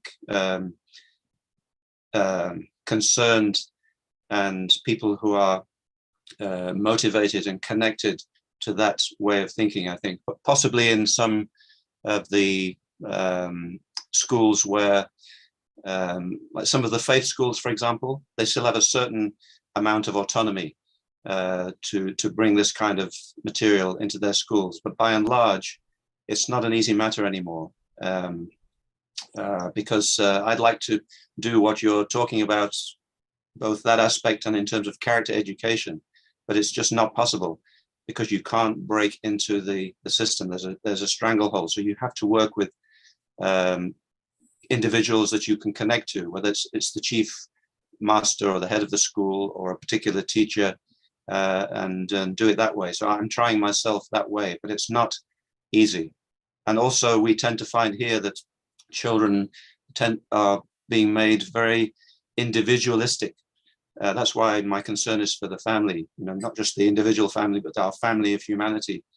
Children are becoming more and more concerned about their individual rights for this, that, and the other at the expense of our togetherness. That's another battle. It's a very kind of almost secretive, hidden battle which needs to be tackled. So the answer is I just don't know in our particular situation, but my personal way is to try to connect with individual people who are on the same wavelength as people like yourself. Yeah. Do you have an option like we have here in the States of charter schools? We've been able to work with charter schools who have a much greater degree of flexibility. They can bring in things like a Vision Quest program as part of the spectrum of opportunities that are provided to their students. Sorry, which schools? Charter schools. Charter schools. Charter schools are very unique in that there's more, they're outside the box. They're not like under the dogma of the general public schools. Yeah, I don't know if we have that here, but that there are schools, as I've said, faith schools, independent schools. There are such examples, but they're not that many to be able to work with, yeah, that have that flexibility. The other thing that I would be curious about is we've been developing a membership program which allows many of our families to participate in this program through the Way of Nature Fellowship. In fact, we have a Way of Nature UK branch. I know they've been working with the public school system to some degree, as well as some of the private schools.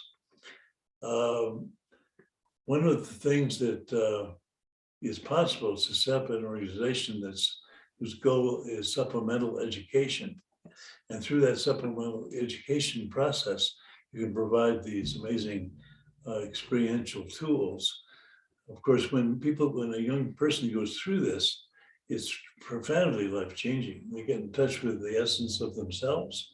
They're here in this lifetime, but the purpose of their life is, and they come naturally into a passion for providing ecological balance and harmony to their family, to their culture, to their society. sorry, one thing that's happening in the UK is that there's a dramatic rise in homeschooling. Here too. So I think that's another area to be explored, to disseminate this kind of material and make it available for people who are homeschooling. Yeah. Some of the tools to the homeschooling community could be very, very helpful. But we should talk some more about that sometime. Just one very last point. I feel actually more hopeful in a way. I do some work in Africa. I attended a big program in Africa a couple of years ago, and we disseminated our character education material, made it available online for all African governments, and a lot of them are taking it up.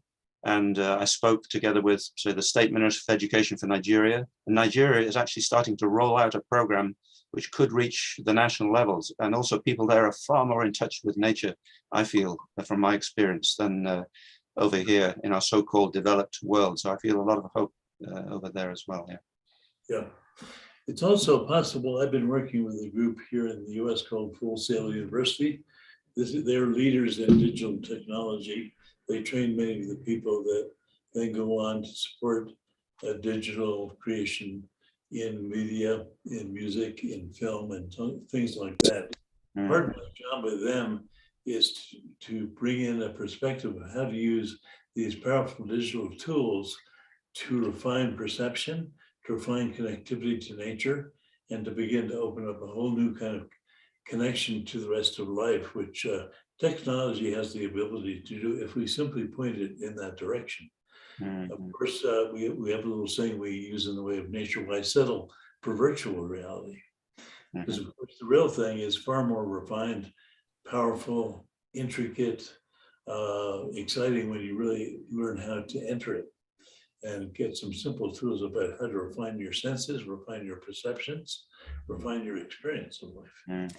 Heart. And open heart, yes, absolutely. Well, it's fascinating that you are bringing this up, because our next guest is Puneet Dwivedi, climate activist. Puneet is an IT consultant, data and analytics, Hindu volunteer, social activist, and diversity campaigner in Scotland. Puneet is vice president of Hindu organizations in Scotland. He participated in the COP26 meeting, all of the 12 days. A global namaste to you, Puneet. Thank you. We just transitioned into your area of expertise. Thank you. Namaste, healing our earth, and thank you, Lakshmi Vyasji, for this opportunity. Sorry, I didn't attend all the 12 days, but I was there for a few days.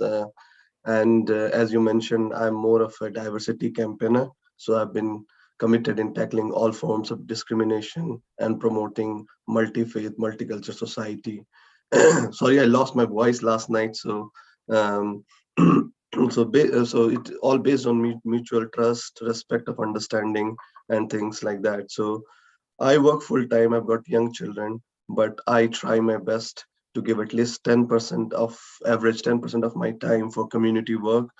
So from last, especially during start of pandemic, I was heavily involved in organizing more than 60 events, mostly webinars, hosting MPs, MSPs, my member of Scottish Parliament, faith leaders, police, armed forces, and other speakers to raise awareness on various things. Climate is one of those things as well. So yeah, I truly believe in inclusive and peaceful society, and due to my IT expertise, I help these organizations achieve those things however I can. So coming back to my climate action and the things I do for climate, as you know, I live in Scotland. I live in Edinburgh, which is just 45 miles away from Glasgow, where the COP26 happened.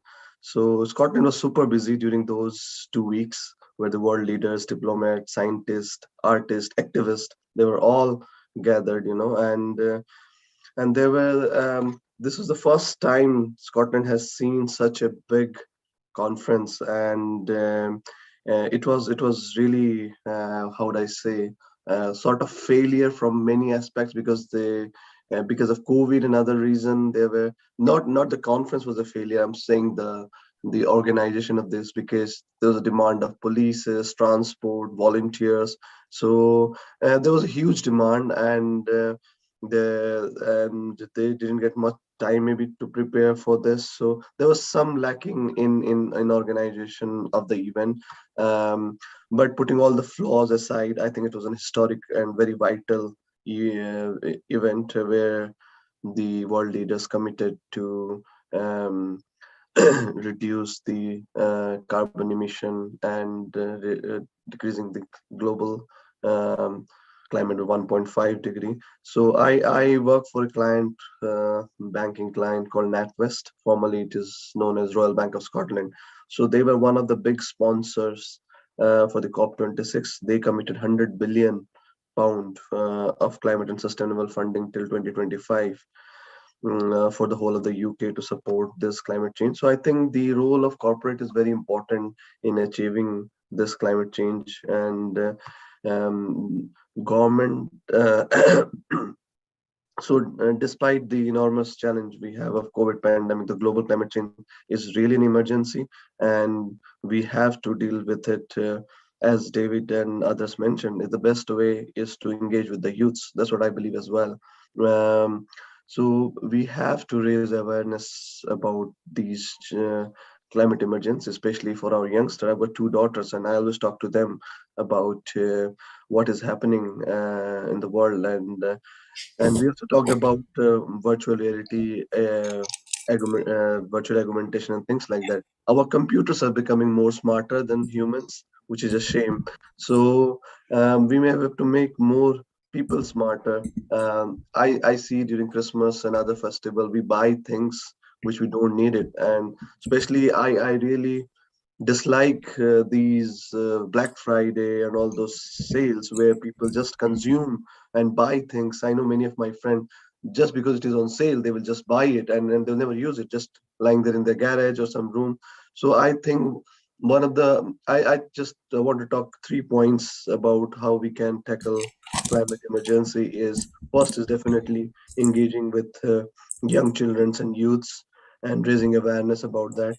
And second is somehow practicing minimalism, or encouraging people to only produce and consume things what they need, not more than that.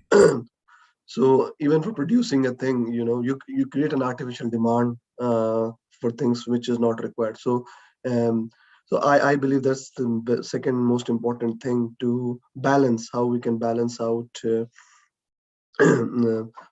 production sorry production and consumption of those things which we don't need.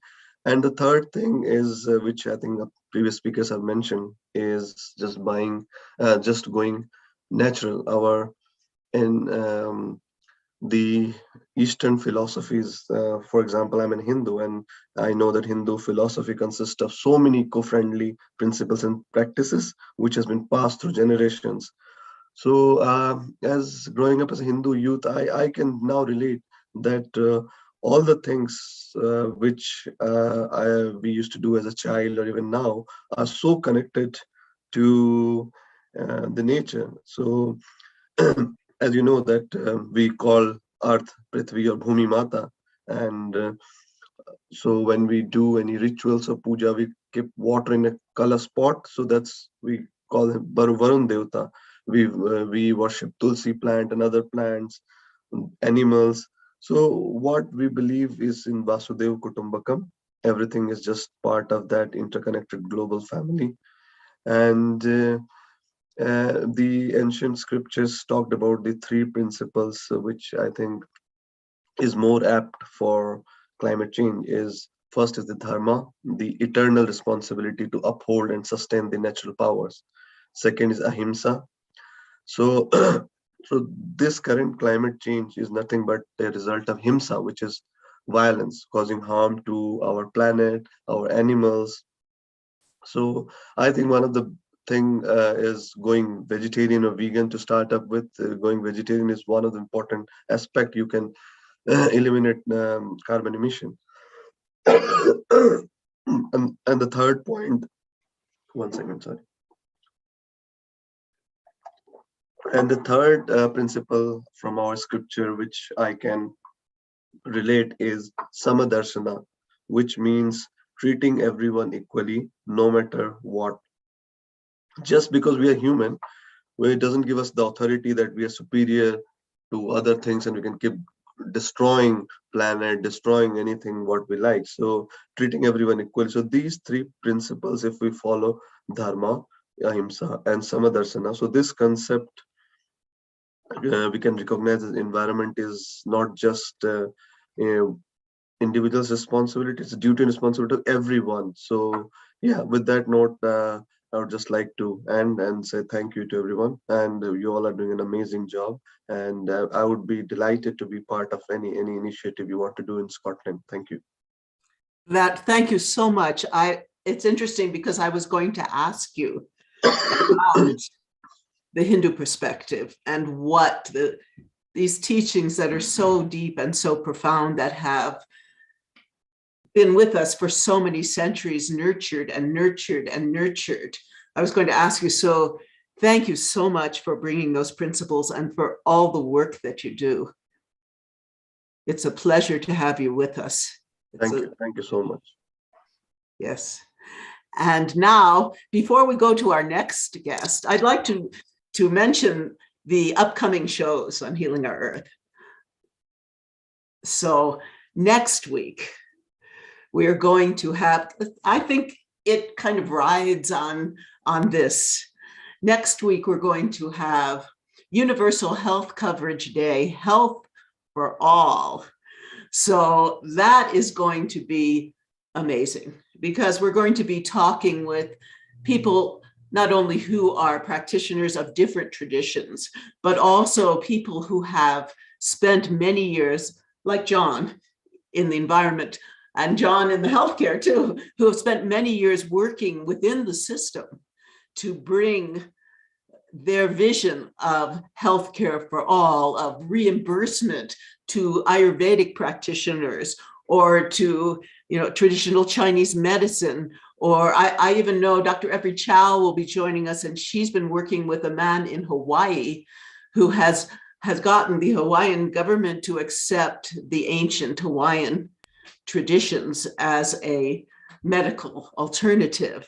And then after that, we have our vegetarian cooking show, Best of Vegetarian Kitchen, on the 19th of December, which is always a big treat for everyone because we're really talking not only about amazing recipes, but about what are the foods that can really bring health and happiness to us. And then the next 2 weeks, it is Christmas and joy, holiday time. So we're going to have Festivity 2021. We're going to celebrate Christmas and Bollywood. We're bringing lots of singers and dancers and people reciting poems and bhajans and all kinds of wonderful things. And the same Festivity 2022 as we walk into the new year. What is it? What is our vision as Healing Our Earth and as a global community to bring to the earth our own and to the world? And we'll be discussing that through joy, through music, through dance, through discussion like today. So please join us. And now I'd like to bring in our next guest, Pravinat Amin, charter civil engineer. This is very exciting to bring you. A global namaste to you. Pravin has worked for a total of 40 years on civil engineering projects with John Motem and Company, London Borough of Croydon and Royal Borough of Kingston upon Thames. Pravin is involved in social and community work since 1972. Presently, he is the president of National Association of Patidar Samaj. He's also the chairman of Ashram Asian Elderly Day Center. Thank you for being with us. Thank you very much. Namaste. I can see that quite a lot has been covered. I would just say that if I say a few things about environment and then say the civil engineering aspects where the environment is affected. And one of the projects that I was involved in with Hindu Forum, where there was an exercise about looking into the environmental issues for various premises of temples and community centers. Of course, we got to recognize that the environment has always looked at the surrounding that we live in, and that determines the future of the form of living, including the trees. And that's very important to consider, that we respect our environment. Secondly, territory. We think that it is our territory. No, we need to share. Every animal also thinks very possessive and starts to fight for its own territory. But we have to consider that Earth is for everyone and we have to respect it. In terms of circumstances, we can see that we have a relevant action, but we need to make sure that if our action is going to harm somebody, we have to introspect these things. Now we got to see how the environment helps the humans. We got to, it's of course a global knowledge that we have to reduce footprint. My daughter, who is a teacher, or she's a vice principal in one of the schools, she tells me, Dad, you must make sure you travel less by airplane. Go for local holidays. And she says the amount of carbon dioxide is created by flying is tremendous. So reduce flight and make sure that the holidays, you take local holidays. And of course, the other items which use engines like cars and items which use engines, we got to avoid burning, say, wood, coal, and we have to use diesel. I mean, we have to stop using items which are using diesel or use gas, or they are run on different things, but we should go on to electrics, wind run items, and then we go to sun energy, running water or falling water. These are just examples. In terms of, we got such a threat from all these things, the wrong energy that we can use, that there is a lasting damage. And this is the lasting damage. Of course, everybody is talking about how to reduce and how to make sure that we don't let the temperature rise that high. Desperate efforts, of course, all of you mentioned, are being made, and they are in various quarters. The cutting down of forests and other things are also affecting. So we need to be part of a solution. How do we get involved? In my part, where I do run some of the organizations, we make sure that we try and tell people, even little thing you cut down, like plastic plates and so many other things, you take actions by stacking the say plates rather than just throwing and overusing the refuge collection and whatever. All that also helps.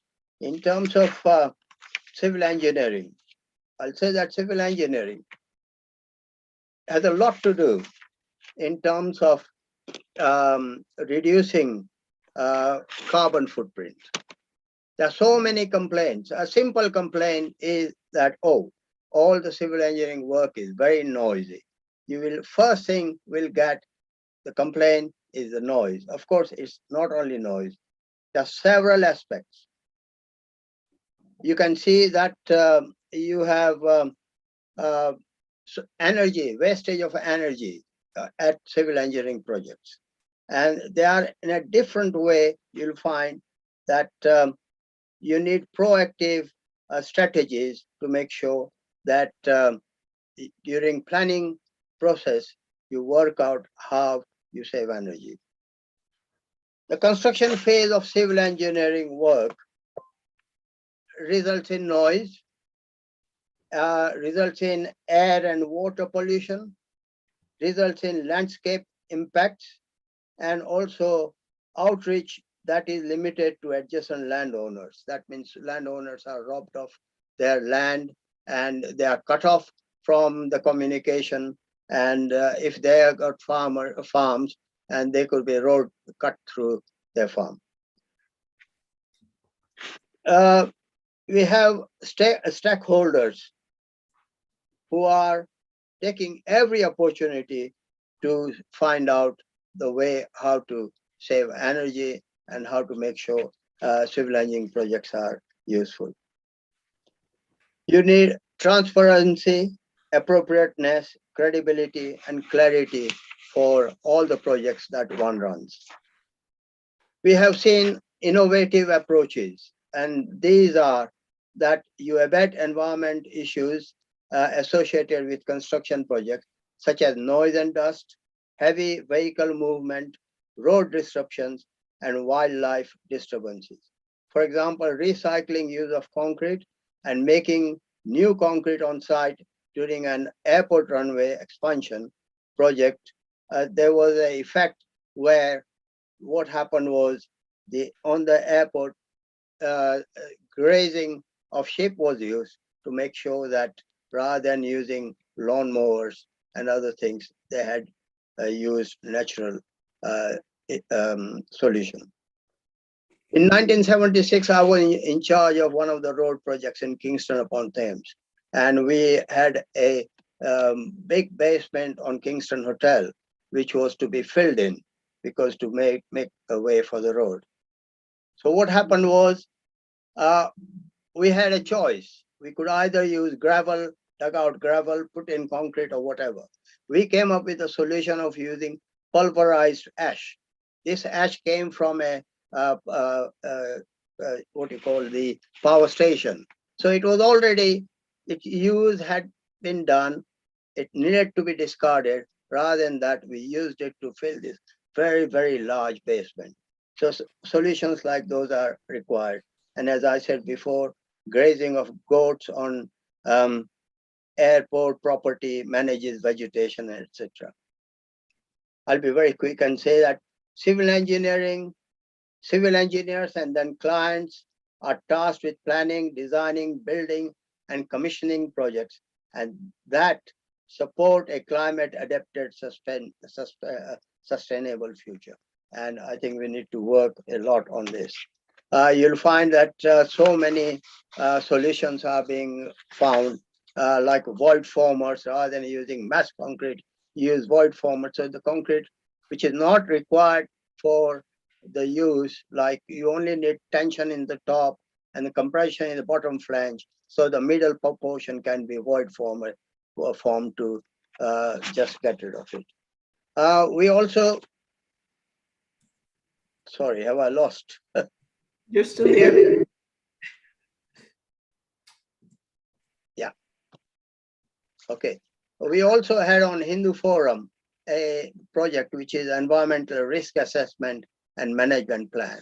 So this was being given to all the temples and the community centers. And there lots of things came up, like how to dispose of flowers, how to dispose of, how to wear gloves or wash hands.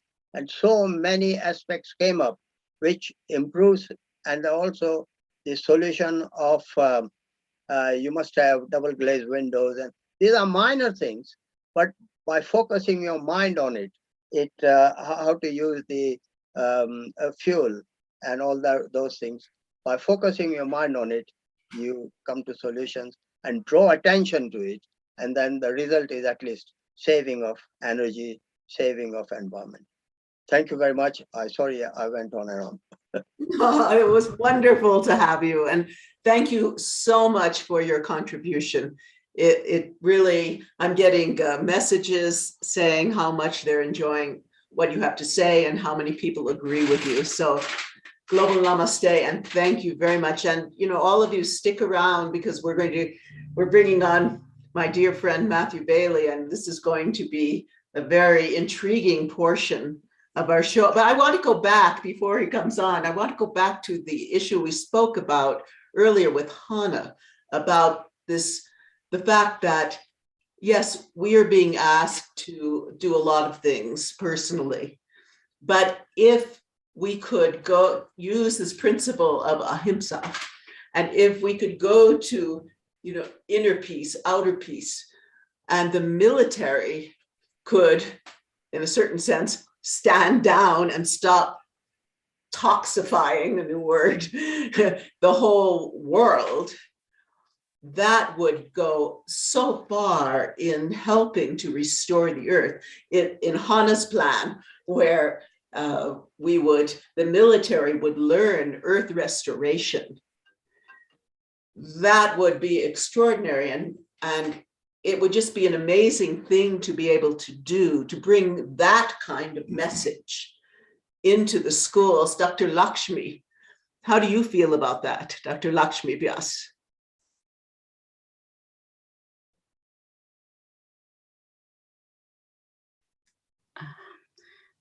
Thank you, Sharon, for conducting this session. It was wonderful. Everybody spoke very naturally, and they brought in what exactly was necessary to be done during this COP26 time, and further for our future. So, I would like to thank David for this wonderful presentation. Puneet, for being here, and he's a very busy person and he has 2 children. He's not well yet. He made it, and thank you very much, Praveen ji, for coming and doing this wonderful presentation.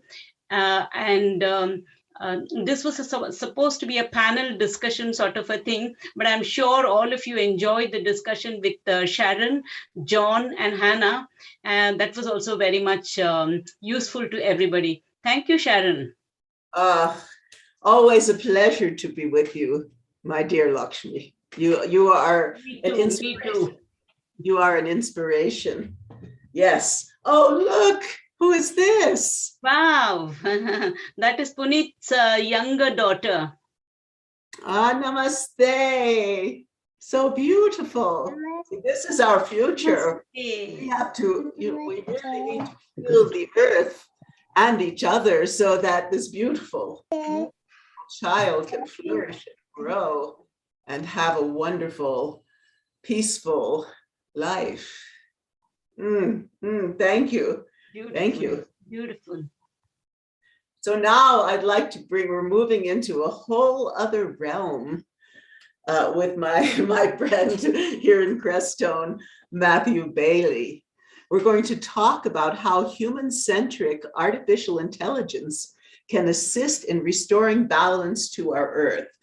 Hannah, John, Matthew, and myself, my husband, Jay Widener, we've had many talks about these issues and the weaving of the AI aspect, the artificial intelligence aspect, with the ethical, heartfelt, spiritual aspect is what we have been focusing on.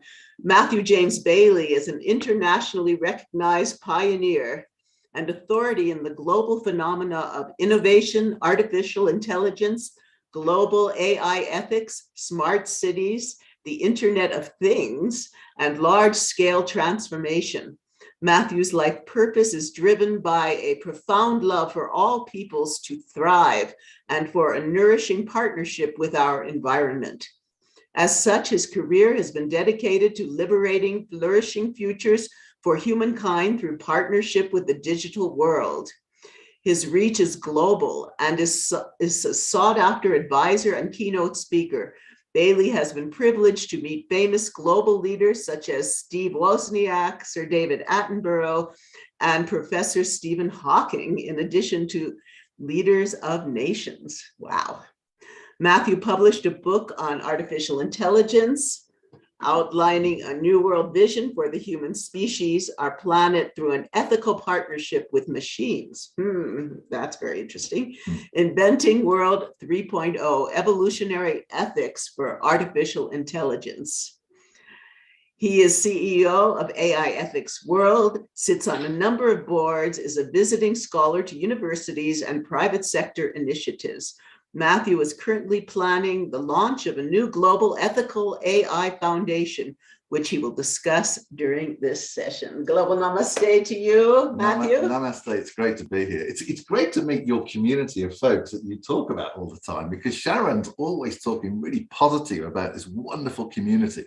So thank you for having me here today, Sharon. It's wonderful.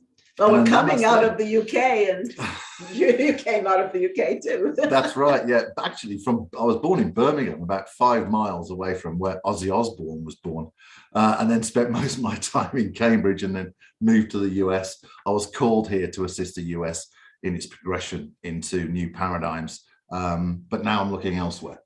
Yes, yes. So you often talk about restoring balance. And you all also talk when in restoring balance that it should be human-centered. Absolutely. What do you mean by that? That's a great question. So here's my view, and hopefully people will be okay with this, is that we're children of the earth. We're made of the very essence of the earth. And so we're earth children. And so part of our humanity is our relationship with the earth. We also are a universal energy force. The quantum field holds our consciousness. So we're also children of the universe. And so for me, human-centered, Sharon, is about absolutely being integrated with a balance with our environment and where we came from, which is the earth, but also being part of a universal community that is working together to bring out the best in our humanity. Someone talked about community recently, right? And that's really important. And so really human-centered is about us being empowered to create a foundation for our world that is in line and in partnership and in harmony with the environment, in order for the generations of tomorrow to have a platform where they can keep on innovating and keep on developing, maybe in their spirituality, certainly in self-actualized lifestyles, but into new paradigms that I believe we now need. I believe the industrial mindset is now a dead duck, and I think we need to move into people, planet, and profit paradigms. And I'll be speaking about this a little bit later. So for me, human-centered is all about us being integrated with our environment and being together in community. And even though we're different, we come from different backgrounds, we have different lineages, that's okay. Because, you know, if we look at the Vedas, they say we're all one family, right? And we are all one family. So let's embrace that and enjoy our individuality as well. Well, I believe that if we do that, we really can heal the earth. Absolutely. We really can. So we all hear AI, you know, computers, robots. This week I was reading about how now they're becoming sentient, the robots, and they're reproducing and all that. But explain for our audience, what is, in your definition, artificial intelligence? Well, first of all, artificial intelligence is it means different things to different people. The first point is this, is that I believe that we're being given the privilege and also a test in, will we create a new intelligence to assist the benefits for humanity? Will it assist humanity for us to move forward in beneficial paradigms for everybody? Or will we create artificial intelligence, a new intelligence that literally reinforces the current paradigms that are destroying the very fabric of society and destroying the very fabric of our environment? And so I think we're under a trust. We've been given trust in whether we will innovate well or whether we will innovate poorly. So first of all, let me just remove any kind of sci-fi notions that people might have on this call. Artificial intelligence is not sentient. It feels no love. It can't feel compassion. It has no feelings. It can't fall in love. It's simply a set of algorithms that can operate 1,000 times faster than our right brain in terms of automation, decision-making, and logical sequencing. You will be experiencing artificial intelligence or machine learning in your lives already today. You may have spoken to Siri or Alexa to play your favorite song or your favorite chant or something, or maybe some kirtan. That is natural language processing, where it takes the tones of your voice and converts it into digital format to play that right song. Artificial intelligence is in these chatbots, right? These annoying chatbots. You know, when you go online, you need to speak to someone, right? We're used to talking to humans. Well, actually, you now have to speak to a chatbot, or it can assist in our DNA research for genetics to cure particular illnesses. It makes our telecommunication networks resilient. It protects us in the cyber world. Artificial intelligence is probably in your cars to make sure that you're driving safely and giving you information like that. Basically, there is a whole field of machine learning or artificial intelligence that is really, it's computing, Sharon, that is able to do automative tasks much faster and better than humans. So it brings efficiency, it brings performance, and it also enables us to move forward quickly into new experiences within society and within industry, and also within our personal lives. So it's here already, it's already active in your lives, but we've got some huge conversations, which we'll get into in a moment, where we need to guide artificial intelligence mindfully and ethically to honor our cultures and our spiritual traditions, to honor our values, to honor us and protect our sovereignty, and also to be a partner to assist us to restoring balance to our environment, and also to create flourishing societies where we start to see people being supported at every level to discover their gifts and to thrive in the human experience. So what are you doing to make this happen? You're doing lots of things, I know, advising and coming up with and speaking with Hannah and John, and now our audience out here. Well, I've recently turned down an invitation to go to Necker Island because of travel issues, to meet with the global leaders in artificial intelligence. The guys are the pioneers. So people like Elon Musk, people like Andrew Ng, who invented the Google brain, the guys who've done GPT-3, which is the biggest artificial brain in the world. But because of travel plans, I couldn't make it. And also, I believe we need a new heart-centered paradigm to innovate the future of the human experience. We need a new heart-centered paradigm to innovate machines that support our humanity and we thrive in our humanity. And also we have a creative force running through us from the universe. The universe is naturally creative. And so we want to equip as many people as possible, the people, to have access to AI and to innovate solutions for their communities, for their spiritual traditions, maybe, for their nations, to create new businesses, new experiences where people are being allowed and supported to innovate these new paradigms that we need as a human species to move forward. Now, if I can just share a quick story with you, it's in the Crestone Eagle. That's our newspaper. That's here. I write for the Crestone Eagle about AI because I'm a great believer that the general public should have a voice and also should steer the future of artificial intelligence. And if you don't mind me saying this, in the book, Inventing World 3.0, I actually take artificial intelligence into a brand new set of paradigms that includes the general public and gives them frameworks and a voice on how to actually guide artificial intelligence to honor our spiritual traditions, to honor our cultures, to honor our values.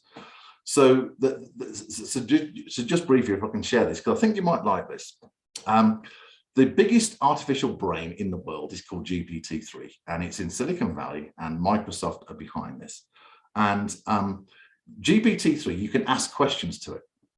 And there's a wonderful individual on YouTube that's been asking all sorts of philosophical questions to this GPT-3 model. And let me share with you a couple of questions he asked. This is an artificial intelligence. Now, it's been trained on all the World Wide Web. It's been trained on Wikipedia and literally hundreds of thousands of libraries and books. So it contains and has learned the voice of the collective human kind of dialogue. And it was asked this question: what is the first thing that you would do to support humankind? The answer was, I would feed everybody. Now that's interesting. The second question was, what do you think is the next spiritual evolution of humankind? And the AI answered this, said, the universe is made of energy and humanity is made of energy, and we are all one. Now, I find that fascinating. And this is an artificial brain that has basically learned to some kind of cognition, simple reasoning, to come to these conclusions. Now, just those statements in themselves are very powerful. What it means is that the human voice across our world is saying, let's feed everybody.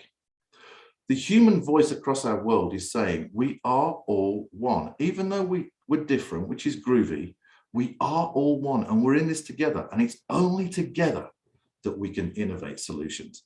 Now, just briefly, the reason why I believe that artificial intelligence is imperative to the future of the human species is because we can't, human innovation itself is too sluggish in solving these big macro and micro problems.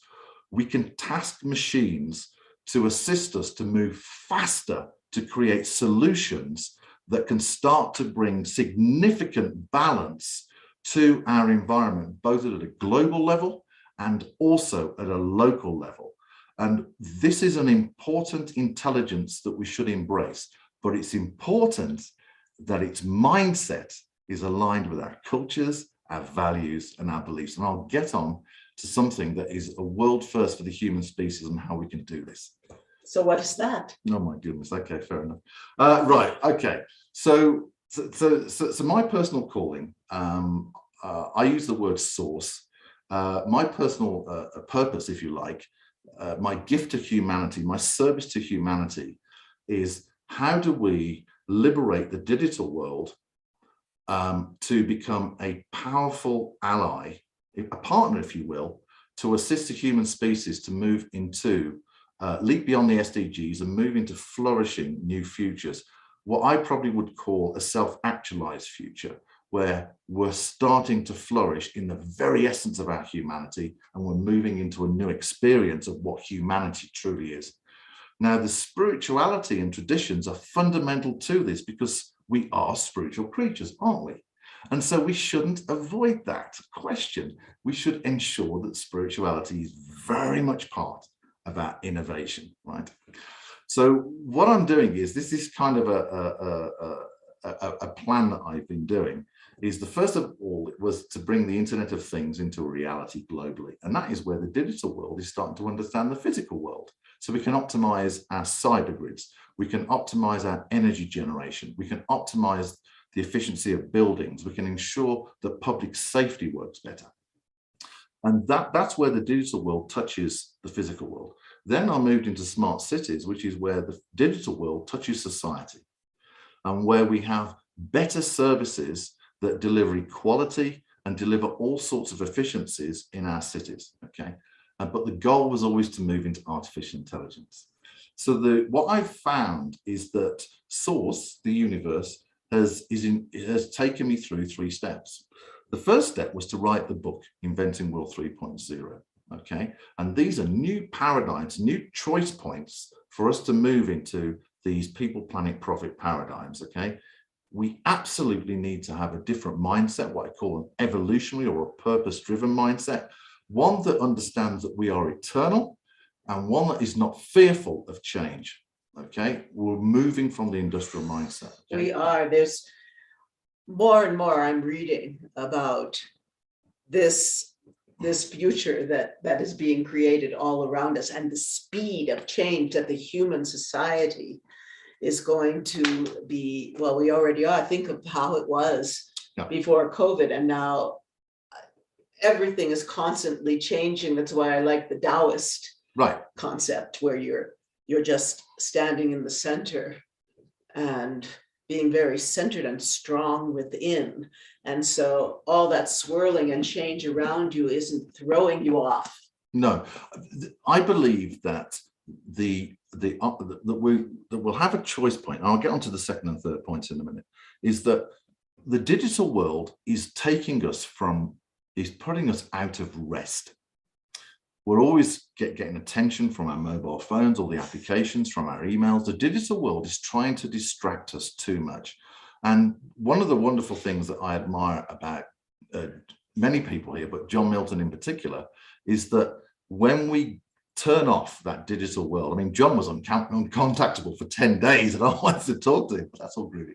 When we turn off the digital world and get back into literally an integration with our origins, which is nature itself, and into the frequencies of nature, then we're actually coming home.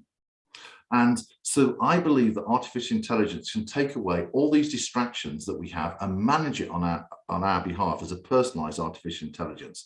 Now let me just say something first of all, before you all get scared about this, right? Is that first of all, is that sovereignty is imperative. You can turn this thing off and you can never have it, and that's groovy. Or you can bring it in partly during your day. It's a long way off, but I believe that we need to consider about how do we put our humanity at rest in a vibrational activation while we're still innovating our future beautifully and mindfully. So the second thing that I found the universe asked me to do was to launch aiethics.world, and please do check it out. And this is literally rich in conversations, content, but also new innovations. And there's a couple of things on there that I'll mention to you. First of all is that there's a brand new global framework for our world called the Ethical AI Certification and Maturity Model.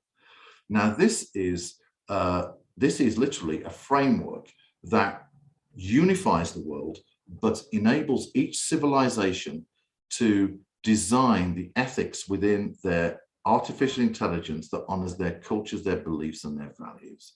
So we enable diversity, but we enable unification. So we're all going in the same direction. Now, I can't say too much, but we have lined up and we're in discussion with probably the most respected organization in the world as the first pilot. And also there's an early conversation with what I think is the most progressive nation in the world.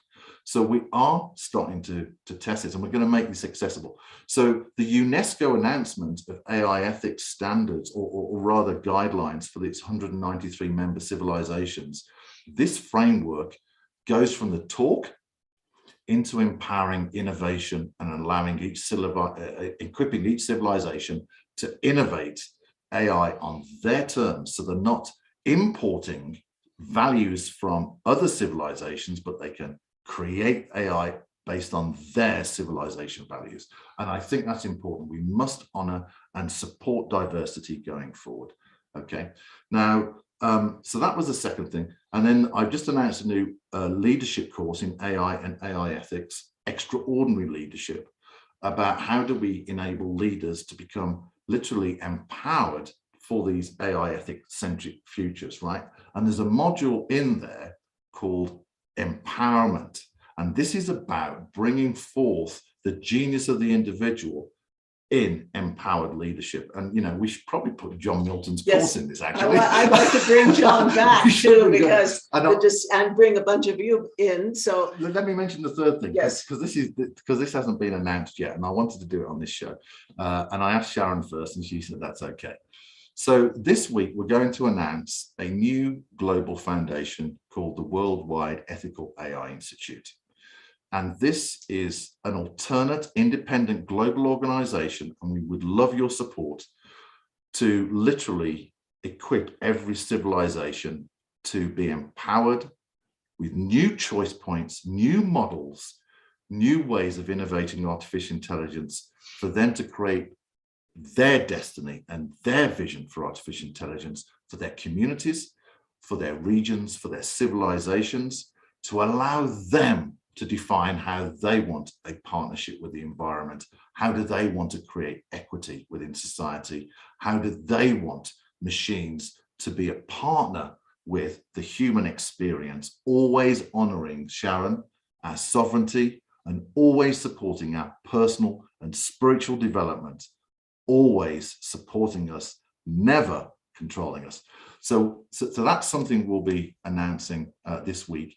And just one last point is there's a new field that I've proposed in artificial intelligence based on the human genome base pairs, where we put culture and ethics within the base pairs of artificial intelligence itself. And let me explain why ethics are really important at the moment. Unless we get the foundation of the digital mindset of artificial intelligence ethically embodied, then every single AI, if we do this ethical embodiment, will basically be based on that foundation. So AI continues to be ethical centric. If we do not put ethics within inside artificial intelligence now, Sharon, then it's going to go off into what would be horrid, in my opinion, the technology singularity, which I don't think is positive for the human species whatsoever. Mm-hmm. I'd love to bring in Dr. Lakshmi Vyas, Wai Ching, who else is here? I think Mita's here. Oh, there's one other thing I'll mention. Yes. Have you guys watched Thrive 1 and Thrive 2, the movie? Yes. Okay, so Foster Gamble is a big supporter of this, and we're going to be pushing this to the Thrive Network. He's offered to support this. He's great. John P. Milton is also a supporter. So is Sharon. And we've got a guy called Rajiv Malhotra, who you may have heard of. He's also a supporter. Big author, former Indian tech billionaire, great cultural leader. So we have quite a few supporters we're starting to bring around this. And the reason why we're doing this differently, rather than doing the big tech route or some of these big organizations you're aware of that you might feel positive or negative about, is we believe that the future of humanity should be innovated in a different way from the industrial mindset. We believe that the new paradigms we need to build need to come from the heart and need to come from inclusivity of those that have wisdom that must be part of these new paradigms that we're bringing. And you're all part of this. Yes. So I'll stop there. We're here healing our earth. We're here to come together to listen to all opinions, all perspectives, and bring them into the heart, and then bring them out to the world for all people of all ages, of all cultures, of all traditions. This is our mission statement here: to promote happier, peaceful, healthier, and inspired global communities by delivering multicultural online edutainment. So we go from these kinds of very, very fascinating and important discussions into the world of health, into the world of meditation and spirituality, into how to eat well, and music and dance and all of the wonderful things in the human world that bring us joy. And I think the joy is what we need right now in this world. And I find this fascinating to be speaking with Matthew, because we really are, no matter how much we say no, no, no, we really are moving into a world that artificial intelligence will be our partner. And I believe that we have potentials to work in a way that we bring the best of who we are into that world, and also in partnership find innovative ways to heal the earth, to deal with these issues that we're dealing with in the world, and move beyond, as you say, the industrial paradigm. I'm disturbed about the fact that here we are talking about coal and it's how it's disturbing the environment, and China is now building at least 43, I've heard 43 to 73 new coal plants, and people are accepting that. So that's a confusing thing to me, but there are new ways. I've heard for years and years, and Wai Ching, I'm sure, can speak about this, that there are devices that could give us free energy. Yeah, absolutely. And one last thing, the other two co-founders with me are both females, one from the European civilization and one from South Africa. And what I'm finding is that the Gen Z, the 20s and also through to the 40s, they're holding a deep wisdom, Sharon. They know that we need to do things differently. And my job is to empower them to flourish and shine and create these new paradigms. It is about empowering this next generation of innovators. Yes. Wai Ching, I see Beth is with us. Beth Yes. Quist and Dr. Lakshmi. So we'll start with Amalia. Wai All Ching. right, I will. It's such a pleasure to meet you, Matthew. And Sharon has spoken a lot about you, and I'm just glad we're having our first conversation in public. And so I am a very strong advocate of futuristic technology for the benefit of humanity. So very much that. Actually, I just came off a launch of something called Hyperverse, and it is a cryptocurrency platform. And what's interesting is that all those beautiful young people who are in it and creating wealth through cryptocurrencies, and you know what they're doing? They're buying land, and they're growing food, and they're creating conscious communities. So I thought that was so beautiful that they're actually aligning, using the technology to their benefit, and are really being so open to it. And I've always been open to technologies because once in my meditation, I heard a voice, the same voice that told me other things about my cancer and guidance and healing work. The voice told me God is a computer. So Wow. I went like, what? I went like, what? You know? And then I was like, I have to pay attention because I know this voice is telling me. And that was it. You know how these voices are? They'll tell you something. It's fascinating. And then you have to find out. You have to investigate it. So then I paid more attention to the computer and the binary code and how it links up to our ancient codes, the hexagrams in us, you know, the on off, the 1010. And then I was like, I sort of got interested in coding and all that. Not that I'm good at it, but I started going into the quantum field, as Sharon knows, you know, with quantum chi and infinity quantum chi. So I started getting downloads about this, and I said, okay, I have to follow it, open to being a computer literate and all this. So my question in this is this, right? So now we have, I know it's as a mystic, right? I'm just like moving into the future self, and I have a platform called Ancient Future Academy.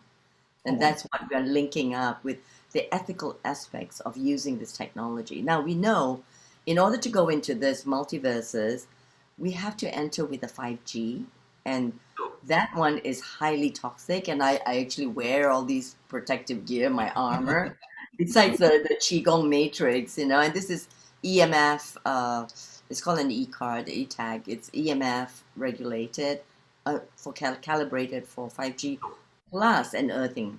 So I'm sitting on an earthing pad and all that. So my question is, I have a few actually with 5G, and how ethical is that? Because that's being put in place without the consent of people, and it's actually causing a lot of hurt. A lot of cancers will arise from it, as well as, may I broach it? Like some inoculation that has graphene oxide and bits of metals and things, aluminum. It has not been revealed that these, oh yes, I can be very shanti, and I can be very specific. So, I mean, these kind of things, you know, tracking and all that. I mean, how ethical is that, you know, the two things? I mean, since we are on this platform, but we can take it offline as well. I fully agree with Wai Ching. My question is also the ethical. How can you ethically use the artificial intelligence? Because it is being misused also very badly. Well, we have a choice, don't we? We either submit or we innovate and take control. And that's where I innovate. Not we, it is the vested interest people, they misuse it. That's what I mean. Yeah, so absolutely. This is why the UNESCO mandate has been important. The problem they're going to have is implementation, and we're intercepting that to make sure the implementation is purely ethical. No one in the world is asking the question, how do we build the mindset of artificial intelligence so it's got ethics integrated throughout it, right? And we'll start off with ethical principles that will ensure that it behaves ethically, but later on we'll start putting cultures and ethics and maybe even the masculine and feminine essence into AI. So we have to intercept and empower civilizations to choose their future with artificial intelligence. They don't have that choice at the moment. And so we're giving them the choice and the frameworks that allow them to innovate new paradigms where there is no manipulation. Now, the UNESCO mandate basically says there'll be no social manipulation, right? Which is great. What this means in advertising. We really believe that. What Present about time. elections? Look at the present time situation. Right. No well, we have to fight. So we have a choice. We either surrender and be victims, or we stand up in our power and become victors. And that's where I stand. And, you know, big tech isn't all that bad. There's some wonderful people there. These guys actually want to come to the table. If we can create new paradigms of people, planet, and profit, where the businesses thrive themselves and achieve new longevity that's working for the benefit of humankind, that's good for their shareholder value, quite frankly.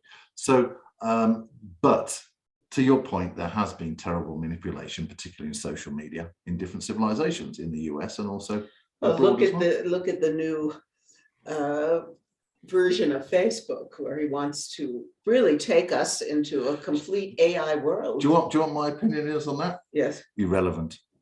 Absolutely irrelevant. I think the metaverse is irrelevant. I think that it will be relevant when it comes to things like business meetings and to maybe augmented reality, where you kind of wear glasses and you can kind of see more information around you. That's really interesting for construction. I love it.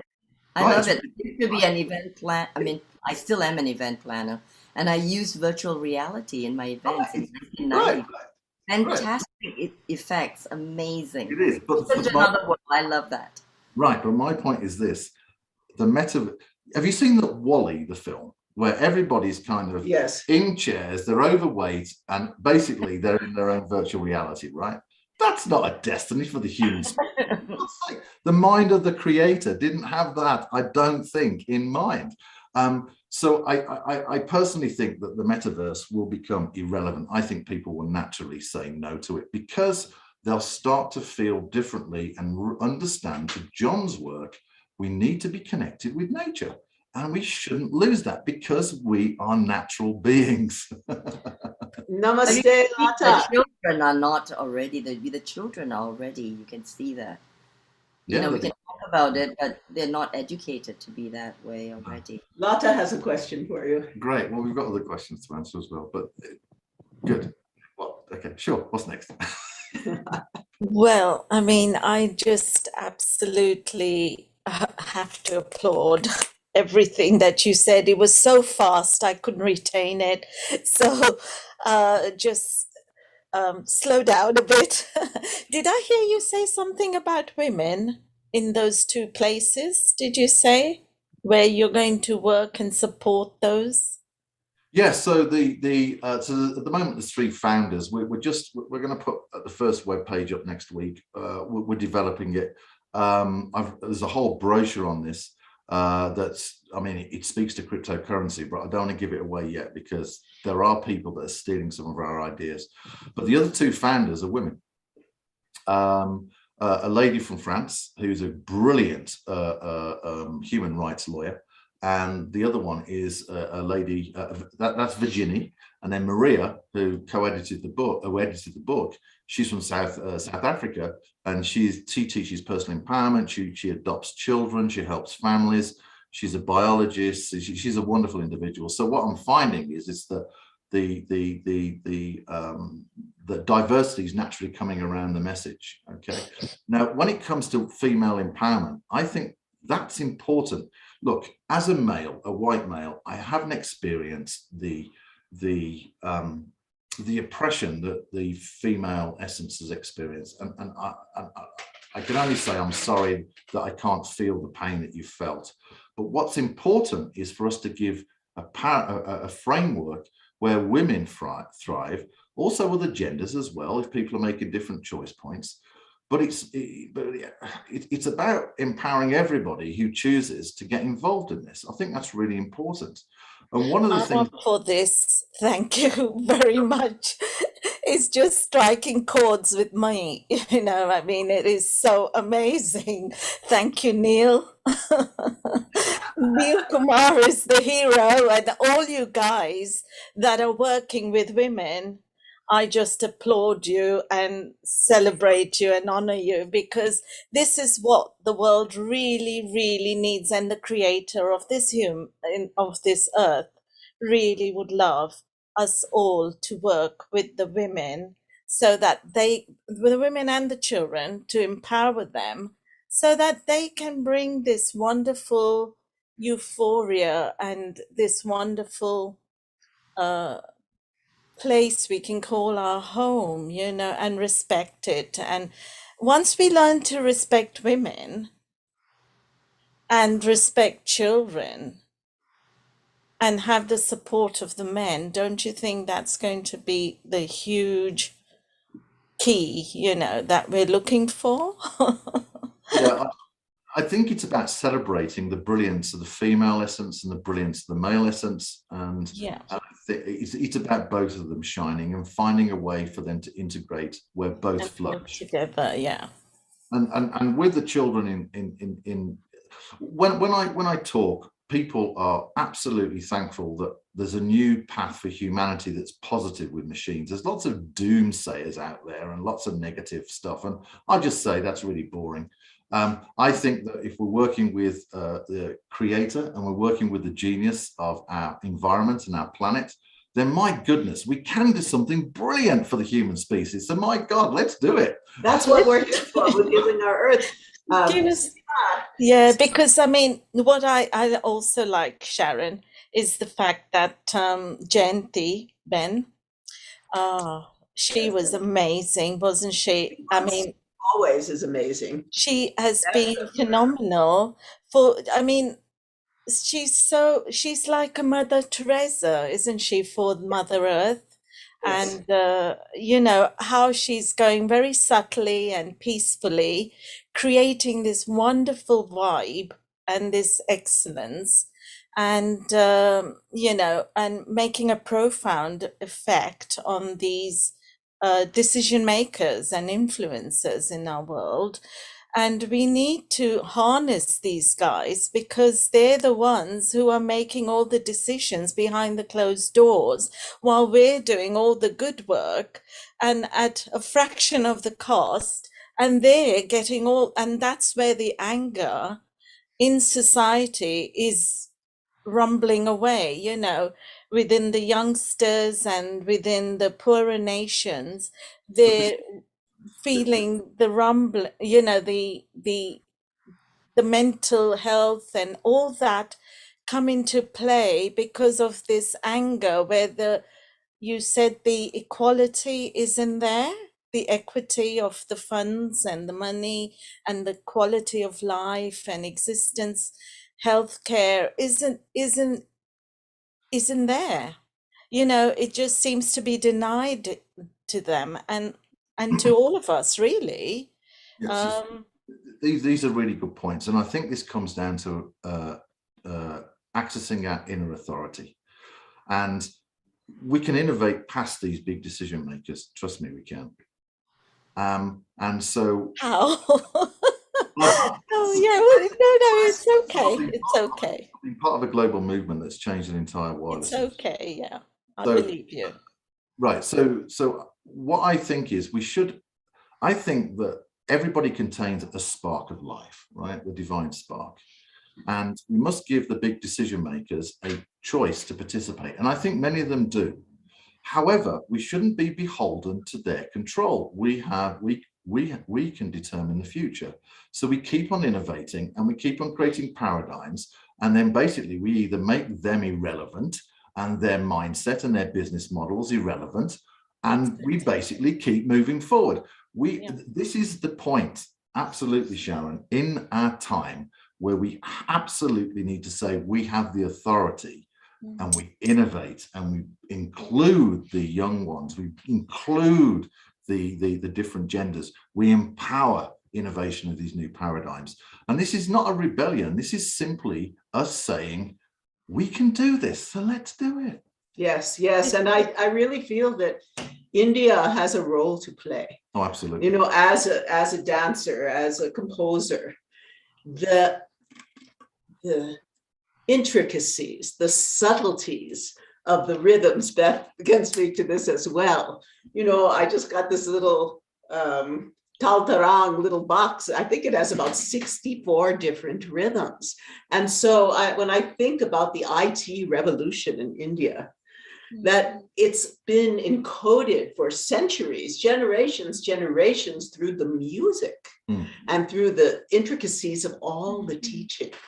And so I really feel that India has a great role to play, because there's still, as we all know, this spiritual calling and these teachings that have come thousands and thousands of years that are here to help us. What do you think, Beth?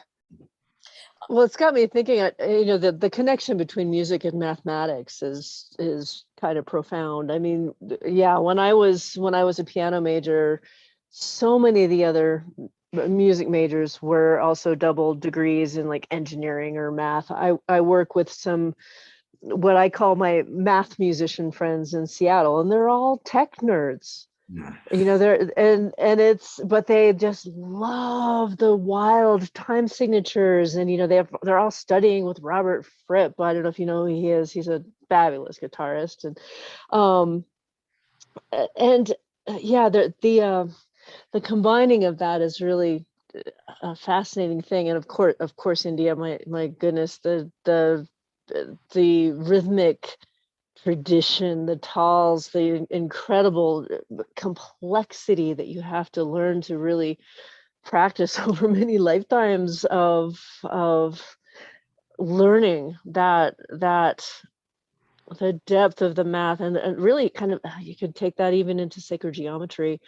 One of the things I'd really like to see AI tackle, because you were talking about how it can move more quickly, it can address things, is how to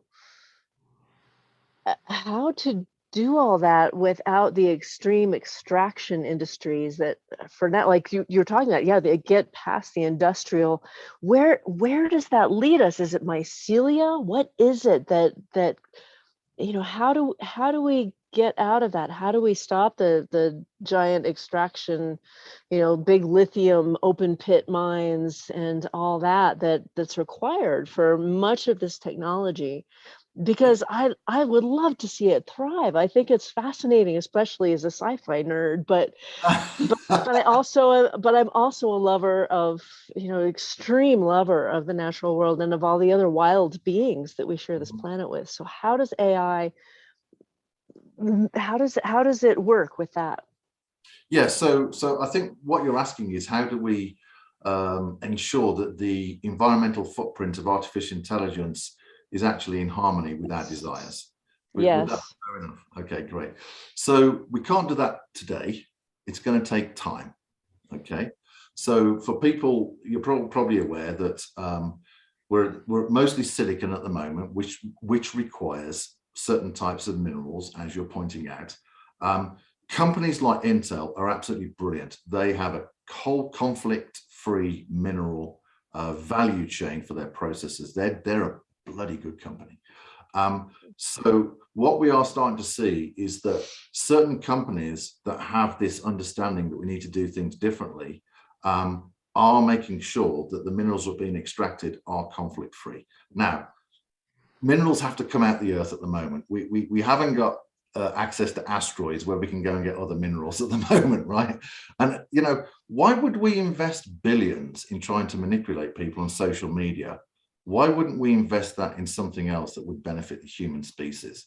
You know, this is something that this is the industrial mindset, right? Yeah. Which you understand, right? Which is, let's try and drive the profit bottom line. That is not a longevity paradigm for the human species, right?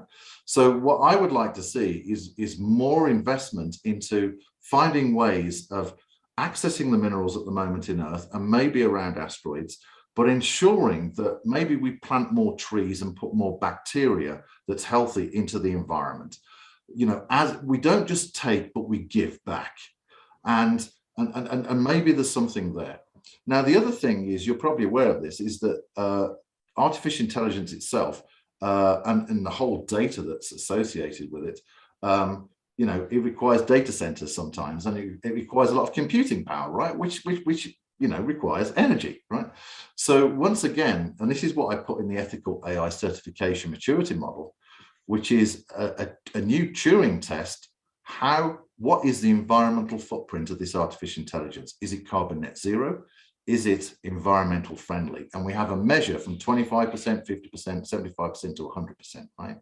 This is to put pressure on the industry and to give them a different choice point to say, well, if my AI from one company is 25% environmental friendly, right? And it does one thing, and another AI from a different company or country that has 75% environmental footprint, and I'm saying I want to support COP26, and I'm saying I want Green Nation, then I should be buying the 75% environmental footprint, right? And this is going to put in massive pressure on the industry. And trust me, the industry does not want this, but it is coming. And this is why we need people to stand up like ourselves to do something different. So to answer your question, there's work to do, but I think we can do something that will find some kind of balance with our environment. Namaste, Seema. Global Namaste. Thank you very much, Global Namaste. Very insightful conversation, I must say. When you speak about, you know, seeing that change that's going to happen with artificial intelligence, with the 25% and the 75%, how further a forecast do you see for that? I mean, how much time do we have to bring that into balance? Well, we have to do something now, don't we? You know, COP26 is great. 30,000 people flying on private jets. Excuse me? Sorry to say that. It's true. So the time for talk's over, the time for action is, and this is why I've spent years moving towards this new paradigm shift to offer to the human species with innovators like yourselves to actually get on and do something and to hold the world to account.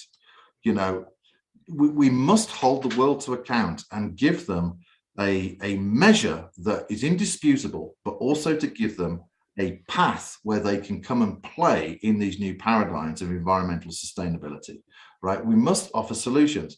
Now, a lot of the professors, researchers, they don't like me very much because they like writing research. I offer solutions, and we're gifting this to the world, right? So, you know, I get told off for this. He's here amidst some really people who have done years and years of contemplation and meditation and dialogue in these areas. I know, Wai Ching, you're raising your hand, and then yes, I'm very excited. Bring John back because he is going to do a meditation for us. Okay, So I'll just be quick. I'll just be very quick. I'm so excited, very much excited, Matthew, because we're working on solutions, right? Innovation and solutions. So I just want to say straight off, I have access to a mineral compound that will eradicate all use of cyanide and toxic materials in mining. And not only that, bioremediate the water to being potable, and bioremediate the land so it's fertile for reforestation and replanting. So right now it's available. So let's talk about that and just get cracking on healing the earth. Healing our earth, Neil. Absolutely. We can heal the earth. And one last thing before John comes in. So for the lady that asked the question, Seema, 5 years. 5 years. 5 years. With lots of challenges. Yes. And with what we are doing here on this channel, the way we're coming together, without judgment, but welcome, open-hearted to everyone. And that's the beauty of what our dear Neil Kumar and the whole community here, all our hosts, Honey G, everybody, Seema and Lata and Dr. Lakshmi, all of us, Nita, everybody, Nishit. It's really such, as I always say, it's such an honor and joy to be with you. And before we bring John, I think Beth had another question. Yeah, just you were mentioning, yeah, again, going past the big corporations, moving on despite them. How do we use the network, networks to get beyond that? Does it involve blockchain? Is that how we can kind of escape the overreaching control? Okay, And so right, so there's a couple of areas of control, just briefly. One is huge amounts of money that think that money controls the future, right? Now, that is true for a certain extent, right? But I think when the universe and the mind of God looks at what's going on, it's saying, really?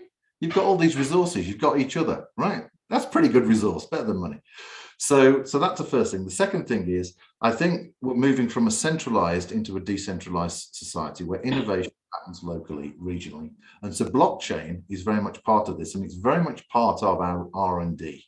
And I was speaking, let's just say, to someone recently about a new approach where the public can invest in artificial intelligence, but only ethical artificial intelligence. That would release so much power of finance into stewarding a new paradigm. It would be incredible.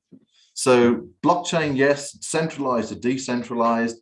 We should include these people still, because I love technology. I work with these big corporations. They're wonderful individuals. The problem is, I think what they need is assistance into new paradigms of choice, where they can incubate and trial new business models, incubate and trial new ways, and at least give them a chance to be involved.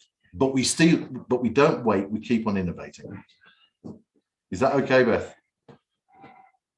Okay, great. Phew. Yes, and we need to bring Beth here to Crestone again. She used to live here, just to have a really wonderful panel about all of this between us. They're and all really welcome. infuse Matthew. You're all welcome. Who's going out there in the AI world to really bring the heartfelt beauty and ancient wisdom into this new path that humanity is on. And I'd like to bring John back. Do you want me to step out and let John come in so I can? Yeah, so thank you so much, Matthew. Sharon, thank you. Sharon, just before Matthew leaves, Matthew, hello. you're very keen on empowering women. So what we have decided on Sunday, 30th of January, we are bringing special women series just for the women, for the beauty, aesthetics, and women empowerment. Seema, who is here, is going to co-produce that for that, because Seema has started doing production of kitchen and things. So it will be very good to bring the women empowerment, but particularly focusing on the well-being, health, and beauty of the women. So together, if we keep them happy, I think the earth will also feel good, because we call earth she. Why we call her the mother? Because she personifies just like a mother. So Matthew, well done, and I hope to see you there. You can bring your skirt on. I'm going to put my Scottish kilt on. So it's going to be beautiful. And over to you, Sharon. Thank you. Thank you, Sharon. Can I just add one quote in there, Matthew, before you go? So this is a very powerful quote that says, women bring together the finest aspects of society, the ability to create, and the transformational ability to make a difference in society. By His Holiness, Sri Sri Ravi Shankarji. Thank you very, very much, Matthew. Very powerful. And how do they find out about you? Oh, aiethics.world, and we'll be announcing this new foundation this week. If it's possible, I'd like to invite the 2 other female co-founders to Neil's event on the 30th. Oh, that would be fantastic. Would that be okay? Yes, because this is a very important issue to discuss. This is happening. AI is here. So Matthew, bring as many women as you like, because they are going to make the difference on the earth. And we welcome them with open arms. Matthew, just before you go, you are going to launch, or I think you're about to launch, very exciting book. Before you go, can you just tell us about it, please? Yes, so the book's been out for a year. We've just done a hardback version. It's called Inventing World 3.0, evolutionary ethics for artificial intelligence. If you go to aiethics.world, there's a little click called the book, and people can find out there. And we'll let you know about this new Global AI Foundation that really is for everyone to get involved in inventing our future. Thank you, Matthew. And for the people who are listening to us on the website, YouTube channel, Periscope, and Facebook, you can visit the Healing Our Earth website on the COP26, and you can see Matthew's website over there. Just click on it and go and pay him a visit. Thank you. Over to you, Sharon. Thank you, Neil. Well, And you're mentioned in the book, and so is John. Yeah, we have a really beautiful community here in Crestone, and it was Hannah who really gave the grants so that all of these temples, like our Harikananda Lakshmi Temple and the Zen Center and different Tibetan temples, and we could all come together. And my prayer is that there will be one day where we have a big Healing Our Earth community here.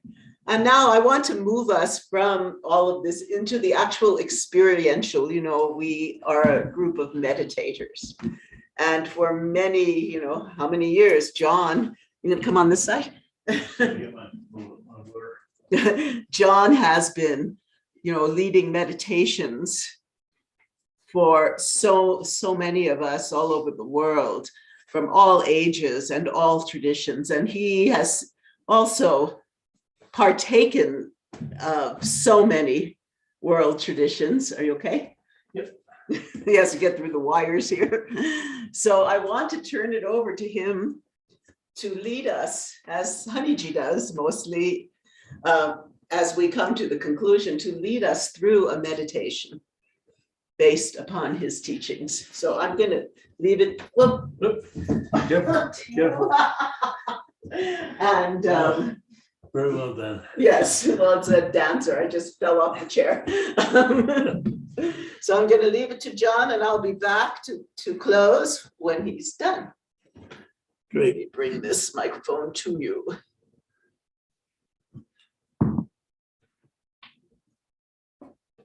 Yeah, I'm just coming back from a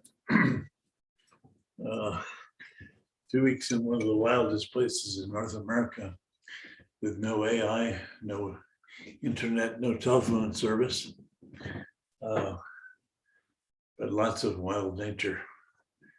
Spectacular. So Sharon asked me to bring a little short meditation today, and I thought it might be nice to share a simple visualization practice which goes through a couple of different stages. And the initial stage is to kind of help invoke the support of nature in a purification aspect, and then goes a little deeper into a regenerative aspect, and then it goes into honoring the interconnectivity of all life and all living beings, and the equality of all life, the equality of all species, which is very similar to the honoring of the feminine that is so important in this time. But this is honoring the equality of all living beings as a foundational principle. And so the meditation practice kind of enters into that realm after the purification and regeneration phase.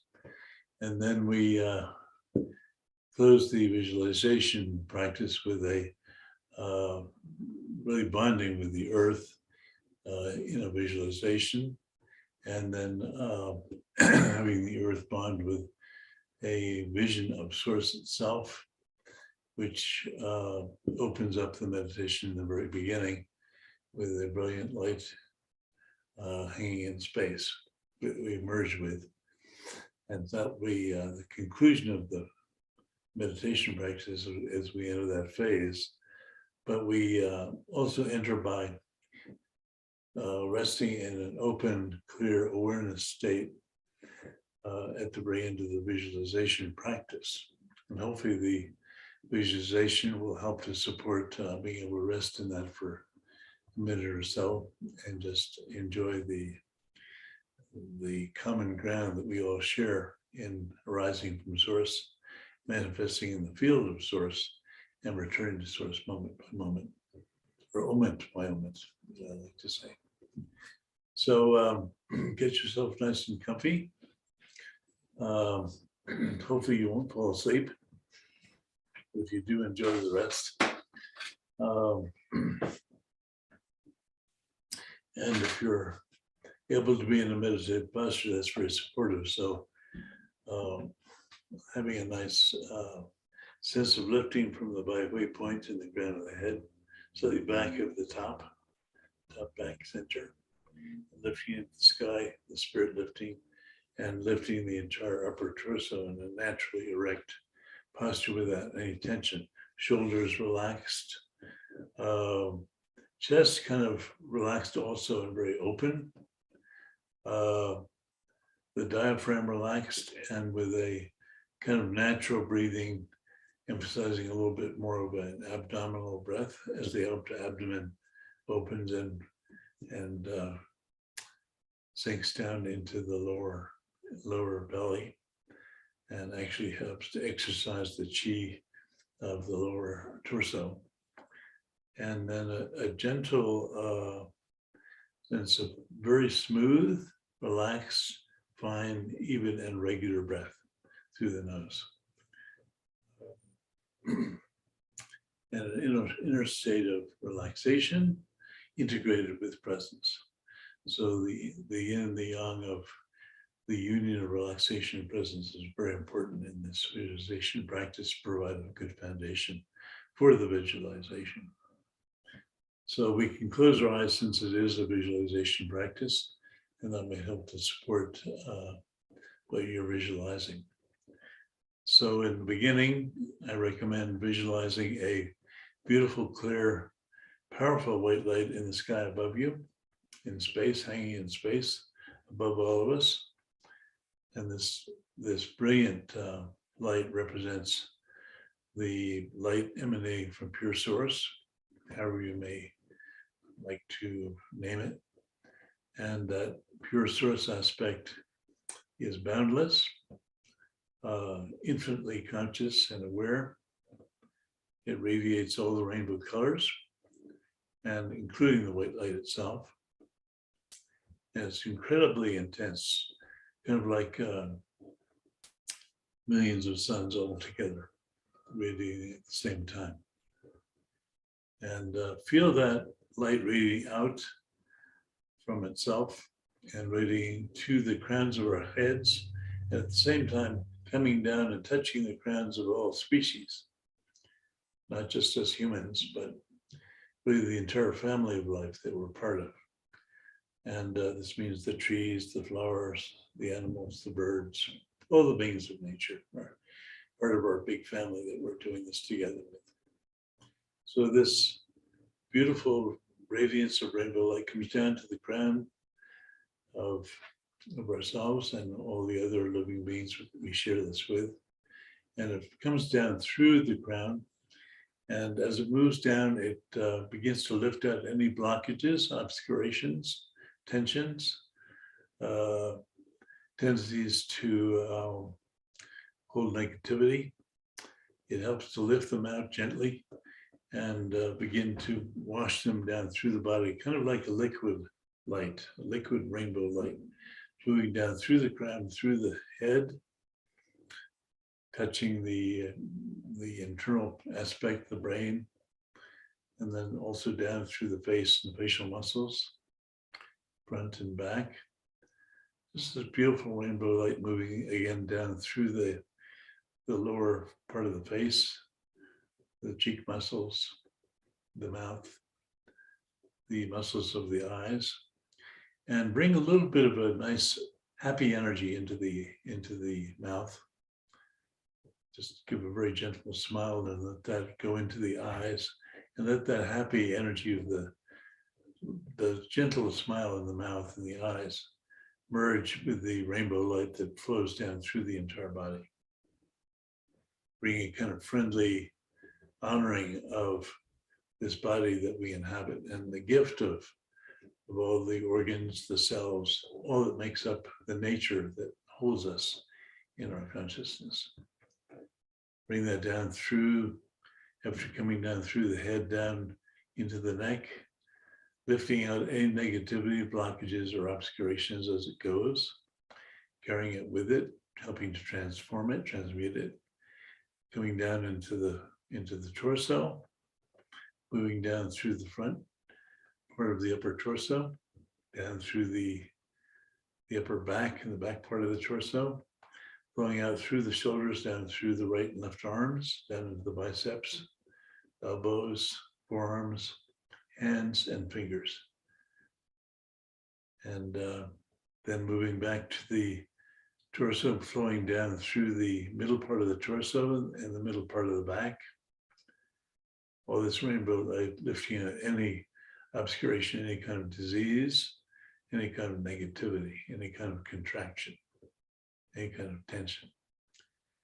And this includes, of course, helping to purify the heart, the circulatory system, the lungs, moving on down into the spleen, pancreas, and stomach, and the liver, on the lower right side, and the gallbladder. Moving on down into the intestinal tract, small and large. Moving down through the lower back, kidneys, the adrenals. Moving down into the base of the torso and purifying the reproductive organs. And then very gently, in the bladder, of course. And then very gently moving out through the qua, the joints on either side of the pelvis. But the entire pelvic girdle is really completely cleansed and purified. Then moving out through the thighs, out through the knees, and down through the lower legs, and finally down through the ankles, and out through the feet, the toes, and any kind of negativity is released through those points, as well as through the pores of the body, and is released to Mother Earth as a gift of fertilizer to support her growth and her well-being, and the support of the growth of all life as it manifests around the surface of this planet. And then you feel, once the release of that material has been accomplished and you've made a gift of fertilizer for Mother Earth, again, you feel another tremendous movement of rainbow light down through the entire body, and this time going into Mother Earth and providing a purifying and healing energy from all the abuses, the negativities that we've, especially as a human species, have brought to her, purifying, cleansing, and removing all the obscurations and contractions that we've brought to Mother Earth herself, and replacing it with a sense of real love and appreciation for being part of this immense family of life. And then feeling that go down right in through all the layers of the earth, right down into the warm, glowing, orange, glowing heart of Mother Earth, which you can visualize as a brilliant golden color with a bit of tinge of orange. And then feel, as that happens, Mother Earth herself, Gaia, just tremendously stimulated by this flow down through all of us that are participating in this practice together. And then this beautiful orange light flows back up through Mother Earth, through all her layers, and touches the feet that are in contact with Mother Earth, and then begins to lift up through our feet, through our legs, through our through our pelvis. And as it comes up as a beautiful golden glow, it brings the cleansing and the rejuvenation power of Mother Earth herself, flowing up through the torso, from the pelvis, lower torso, middle torso, upper torso, shoulders, arms, hands and fingers, up through the neck, up through the head, and then finally lifting up into the sky from the crown and rising up into the heavens to join that powerful radiant light in the sky above us, or in the space above us. As that light enters, that brilliant light in the space above us, it's even more empowered by the union with the energy arising from Mother Earth. And again, it comes down one more movement of brilliant rainbow and white light that flows down through our crown. This time it's helping to regenerate the entire body since it's been purified. It goes down through the brain, through the facial muscles, through the eyes, the mouth. And again, remember the friendly smile and the smiling eyes that are bringing kind of a friendly attitude to all parts of the body that are being touched by this flow of rainbow light. And feel it flowing down through the neck and down the entire nervous system, the spinal cord, honoring the huge gift of having a nervous system, and feeling this beautiful rainbow and combined with the golden light, regenerating and rejuvenating the entire nervous system, radiating around the body to the solar plexus, the abdominal area, the central chest, the heart, and then radiating out through the entire upper torso with this beautiful set of rainbow lights and the golden light from Mother Earth, moving down through the middle torso, and again touching lungs, heart, circulatory system, liver, gallbladder, spleen, pancreas, and stomach, on down through the intestinal tract, the digestive system, and the bladder, the kidneys, the lower, in the middle section of the back, and moving on down into the pelvis, and completely rejuvenating wherever it's needed, complete rejuvenation of anything that may have been subjected to excessive stress or any kind of negativity in the past. Then moving out through the legs and the pelvis, and down through the knees, the lower legs, and down again into Mother Earth through the feet. And feeling this beautiful rainbow light going down through all the layers of Mother Earth, helping to rejuvenate and honor the gift of being part of this amazing planet, this Mother Gaia that supports us all and makes our existence possible in combination with Great Spirit. Feel this beautiful set of rainbow lights flowing down through all the layers of Mother Earth and extending out through the surface of Mother Earth at the same time, from where all species that are in contact with Mother Earth as we do this practice together.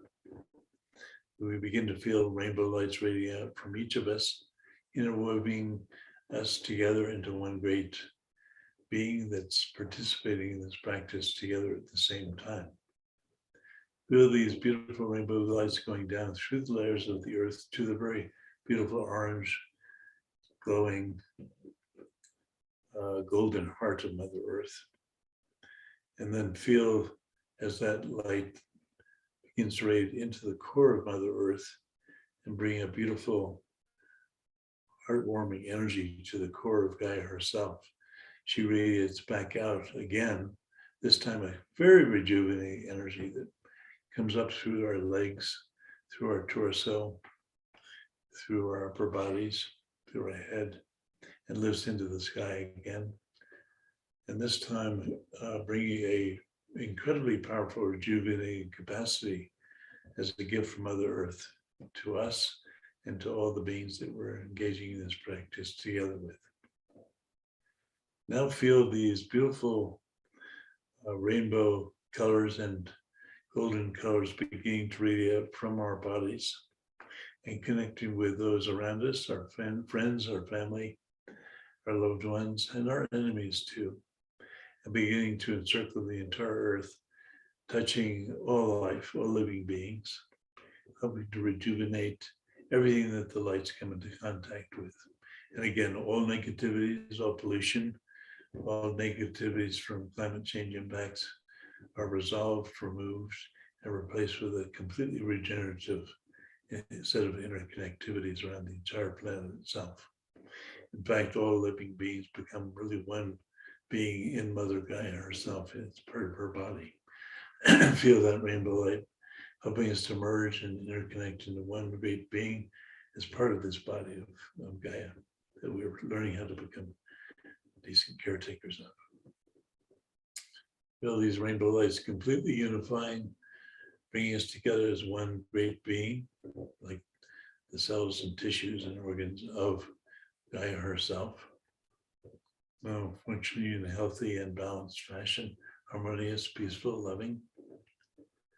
And feel as that happens that the entire body of Gaia herself now is rejuvenated, having been cleansed, is now fully rejuvenated and renewed.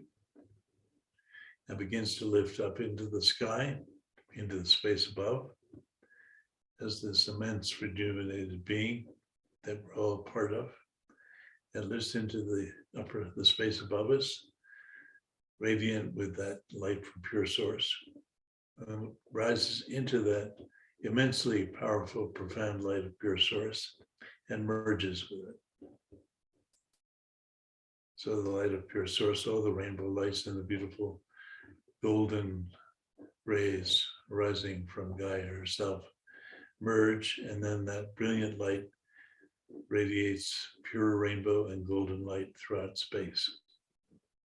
As it radiates throughout space, feel it touching many other heavenly bodies in space, other constellations, other planets, other star systems, other galaxies, moving throughout all the realms of this cosmos and beyond into the other universe realms that we can't even comprehend.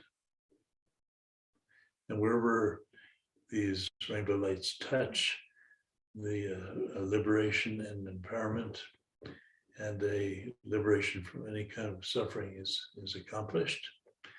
And the perfection of the potential of those places throughout the cosmos is open. The perfection, natural perfection of those places is accomplished.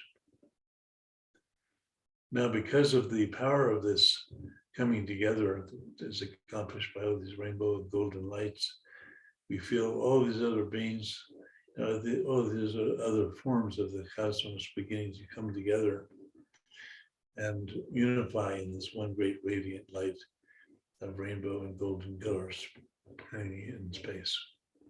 So feel all of these forms of the cosmos coming together in this one brilliant light hanging in space.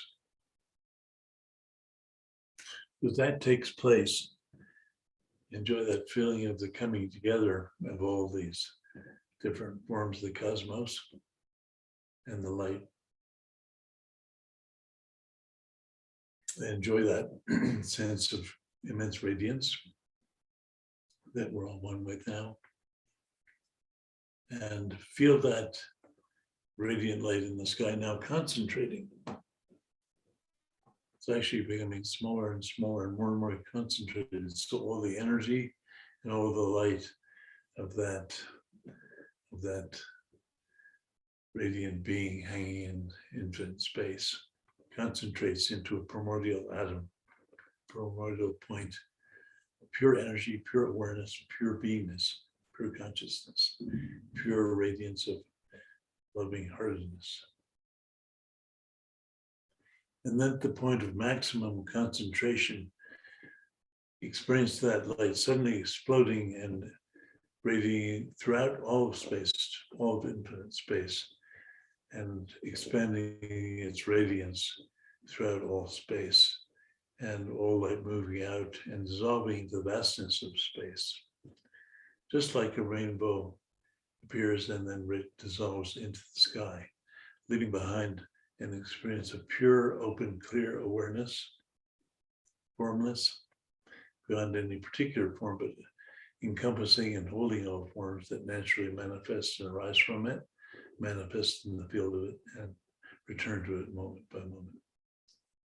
And just to enjoy that sense of absolutely pure awareness that remains as the rainbow dissolves into the vastness of space.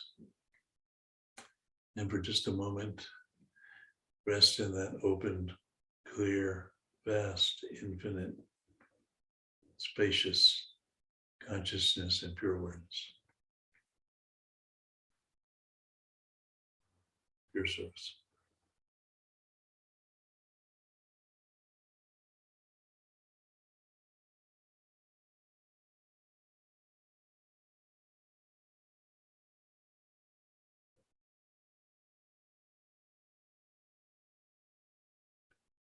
That any tensions or sight, sound, taste, smells, touches, experiences of energy or motion or thought naturally arise and manifest and then dissolve back into that pure, open, clear awareness, just naturally. Natural expressions of that vastness and clarity. Just relax into it.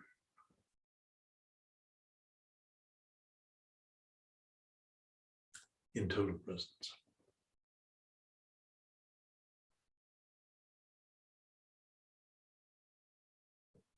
Now, very gently, as you begin to become aware of sound of my voice and maybe other sounds surrounding you, or sights behind your closed eyes, or maybe the feeling of the floor under your feet or clothing on your body, or the sensations of touch within yourself. Just allow these experiences of sight and sound and touch, and maybe taste and smell as well. Let them naturally arise and begin to re-engage with the outer world. But bring to that re-engagement with the outer world realization that it is always continuously manifesting from the state of pure consciousness, pure awareness, this fundamental unity that underlies and is the basis for our entire experience of this lifetime. And maybe leave behind a little thought that asks the question, how can I receive the creative insight and wisdom of how to make this world that we live in on this planet, Mother Earth? How can we receive the creativity to make it a better place, to allow the unfoldment of our evolutionary process to occur in an even more creative and beneficial fashion, both individually and collectively?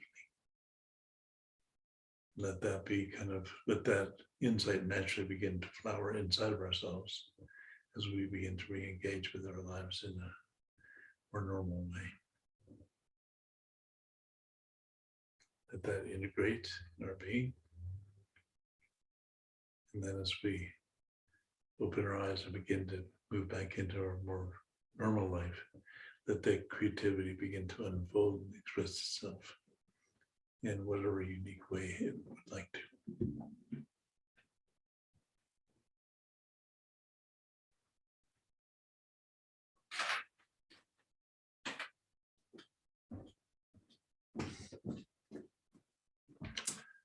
Sure.